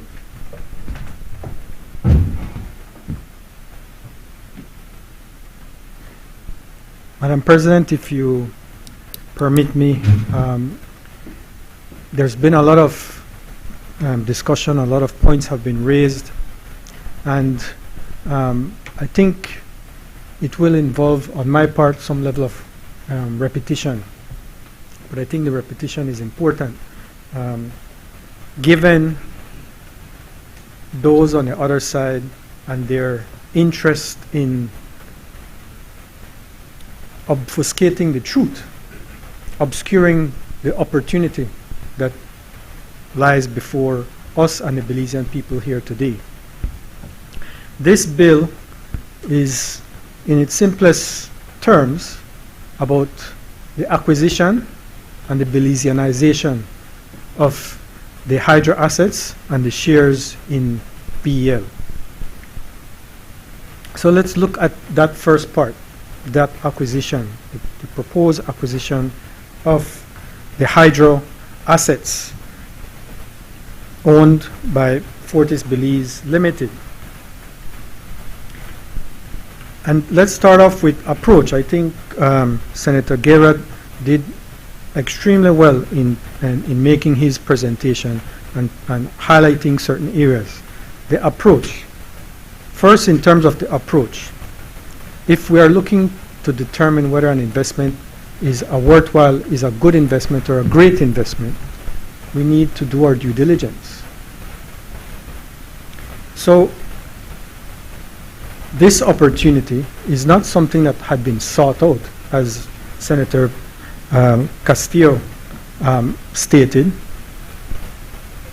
There was already the advanced negotiations in the purchase of this Fortis Belize interest, not by a Belizean company or group or Belizean public, but by a foreign investor clearly they had confidence enough to invest and to want to invest in a generation company operating in Belize.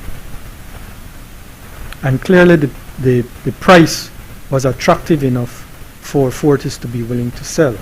We've all had or heard the discussions about Fortis's interest and why they wanted to or were willing to sell to this government. Well, they were willing to sell to another foreign investor just the same, like how they sold their interest in the Turks and Caicos company, and in the process of selling their interest in their Cayman generation company. They have their own policy approach, but the numbers indicate where this investment stands vis-a-vis Fortis. When Fortis acquired and invested in Moyehon and Chalio back in 1999 or thereabouts, its size, its asset size was roughly $1 billion. This investment that it made out of its own equity back then was about $150 million, roughly 15% of its asset size. From then to now, Fortis has grown tremendously.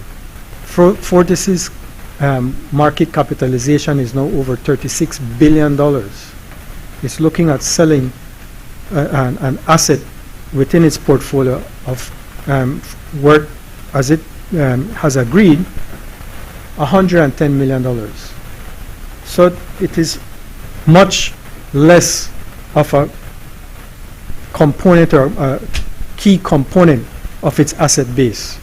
So it is a fit for them to focus more on transmission and distribution when most of their investments, most of their assets are in transmission and distribution and no longer in generation. So it's not difficult to appreciate that they would have an interest to divest their remaining generation assets. So that's on the Fortis side.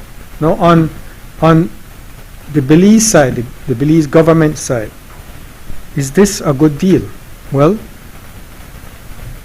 doing due diligence, hiring NERA to do evaluation, hiring Suknandan to do the technical consulting, to provide advice, helps for the government to appreciate whether in fact they can achieve a good deal or achieve a great deal for the government and people of Belize.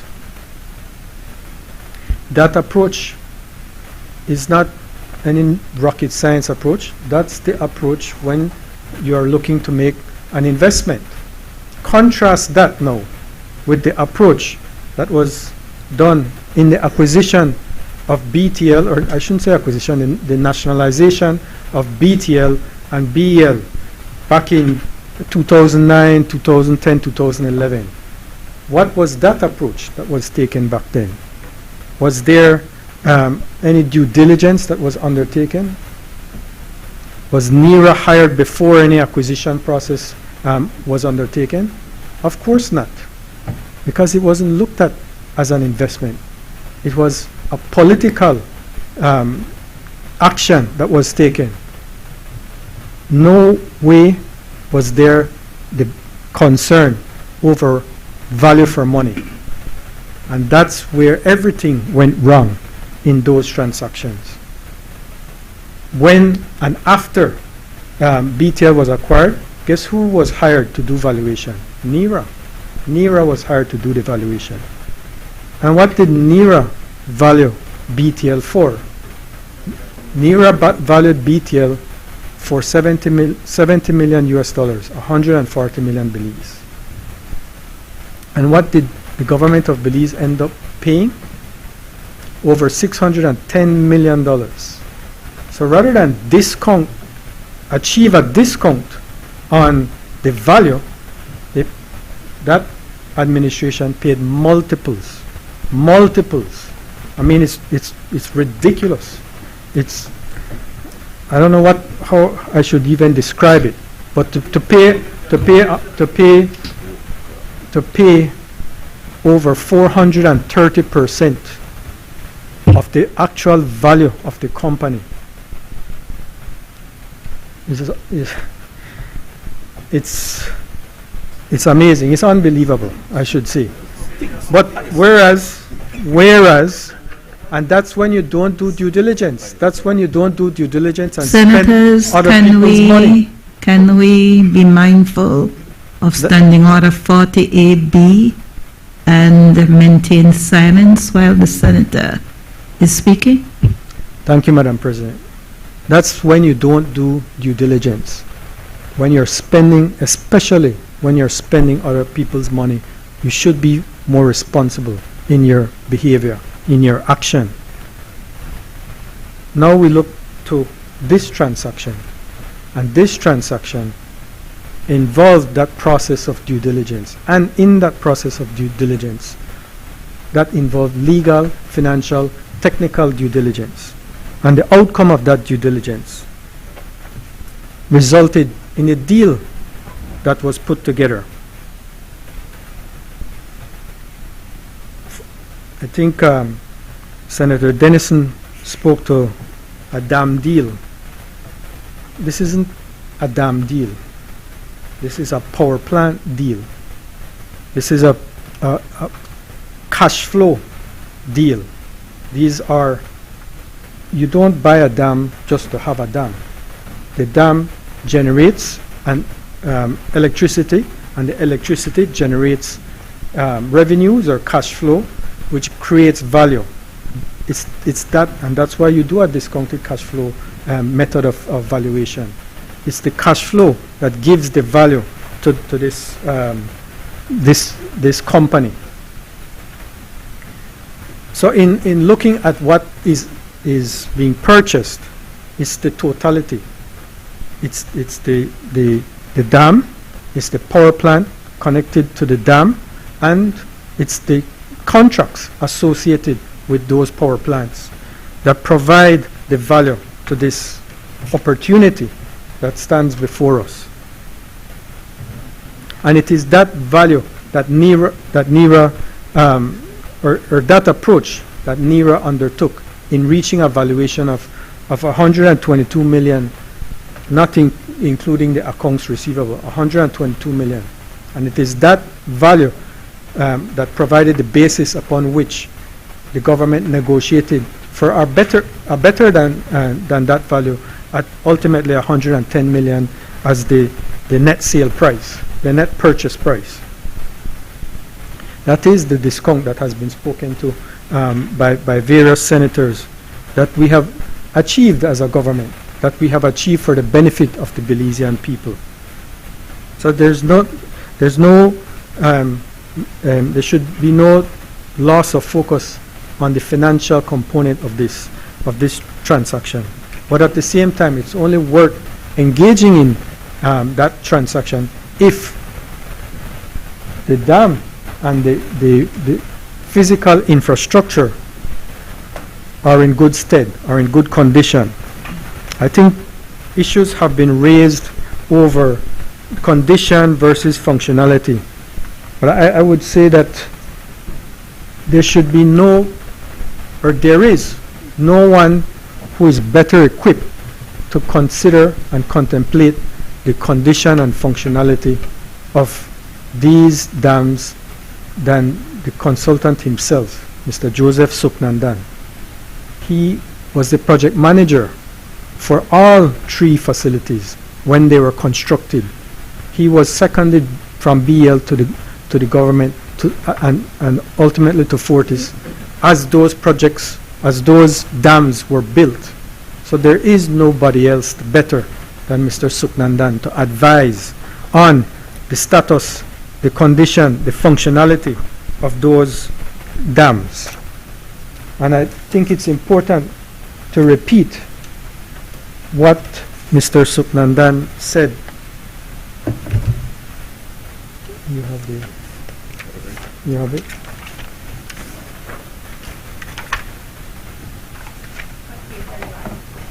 I think on page 3.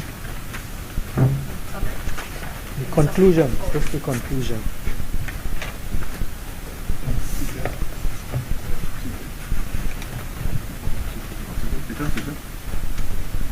Yes. Apologies, Madam President, but the conclusion of Mr. Suknandan, the one who built the projects, I said it's important to repeat it because so that there's no confusion, there's for total clarity. What Senators, the technical experts highlighted. Senators, what the technical expert one stated.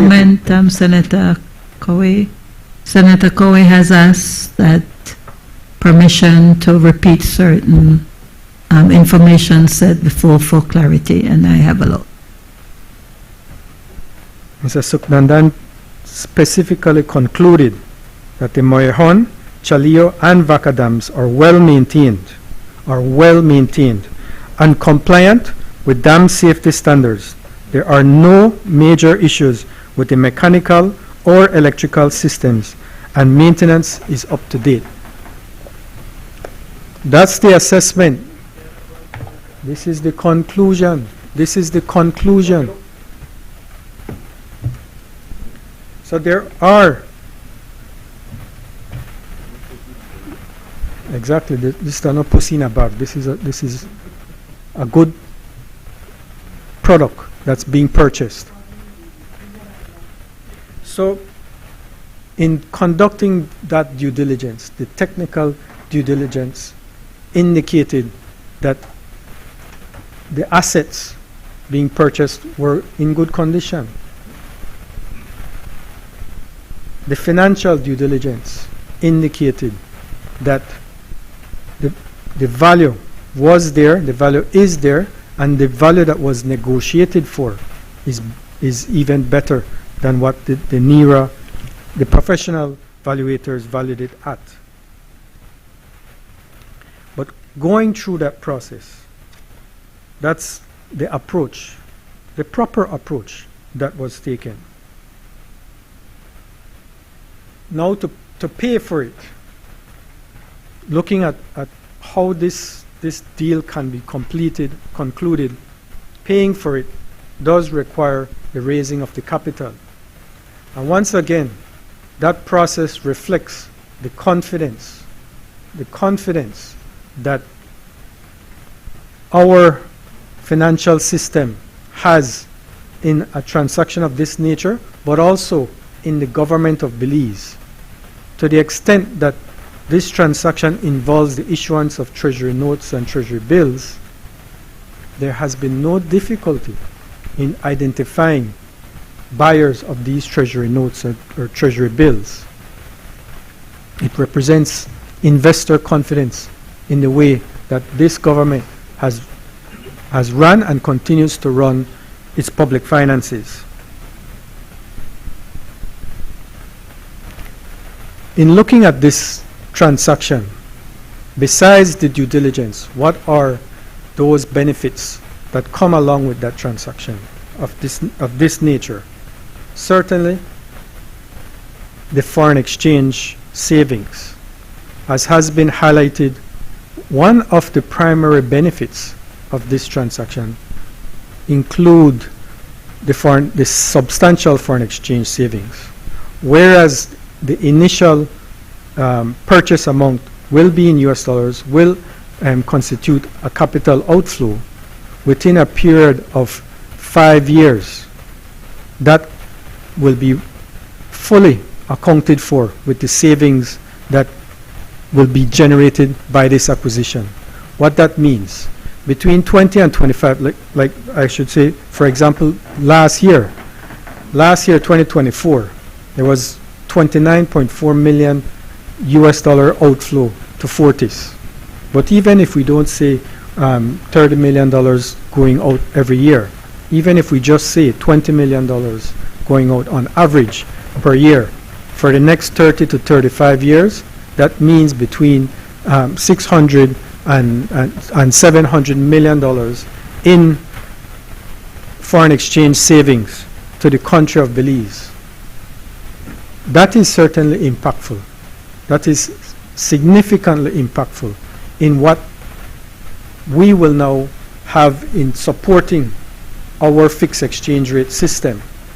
We came out of COVID, or went through COVID, very concerned about the devaluation of our currency.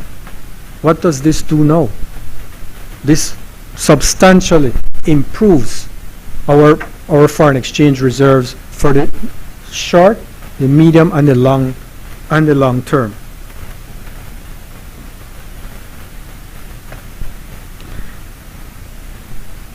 The approach that this government has taken, I should also highlight, has positive implications from an investor confidence standpoint as well. In looking at investment as forming a part of our GDP from the 2009, 2010, 2011, when those nationalizations took place under the UDP administration. For that period from then to 2020, and comparing it with 2021 through 2024, what you see is a marked difference in investment in the country. Whereas, on average, for that period of time, we had a depressed level of investment in our country of around 16% of GDP, or around $680 million on average per year. Since this administration came in 2020, for 2021, 2022, 2023, and 2024, our average investment in country, local and foreign investment in country, is in the vicinity of $1 billion, $40 million, or over 20% of our GDP. There is something to be said to approach, to how you approach investors, how you approach foreign investors in your country, how do you attract investment in your country. And I think that is very reflective of the difference in approach between the two administrations. And I think it's important to appreciate that with that level of investment, that directly contributes to the growth in our GDP, in the growth of the income per capita of each and every Belizean.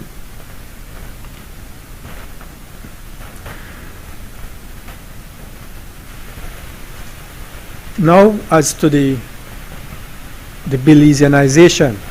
The Belizeanization speaks to the divestment. So yes, government acquires, but government acquires with a view to Belizeanize this investment. The authority is sought under the bill for that specific purpose. And with that authority, then government is in a position to divest to members of the public and to share the benefits that will accrue by virtue of this investment in the company. Recall that this transaction involves the purchase of Hydro Belize for roughly $110 million. If it is that the company continues to generate $15 million return per annum, what is the return on investment? You just 15 over 110 puts you between 13 and 14% per annum as your return on investment. Contrast that to what the opportunities, the other opportunities are that exist in Belize, mostly with the banks, putting your monies on a term deposit with the banks. You most certainly get less than 3%. This is a substantial difference in returns that arises in this opportunity, and this is an opportunity for the public at large. Concerns have been raised about the different risks, and yes, there are risks, just as there is in every investment. There are risks. Climate risk is probably the most significant risk of this type of investment. The impact on rain. what is that likely to be in the foreseeable future. But in looking at that risk, looking at the trends and looking at the projections on the future, even if there were to be a 1/3 fall off in the return on investment, you're still looking at around 9 to 10% return on investment. So there is a lot of cushion there in terms of making an investment of this nature.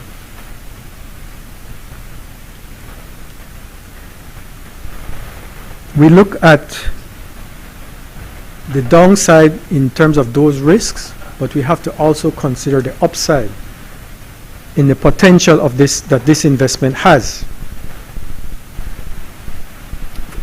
Right before us, in fact, before the government got involved in negotiating on this transaction, there had already been discussions about building a rubber dam, essentially increasing the reservoir capacity of the Chaleo Dam. By increasing that reservoir capacity, you increase the generation capacity, which in turn enhances the revenue potential of the company, the potential for solar on the reservoir itself, but also the possibility of additional hydro upstream or downstream, or potential opportunities that exist. So we can't just look at the risks without evaluating the opportunities at the same time. So while we consider this Belizeanization, it's important to appreciate that this is an opportunity that has an upside potential besides just the downside risks. Overall, what I would like to conclude on very quickly is that this is an opportunity. This is an opportunity that has presented itself to the government of Belize. This is an opportunity that, in the way that the government of Belize has approached this opportunity, as reflected in the bill, is that this is an opportunity that will be available to the entire Belizean public. So rather than be doubters, we should consider being doers. This is what this administration has been about, being doers, not doubters. Rather than watch or watching, this administration has been about working for the people. And rather than just looking from afar and raising concerns, making complaints, I think it is time for us to seize the opportunity for the government and the people of Belize. So Madam President, I have no hesitation in giving my full support to this bill. Thank you.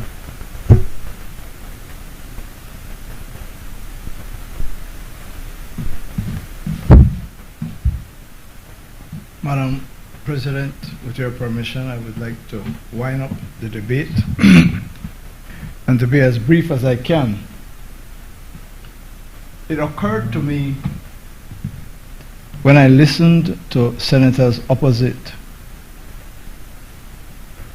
that it is only if you love a pedophile and support Budna and publicly come out and embrace him that you can rationalize away this Madam President, on a point of order, it is quite uncharacteristic of Senator Courtney to go as far in his political posturing to suggest that I or any other senator on this side is in love with any pedophile.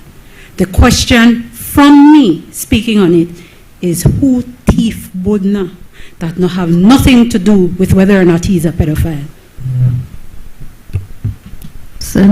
Leader of Government Business. Thank you, Madam President. I no love Budna.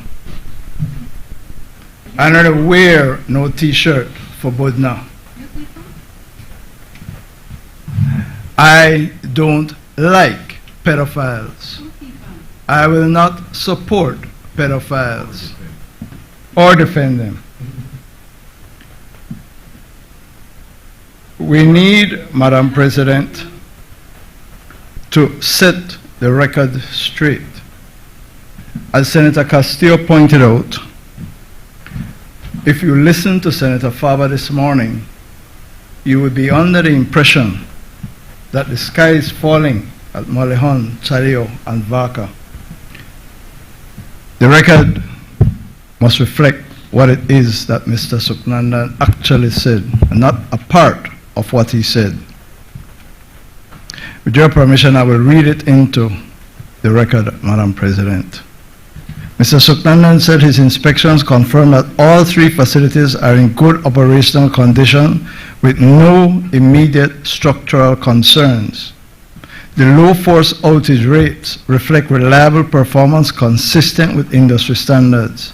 However, targeted maintenance is required to address minor issues and ensure longevity.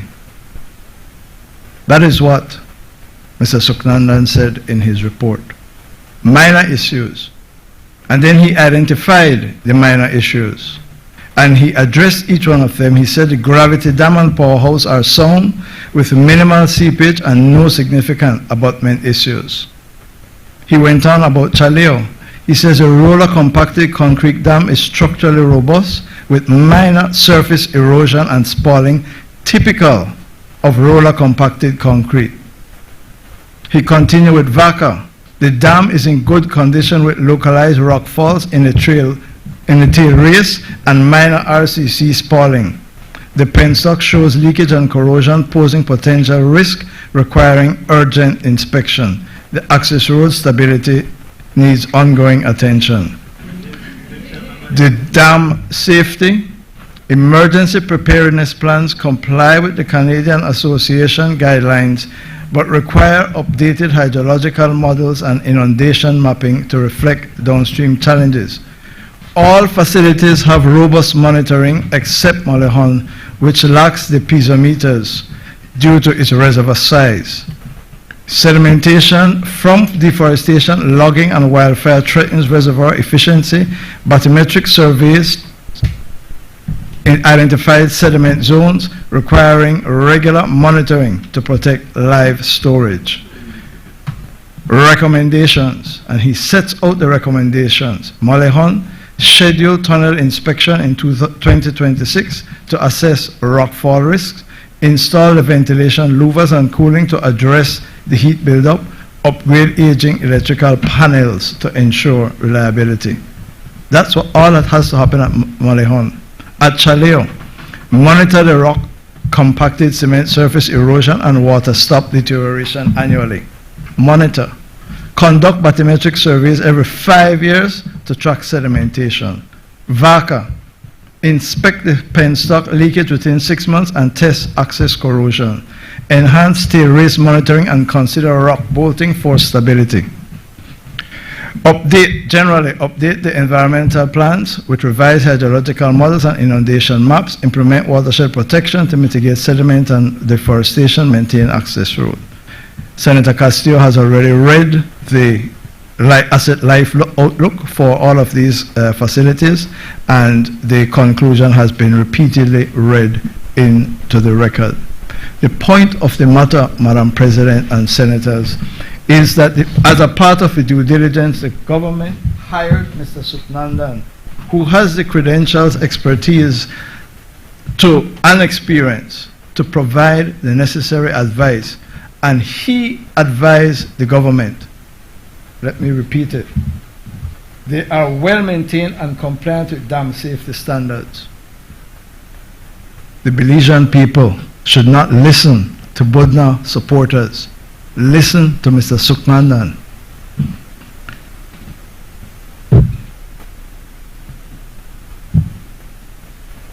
Another misrepresentation is to say to this Honorable Senate that there was no need for a decision by the government to acquire the Fortis shares.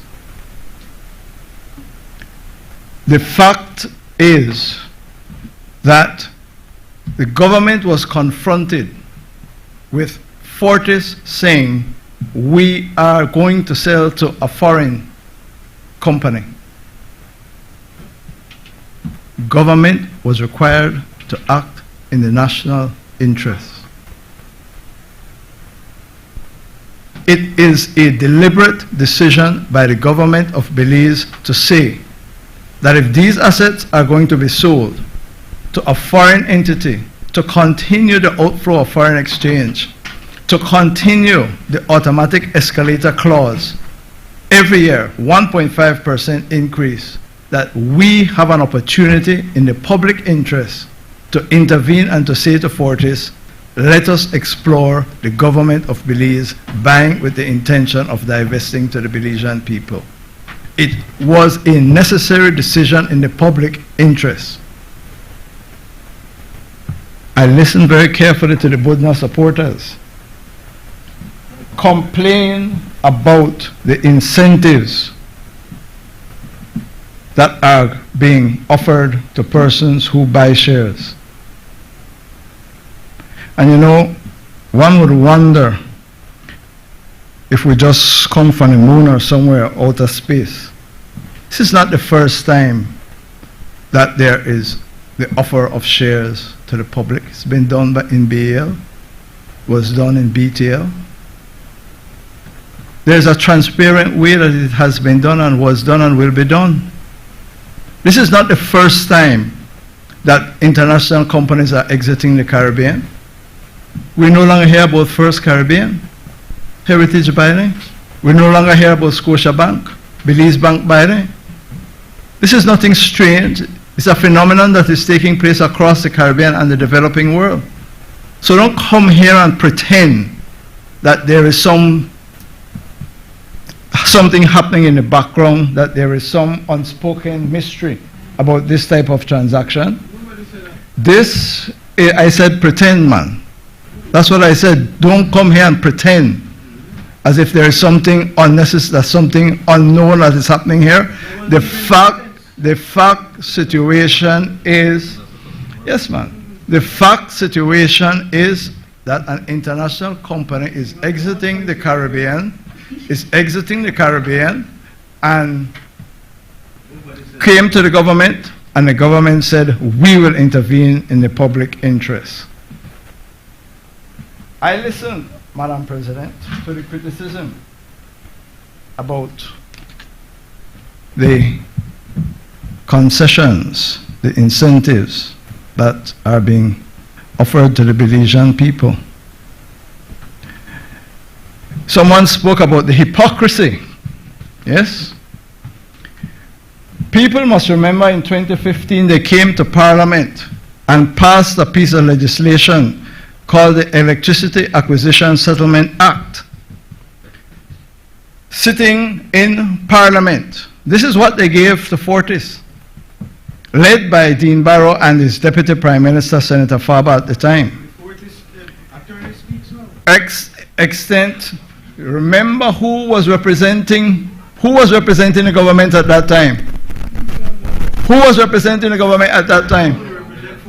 Answer the question. Who was representing? Senators. Who was representing? Sitting right there, Barrow and Williams representing the government. Senators. And you sit down. Don't let me have to stand. Senators, if we can be silent, kindly be reminded, Standing Order 40A, B, Senator present in the Senate during a debate shall maintain silence while another senator is speaking and shall not interrupt except in accordance with these standing orders. Thank you, Madam President. The Fortis exemptions granted by the UDP, the Fortis companies shall be exempt from all taxes imposed on dividends and distributions paid by BEL to the Fortis shareholder, by Fortis shareholder to its parent company or its shareholders. Beyond that, The Fortis company shall be exempt from exchange control in relation to any future dividends and distributions paid by BEL to Fortis, paid by Fortis to its shareholders. Continues, the Fortis company shall be exempt from any stamp duty that would, but for this provision, be payable on the transfer of shares and the foreign exchange permits. The Fortis companies shall be exempt from any and all taxes, duties, charges, fees, imposts that, but for this provision, will be payable by the Fortis shareholder on the consideration received for the transfer of the Fortis shareholder from the government in the event that the Fortis shareholder exercises its option pursuant to the terms of the option, to the put option. Madam President, members of the Senate, what the bill says is to give even less benefits to any Belizean who buys as a part of the divestment. It is rank hypocrisy to offer that, put it in law, give it to Fortis, and now we're doing a divestment, offering it to Belizeans, and come here and say, I have a problem with it. Why? Why prefer Buddha and not like the Belizeans? We have in this bill an provision that gives clear legal effect to the divestment. Clause 8. Notwithstanding the provisions of any other law, government is hereby authorized from time to time to sell any of the BL shares and FBL shares to members of the public, provided that no BEL shares or FBL shares shall be sold to the public for a price per share less than the purchase price per share under the share purchase agreements. So, Madam President, whatever they may want to conjure up about how this divestment is going to take place, I hear Lee Mark done, Ghana bank already and say how much you buy. However much they want to conjure up all types of shenanigans, the Belizean people, by law, are protected in that no divestment can take place for a price less than government is going to pay. That is enshrined in the law to protect the Belizean people's interests. And so, Madam President, when I wind up this debate, I want to again, for the purposes of the record, associate with what Senator Denison referred to, what the Prime Minister referred to, and has been said again. Fortis Belize is managed on a day-by-day basis by 48 Belizeans. Not Fortis Canada, not Fortis Ontario, not Fortis Newfoundland, not Fortis Arizona. Belizeans. That management is going to stay in place. Those Belizeans are going to continue in their jobs. There is absolutely no reason why anyone in their right mind would want to change that management team. The bringing on board of Ambassador Lin Young is to call on his experience and expertise to guide Fortis Belize under government control on the path to transition to the divestment. Yet people come in here and have a problem with that.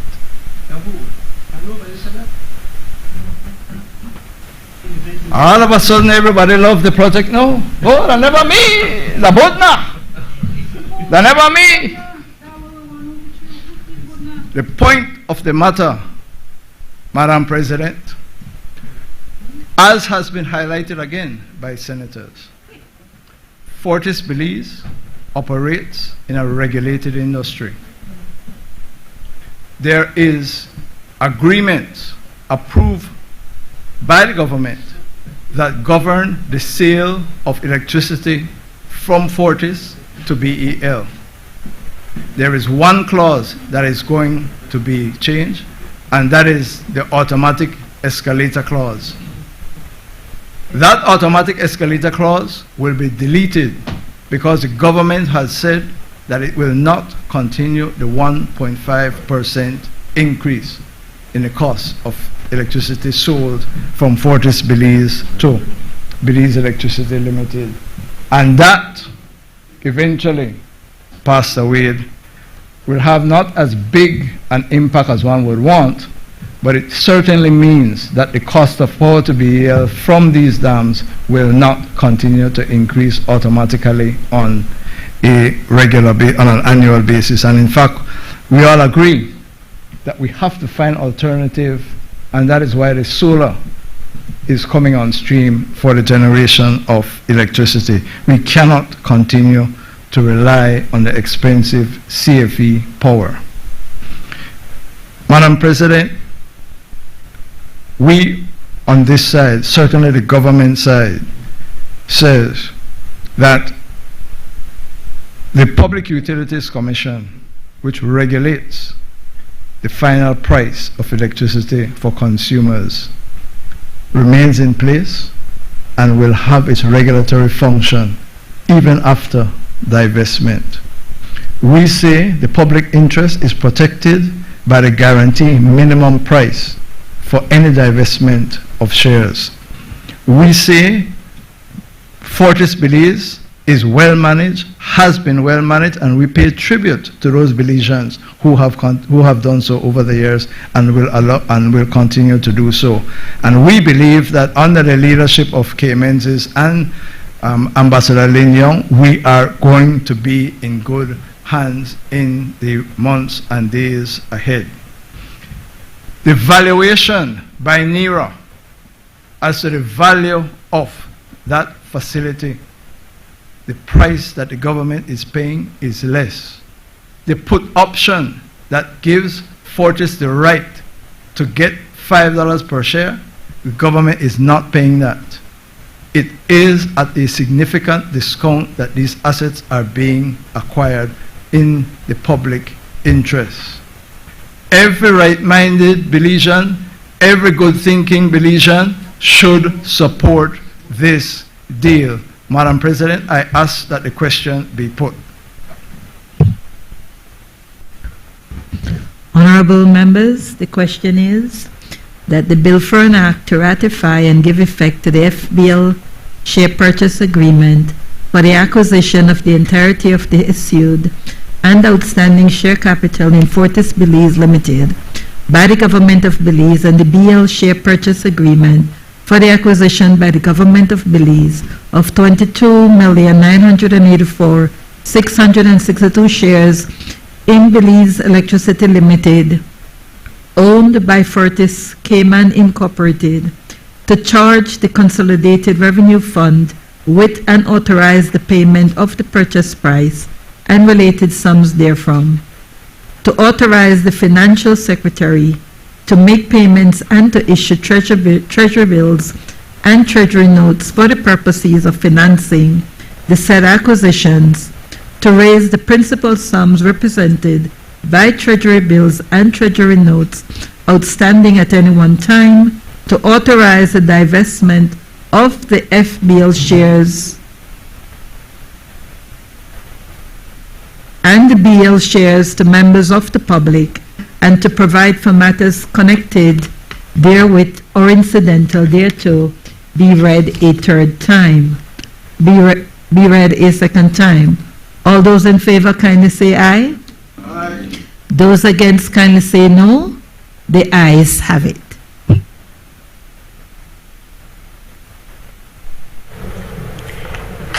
Bill for an act to ratify and give effect to the FBL shares purchase agreement and to all matters connected therewith and incidental thereto, to the Belize Electricity Investments Bill 2025.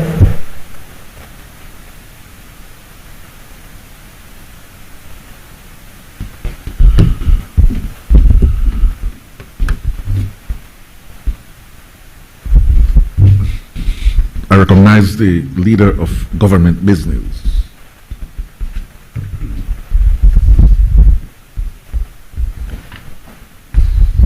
Mr. Vice President, I rise to move the second reading of a bill for an act to amend the Fiscal Incentives Act number 4 of 2023 to extend the deadline for the formalization of MSMEs and to provide for matters connected therewith or incidental thereto.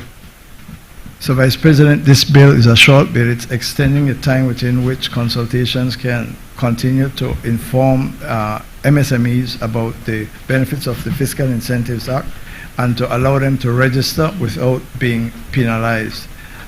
It is expected that those meetings will be finished before the end of the year, and so the bill extends the period for exemption from taxation upon registration until the end of the year.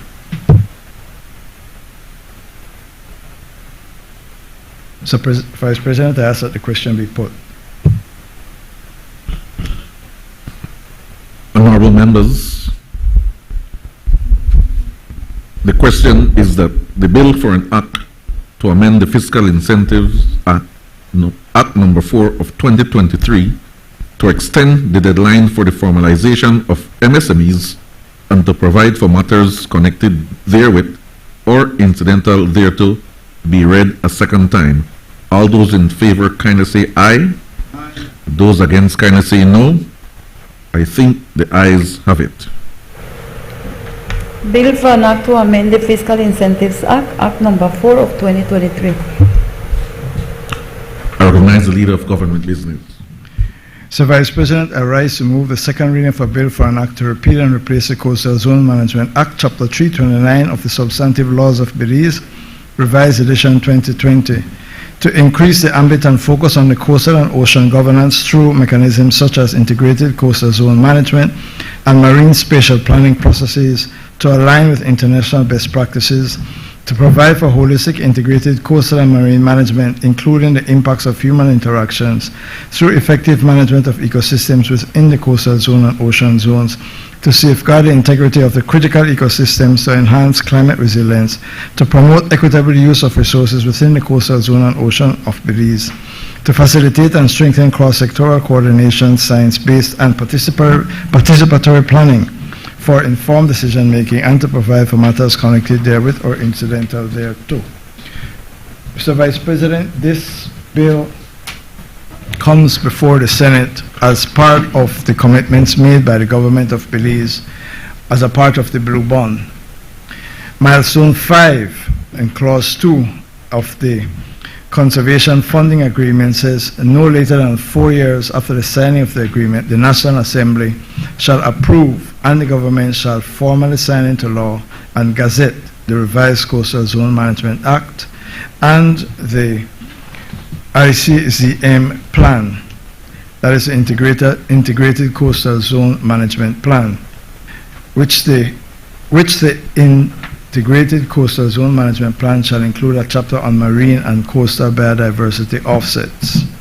It is in complying with that commitment that the bill has been drafted, shared with stakeholders. We understand that some 50 meetings have been held, 400 participants representing 15 stakeholder groups, and engagement in 17 coastal communities. Mr. Vice President, the long and short of it is that the current coastal zone legislation would be repealed and replaced with this bill, which is, as I understand it, a more modern, more integrated, more comprehensive bill than what we currently have. The purpose behind it, of course, is to support the decision by the government of Belize and the commitment made by the government of Belize to provide for up to 30% of our ocean in that and putting it into biodiversity protection. So again, it forms a part of the commitments we made under the Blue Bond, and we are facing a deadline of the 4th of November, I believe it is, 2025, to have this legislation passed.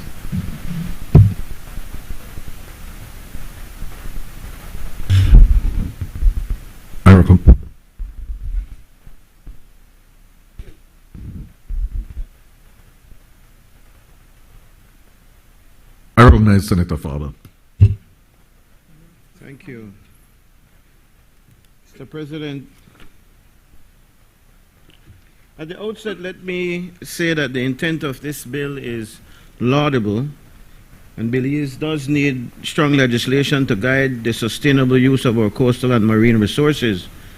No one, Mr. President, on this side of the Senate disputes the urgency of protecting our reef, our mangroves, and our coastal ecosystems.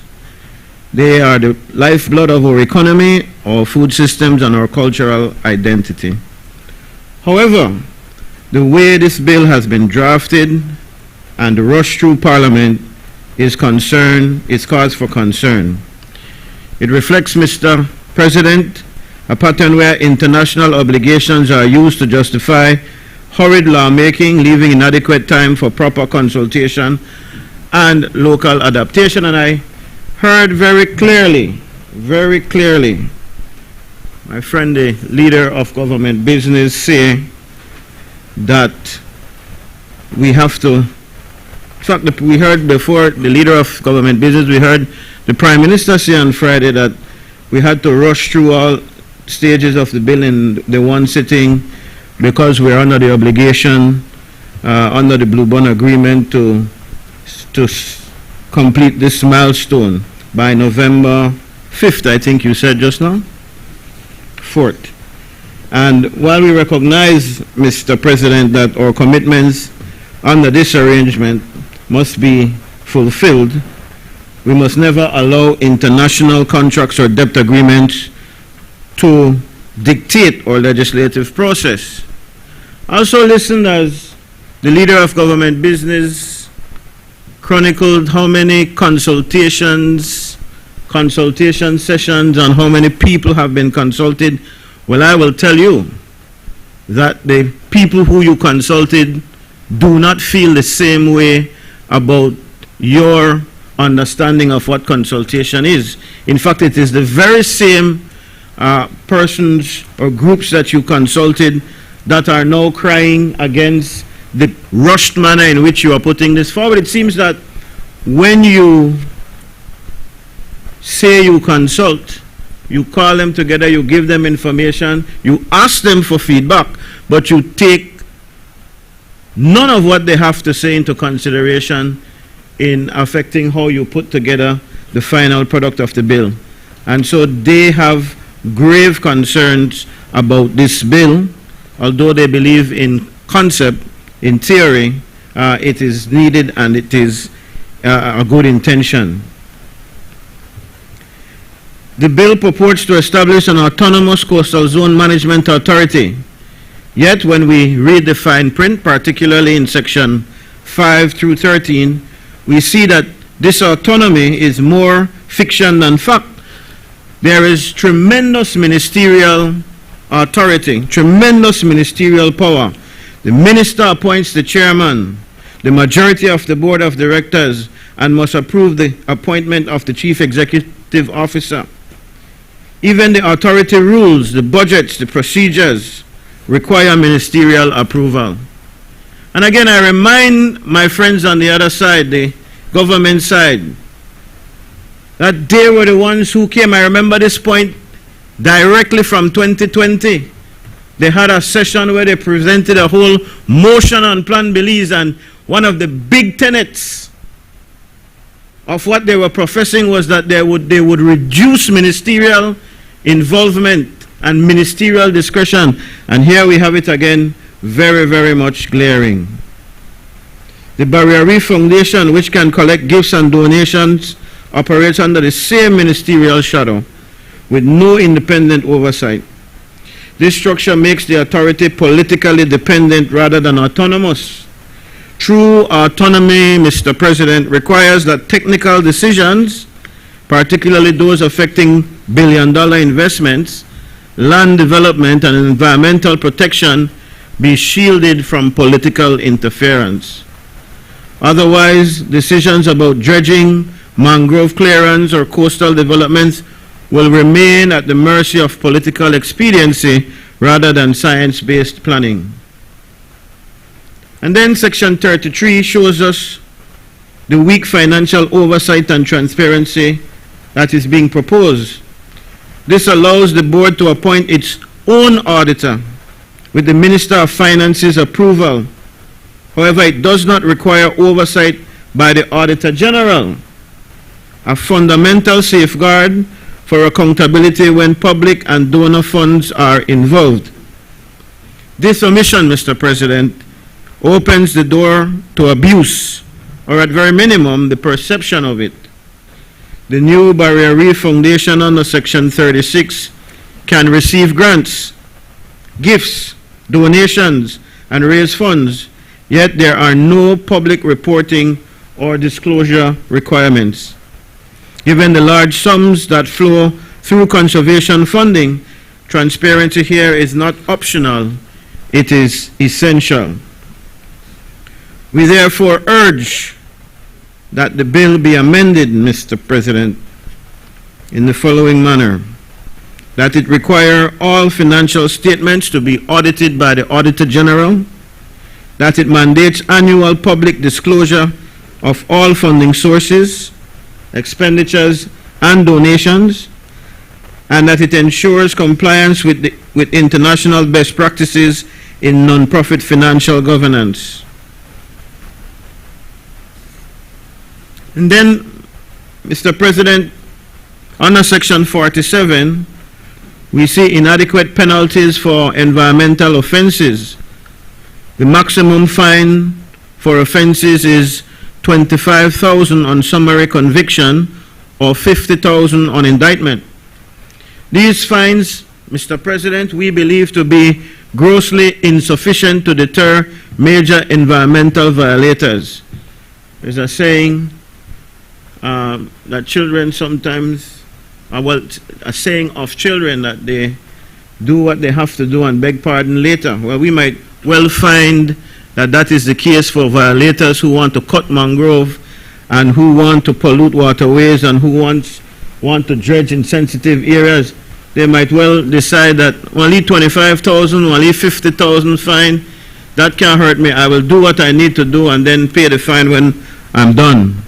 This, Mr. President, is just too small an amount, and they are grossly inefficient to deter major environmental violators. If this legislation is to have any teeth, Mr. President, penalties must reflect the true cost of environmental destruction, not merely token sums. For example, the Environmental Protection Act allows for higher fees in certain cases. This bill should at very least, be consistent with that framework. And then there is the danger of the conflict of laws clause.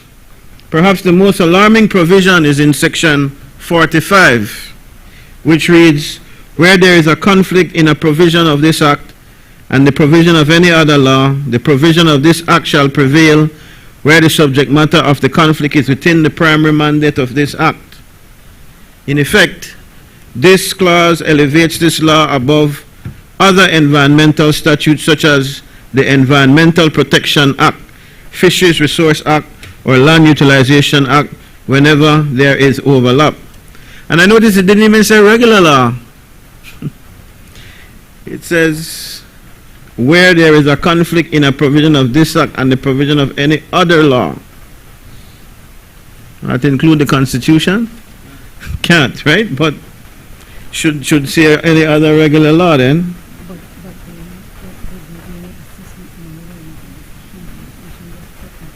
Well, yes, it shows you the rush in which they're pushing this legislation without properly doing all the evaluation and all the checking that needs to happen. This means a new authority could override existing safeguards, effectively undermining our broader environmental protection framework. Environmental groups have warned that this is not integration, Mr. President, it's usurpation.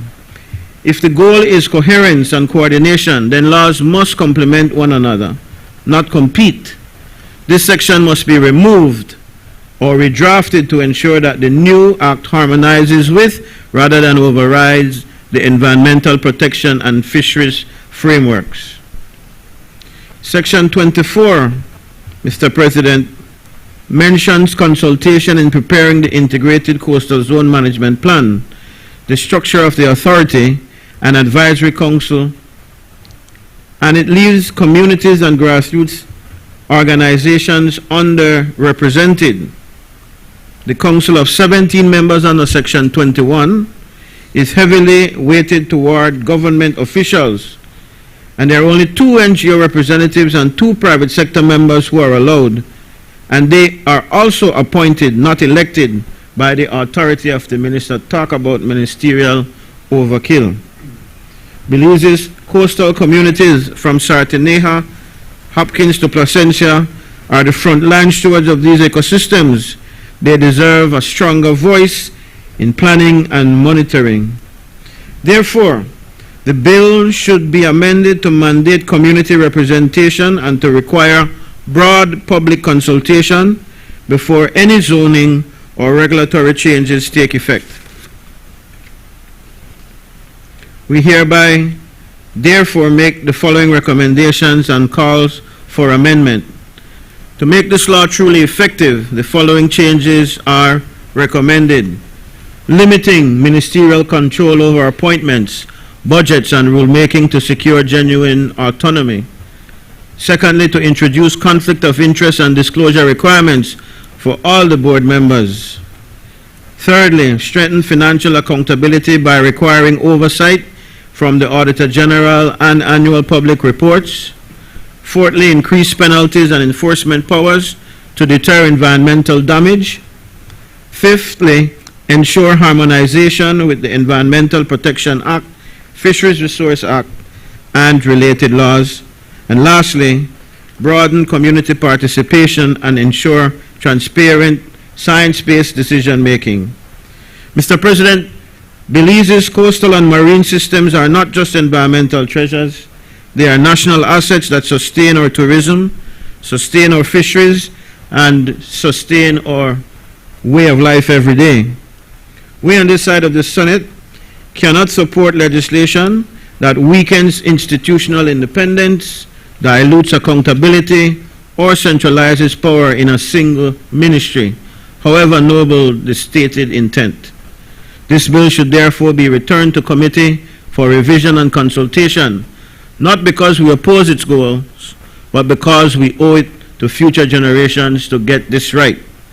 Belize's blue economy can only be sustainable if it is transparent, participatory, and accountable, not dictated by foreign agreements or concentrated political control. We must safeguard the reef, not just in words, but in the laws that protect it. Thank you, Mr. President. I recognize Senator Chanona. Thank you, Mr. President. I'm going to take some deep breaths because as I sit here, I'm thinking of Pastor Wade's earlier confession that sometimes he cuss himself. And I'm trying to deep breath because we go into these sessions, Mr. President, committed in good faith, committing to uphold the things that uphold our economy, committed to things that support 60% of our people. 60% of our population depend on these resources. And yet somehow we always end up upset with ourselves for thinking, okay, it will be different this time. And so we grow and we learn, but we will not make that mistake again. I can concur with Senator Courtney as so far as meetings were held, presentations were made, but the bottom line is that changes were made and there was no reporting back to everyone who had been committing time and energy for more than a year in some cases to come back and say, these are the changes that were made, this is the rationale, this is how we go forward. We have absolutely no control over the timeline, none, and yet now we're in this rock and hard place that somehow we will be the bad guys for saying that we have further amendments that we would like to see. So with your leave, Mr. President, can I please read our recommendations into the record and to, yes. And for the record, Mr. President, I speak now specifically from the Belize network of NGOs in terms of timelines, but also to, as I say, reiterate that some of our members have been engaged in a much longer process, and those are also captured here. But specific to us and our members, for the record, on August 29th, we were invited by the Coastal Zone to organize a meeting of our membership for presentation of the bill. That meeting was ultimately set for 18 September. We had the presentation 18 September. It was agreed that comments would be shared the 30th of September. Those comments were sent the 30th. On the 9th of October, we wrote back saying, we submitted the comments, can we see the revised bill?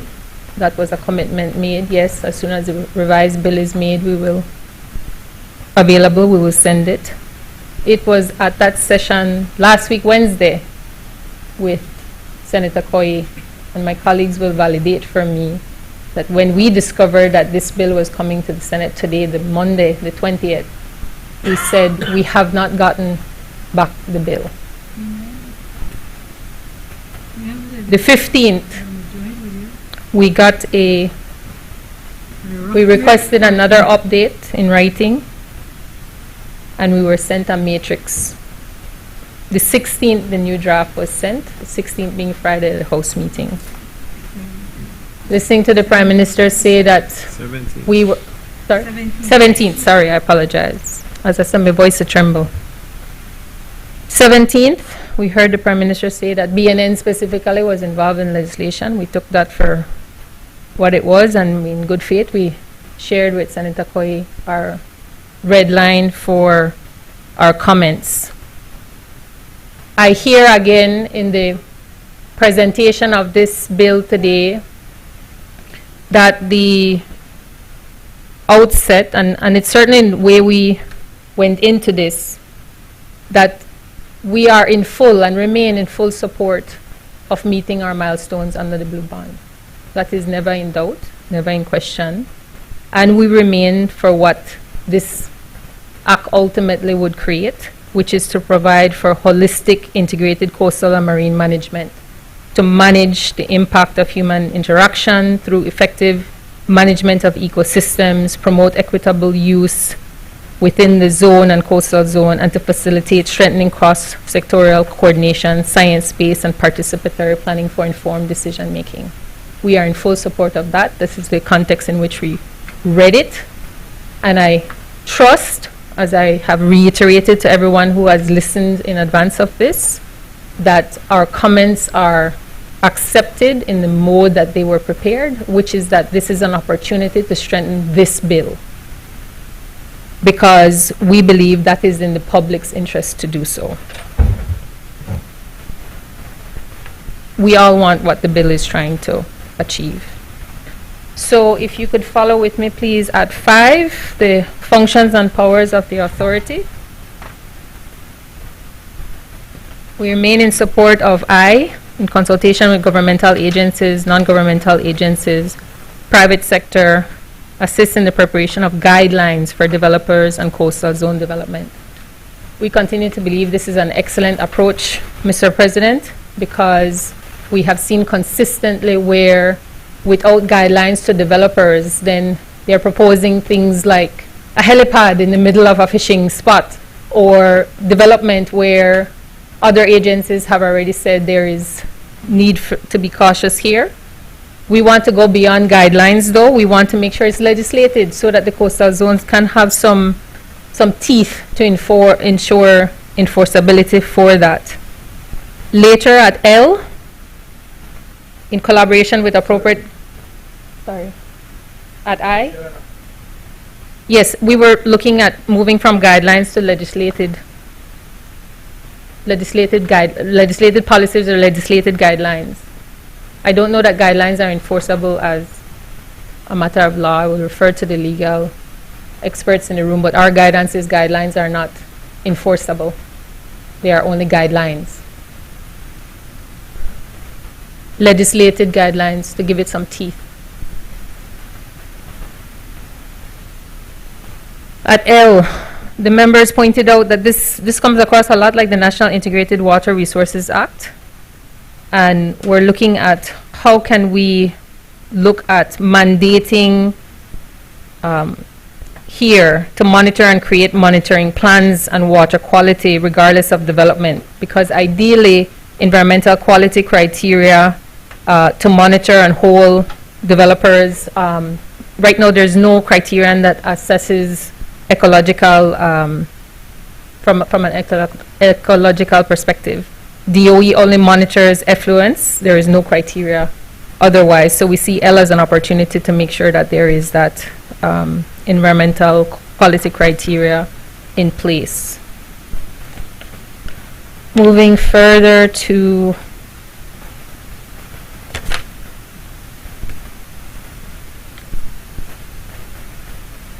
it would be 4 of that same section at page 12, the powers and functions of the authority. So today, for 4A, we're looking at, and I am always in favor of clarity, just to make sure that we don't give anybody any room for question, of looking at establishing a hierarchy, because what if one guidance from one entity is in direct contradiction or conflict with another department? How will the guidance be determined? And sub 4A at page 12.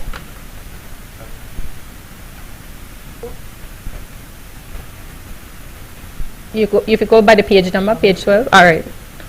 Act as the central coordinating authority for implementation with all relevant. So it jumped out that in terms of the hierarchy. It's addressed in a subsequent section as well, but just to flag that that was something that we noticed. Same section, I, advise the minister on matters relating to. So the question there was, will the minister have to justify not going on advice related to any of these advice that are put forward in terms of spatial use and development proposals? Well, and that is the call out, that we have to make sure that there is justification. At K, maintaining a public awareness and outreach program to promote understanding of processes, objectives, and benefits. The concern was that publishing in the Gazette is not a public awareness tactic. We wanted to see if we can get the communities in a position to have access to what that public awareness. So again, just in terms of a little bit of detail in terms of where the communications material and the outreach program would be working and how. At 14, page 14, 7, the board of directors. The note here is that, Mr. President, we have these multiple, I would like to see, if I had the time, I would do it, a mapping of all the roles that all our CEOs have to do by law. Because what ends up happening, Mr. President, is you have all these multiple boards, a junior gets dispatched to these meetings. It's not always the same junior. There's lack of clarity in terms of what the powers are that they vote. So in terms of the burden of time, that's one thing. But also, should it be then that that person has a specific designate employee so that there's some consistency in terms of from meeting to meeting of who is attending instead? So fine if you want to leave it at chief executive officer responsible for, but then that they have an appointed alternate so that there's some consistency in terms of it. I know the minutes are there, but again, in terms of recommendation towards strengthening to make it there. At same section, H, I don't know if the chamber, the business community was consulted, but I thought perhaps it should come from a registered body in terms of representation from the private sector. And it would apply to all, but certainly that there would be a conflict of interest declaration required from all members. There was a question underlined at 2 on that same section in terms of what suitably qualified means. I don't know if that can go back to persons in good standing or some kind of expertise, certification, useful knowledge. At 10H, the recommendation for a new ground for termination would be anyone who becomes a beneficial owner of an entity with conflict. To add H, to add H. H, 10 to, just to say anyone who becomes the beneficial owner of an entity with conflict of interest issues to the responsibilities of function in terms of ground for termination.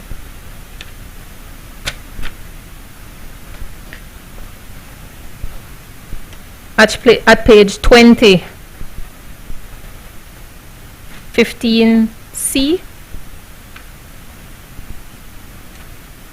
we thought that it would strengthen things tremendously to also look at not just a public understanding and appreciation for all aspects of the ocean and related environment, but also doing some cross-ministerial within relevant and related government authorities to ensure effective implementation. Because what happens, or what we have seen happen, Mr. President, is that it becomes a protected site or a mangrove stand, but then another agency gives a permit that completely undermines that recognition or that contingency.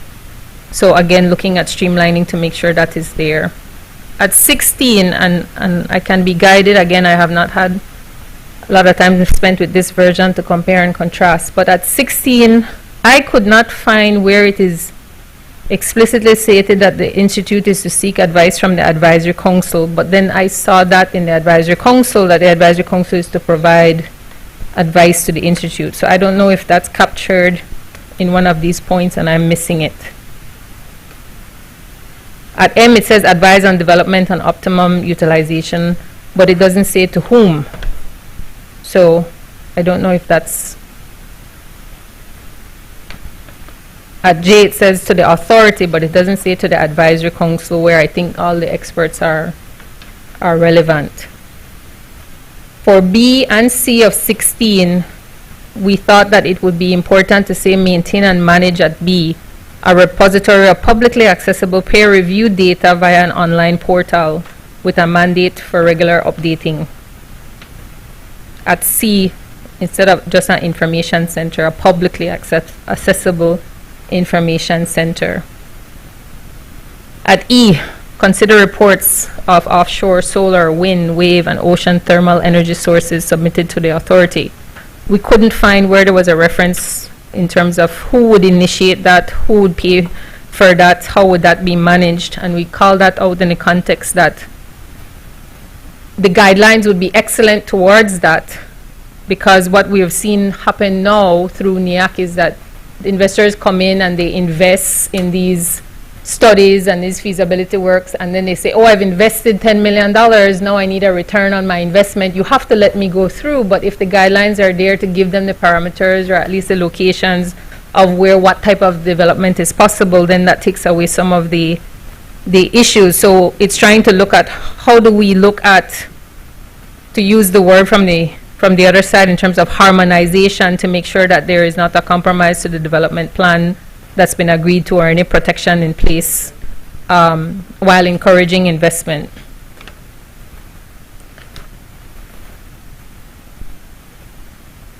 The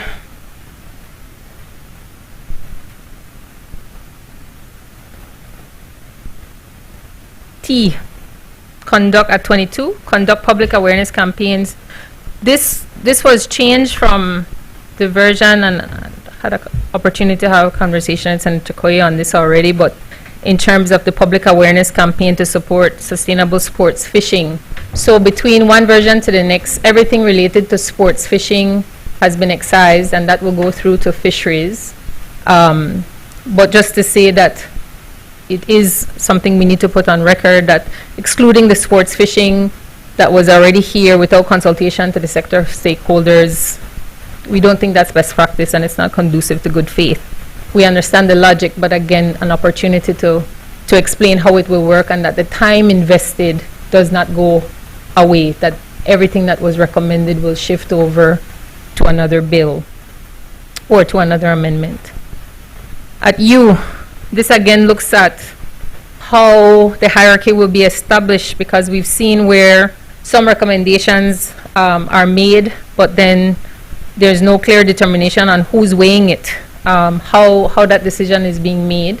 We have no problem with a decision being made, but we feel like it should be, the recommendations should be publicized or available on public record so that there's some clarity in who has made which decision in terms of whether there's dredging permits, mangrove clearing, ECPs, and overwater structures. There's also been this issue of, from relevant agencies, not a yes, but a no objection letter. So again, just in terms of ensuring who is making those types of decisions. At part 3 on page 24, J, we noted the, again, in terms of recommending that there be alternates or some type of system for consistency. At J, we thought it should be in this parent act, that it should be that one is from conservation and one is from private sector, so that you don't end up with 2 from conservation or alternatively 2 from private sector.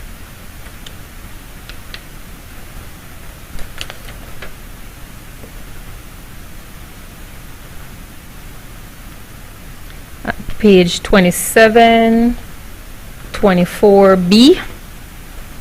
Proposals, including existing proposals from government agencies relating to coastal and ocean zones, which deal with priority issues as identified in the integrated diagnosis. So we read this in the context of 24.1 that says that there will be within 3 years a new coastal zone plan. But the question then became, well, what will happen in the interim between now and the act goes into force and 3 years with the plan?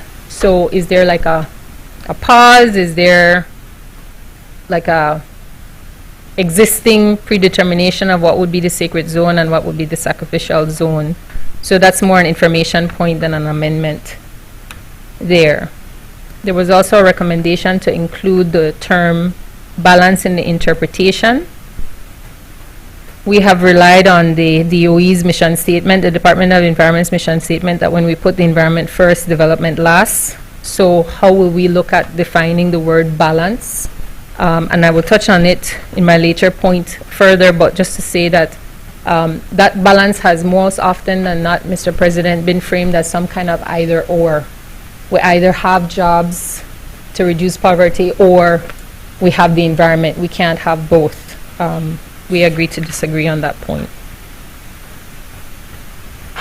Another information point at 27.1A, in terms of if the non-governmental agencies are MPA managers, everyone with a legal agreement, all of the above.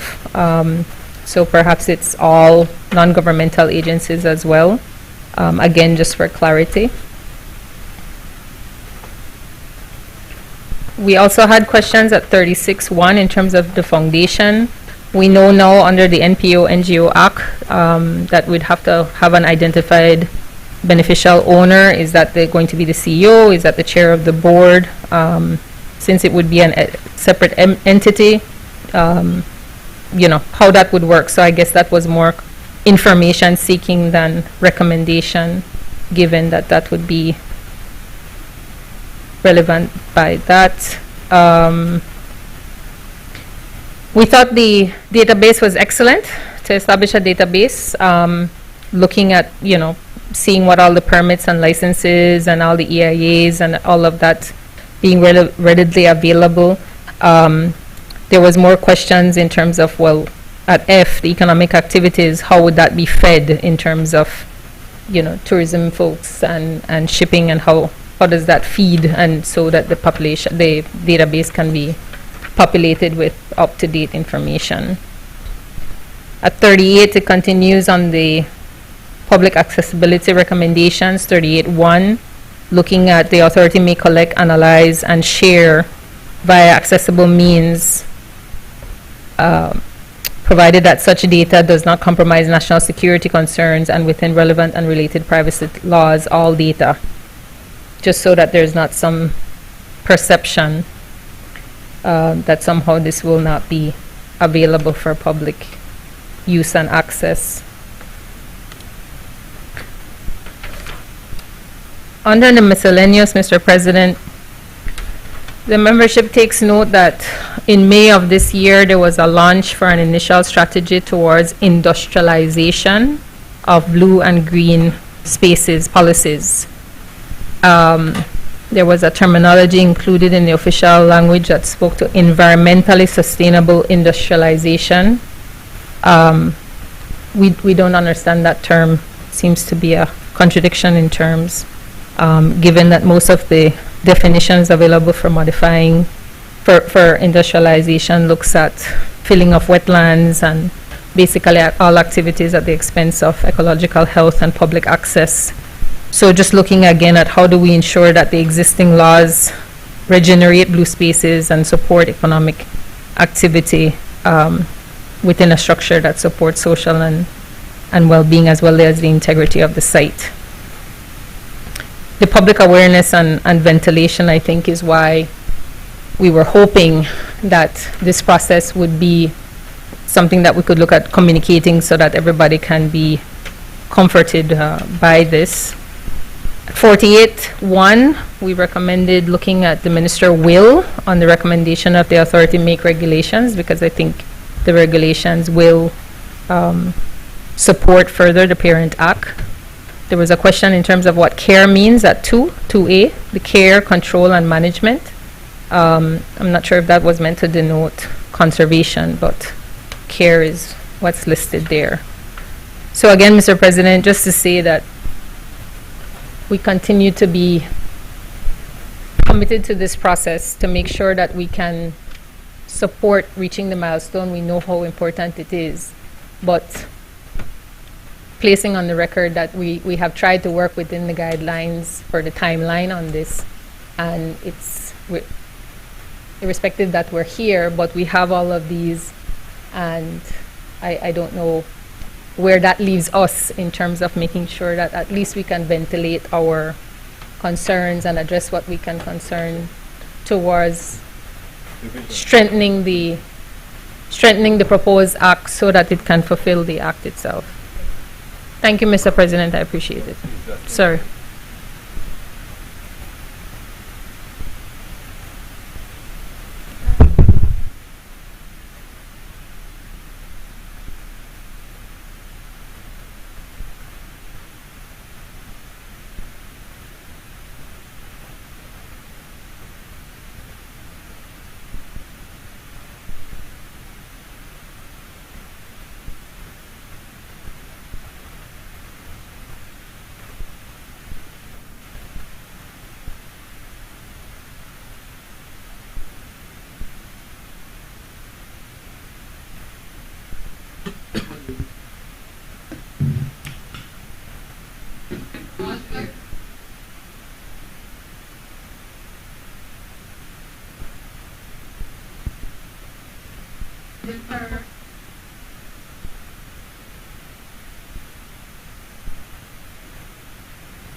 I recognize Mr. Vice President, leader. First of all, and Senator General, do not misunderstand me. I came here with very clear instructions that consultations were held, etc., etc. A long list was sent to me. So I'm not familiar with the timings that you have indicated. It is clear to me that two things. It seems that the government and the stakeholders are committed to this legislation. If I listen to Senator Chanona and I take her at her word that there are issues that need to be addressed, it also seems clear to me that there is a commitment that we will do what is necessary to meet the deadline. My concern, I'm saying to senators, is if we amend the legislation in committee, it means it is returned to the House. the House is not having a meeting before the 4th of November, and therefore we will miss the deadline, which triggers a whole process under the blue bond. The situation is we either amend between now and the 4th, and it makes no difference because we will miss the deadline because the House will have to approve the amended legislation. I don't want Senator Chanona, because it is not under my sphere of influence, to say to you that we can pass now and your amendments will be taken on board. What you're talking about is an expertise that I am just not familiar with. So I don't want to say that the government representative has been in touch with me throughout, providing an answer to everything you say, but I would just be parroting it if I mention it because I don't quite understand. So we're in a difficult position, and the Senate has to take a decision, Mr. Vice President. We either meet the deadline and try to fix it, or we can come back next week, make our amendments, but we're doing it fully in the knowledge that we will miss the deadline, which will trigger repercussions under the blue bond. My request at this stage is that we take a short adjournment or adjournment of the meeting just for 5 or 10 minutes to have a suspension of the meeting so that we can just have a discussion and we try to find a way forward.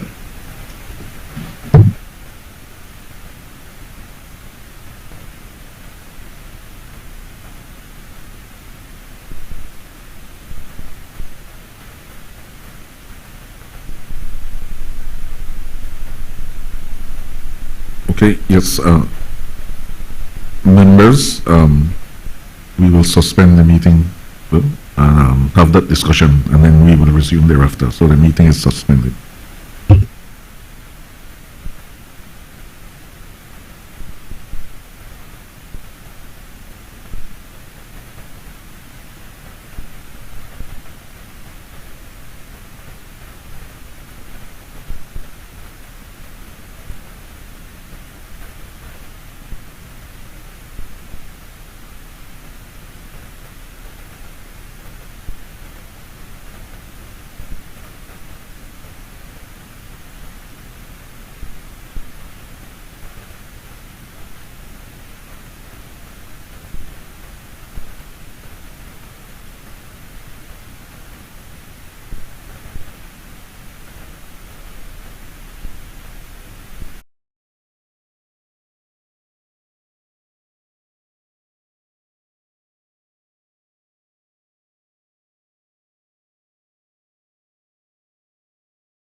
President, you know, I understand that my colleagues are a bit fatigued and we are trying to see the end of the day.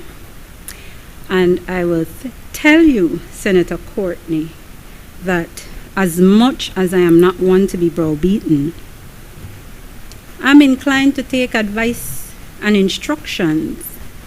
And my instructions from my good lead opposition senator is that I indicate for the record, Madam President, that I do have grave concerns about this bill. And in as much as I would want to go through them line by line and be here for another maybe 45 minutes to an hour, considering that there is an opportunity, perhaps, if I am to believe the representations, which I tell you I am not so necessarily convinced, but at least there will be an opportunity to have those concerns ventilated and hereafter reflected. But I just wanted to put it on the record that there are some grave concerns coming from me on the bill. I look forward to whatever it is that will happen hereafter. And I will relieve my colleagues from being here for another 45 minutes to 15 minutes.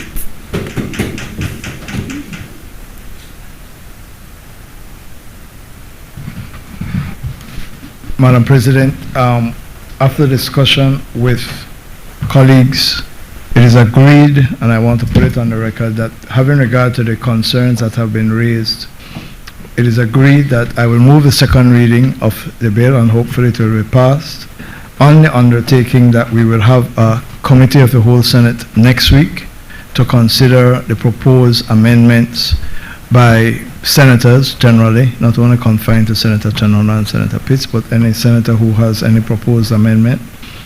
We will have the experts present to assist the committee in considering the proposals for amendment, which will then lead to a amendment to the Integrated Coastal and Ocean Management Bill, which is to be passed at the earliest opportunity, if not this month, next month. That is the understanding, and so I ask that the question be put.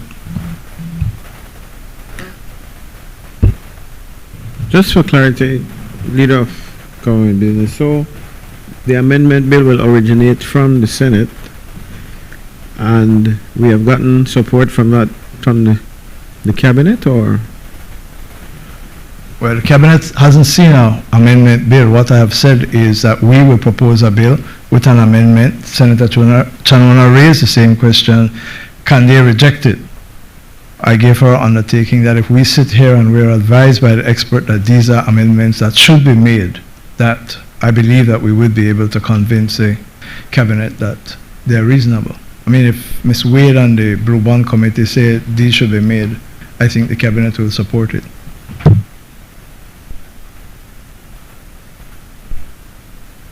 Honorable members, the question is that the bill for an act to repeal and replace the Coastal Zone Management Act, Chapter 329 of the Substantive Laws of Belize, Revised Edition 2020, to increase the ambit and focus of the coastal and ocean governance through mechanisms such as integrated coastal zone management and marine spatial planning processes to align with international best practices, to provide for holistic integrated coastal and marine management, including the impacts of human interactions through effective management of ecosystems within the coastal zone and ocean zones, to safeguard the integrity of critical ecosystems, to enhance climate resilience, to promote equitable use of resources within the coastal zone and ocean zone of Belize, to facilitate and strengthen cross-sectoral coordination, science-based and participatory planning for informed decision-making, and to provide for matters connected therewith or incidental thereto, be read a second time. All those in favor kindly say aye. Aye. Those against kindly say no. The ayes have it. Bill for an act to repeal and replace the Coastal Zone Management Act, Chapter 329 of the Substantive Laws of Belize, Revised Edition 2020. Committee of the Whole Senate on Bills. Honorable members, in accordance with Standing Order 68A, the Senate will now resolve itself into a Committee of the Whole Senate to consider the bills that were read a second time. Honorable members, I will now take the chair as the chairperson of the Committee of the Whole Senate. Honorable members, I now call to order the Committee of the Whole Senate.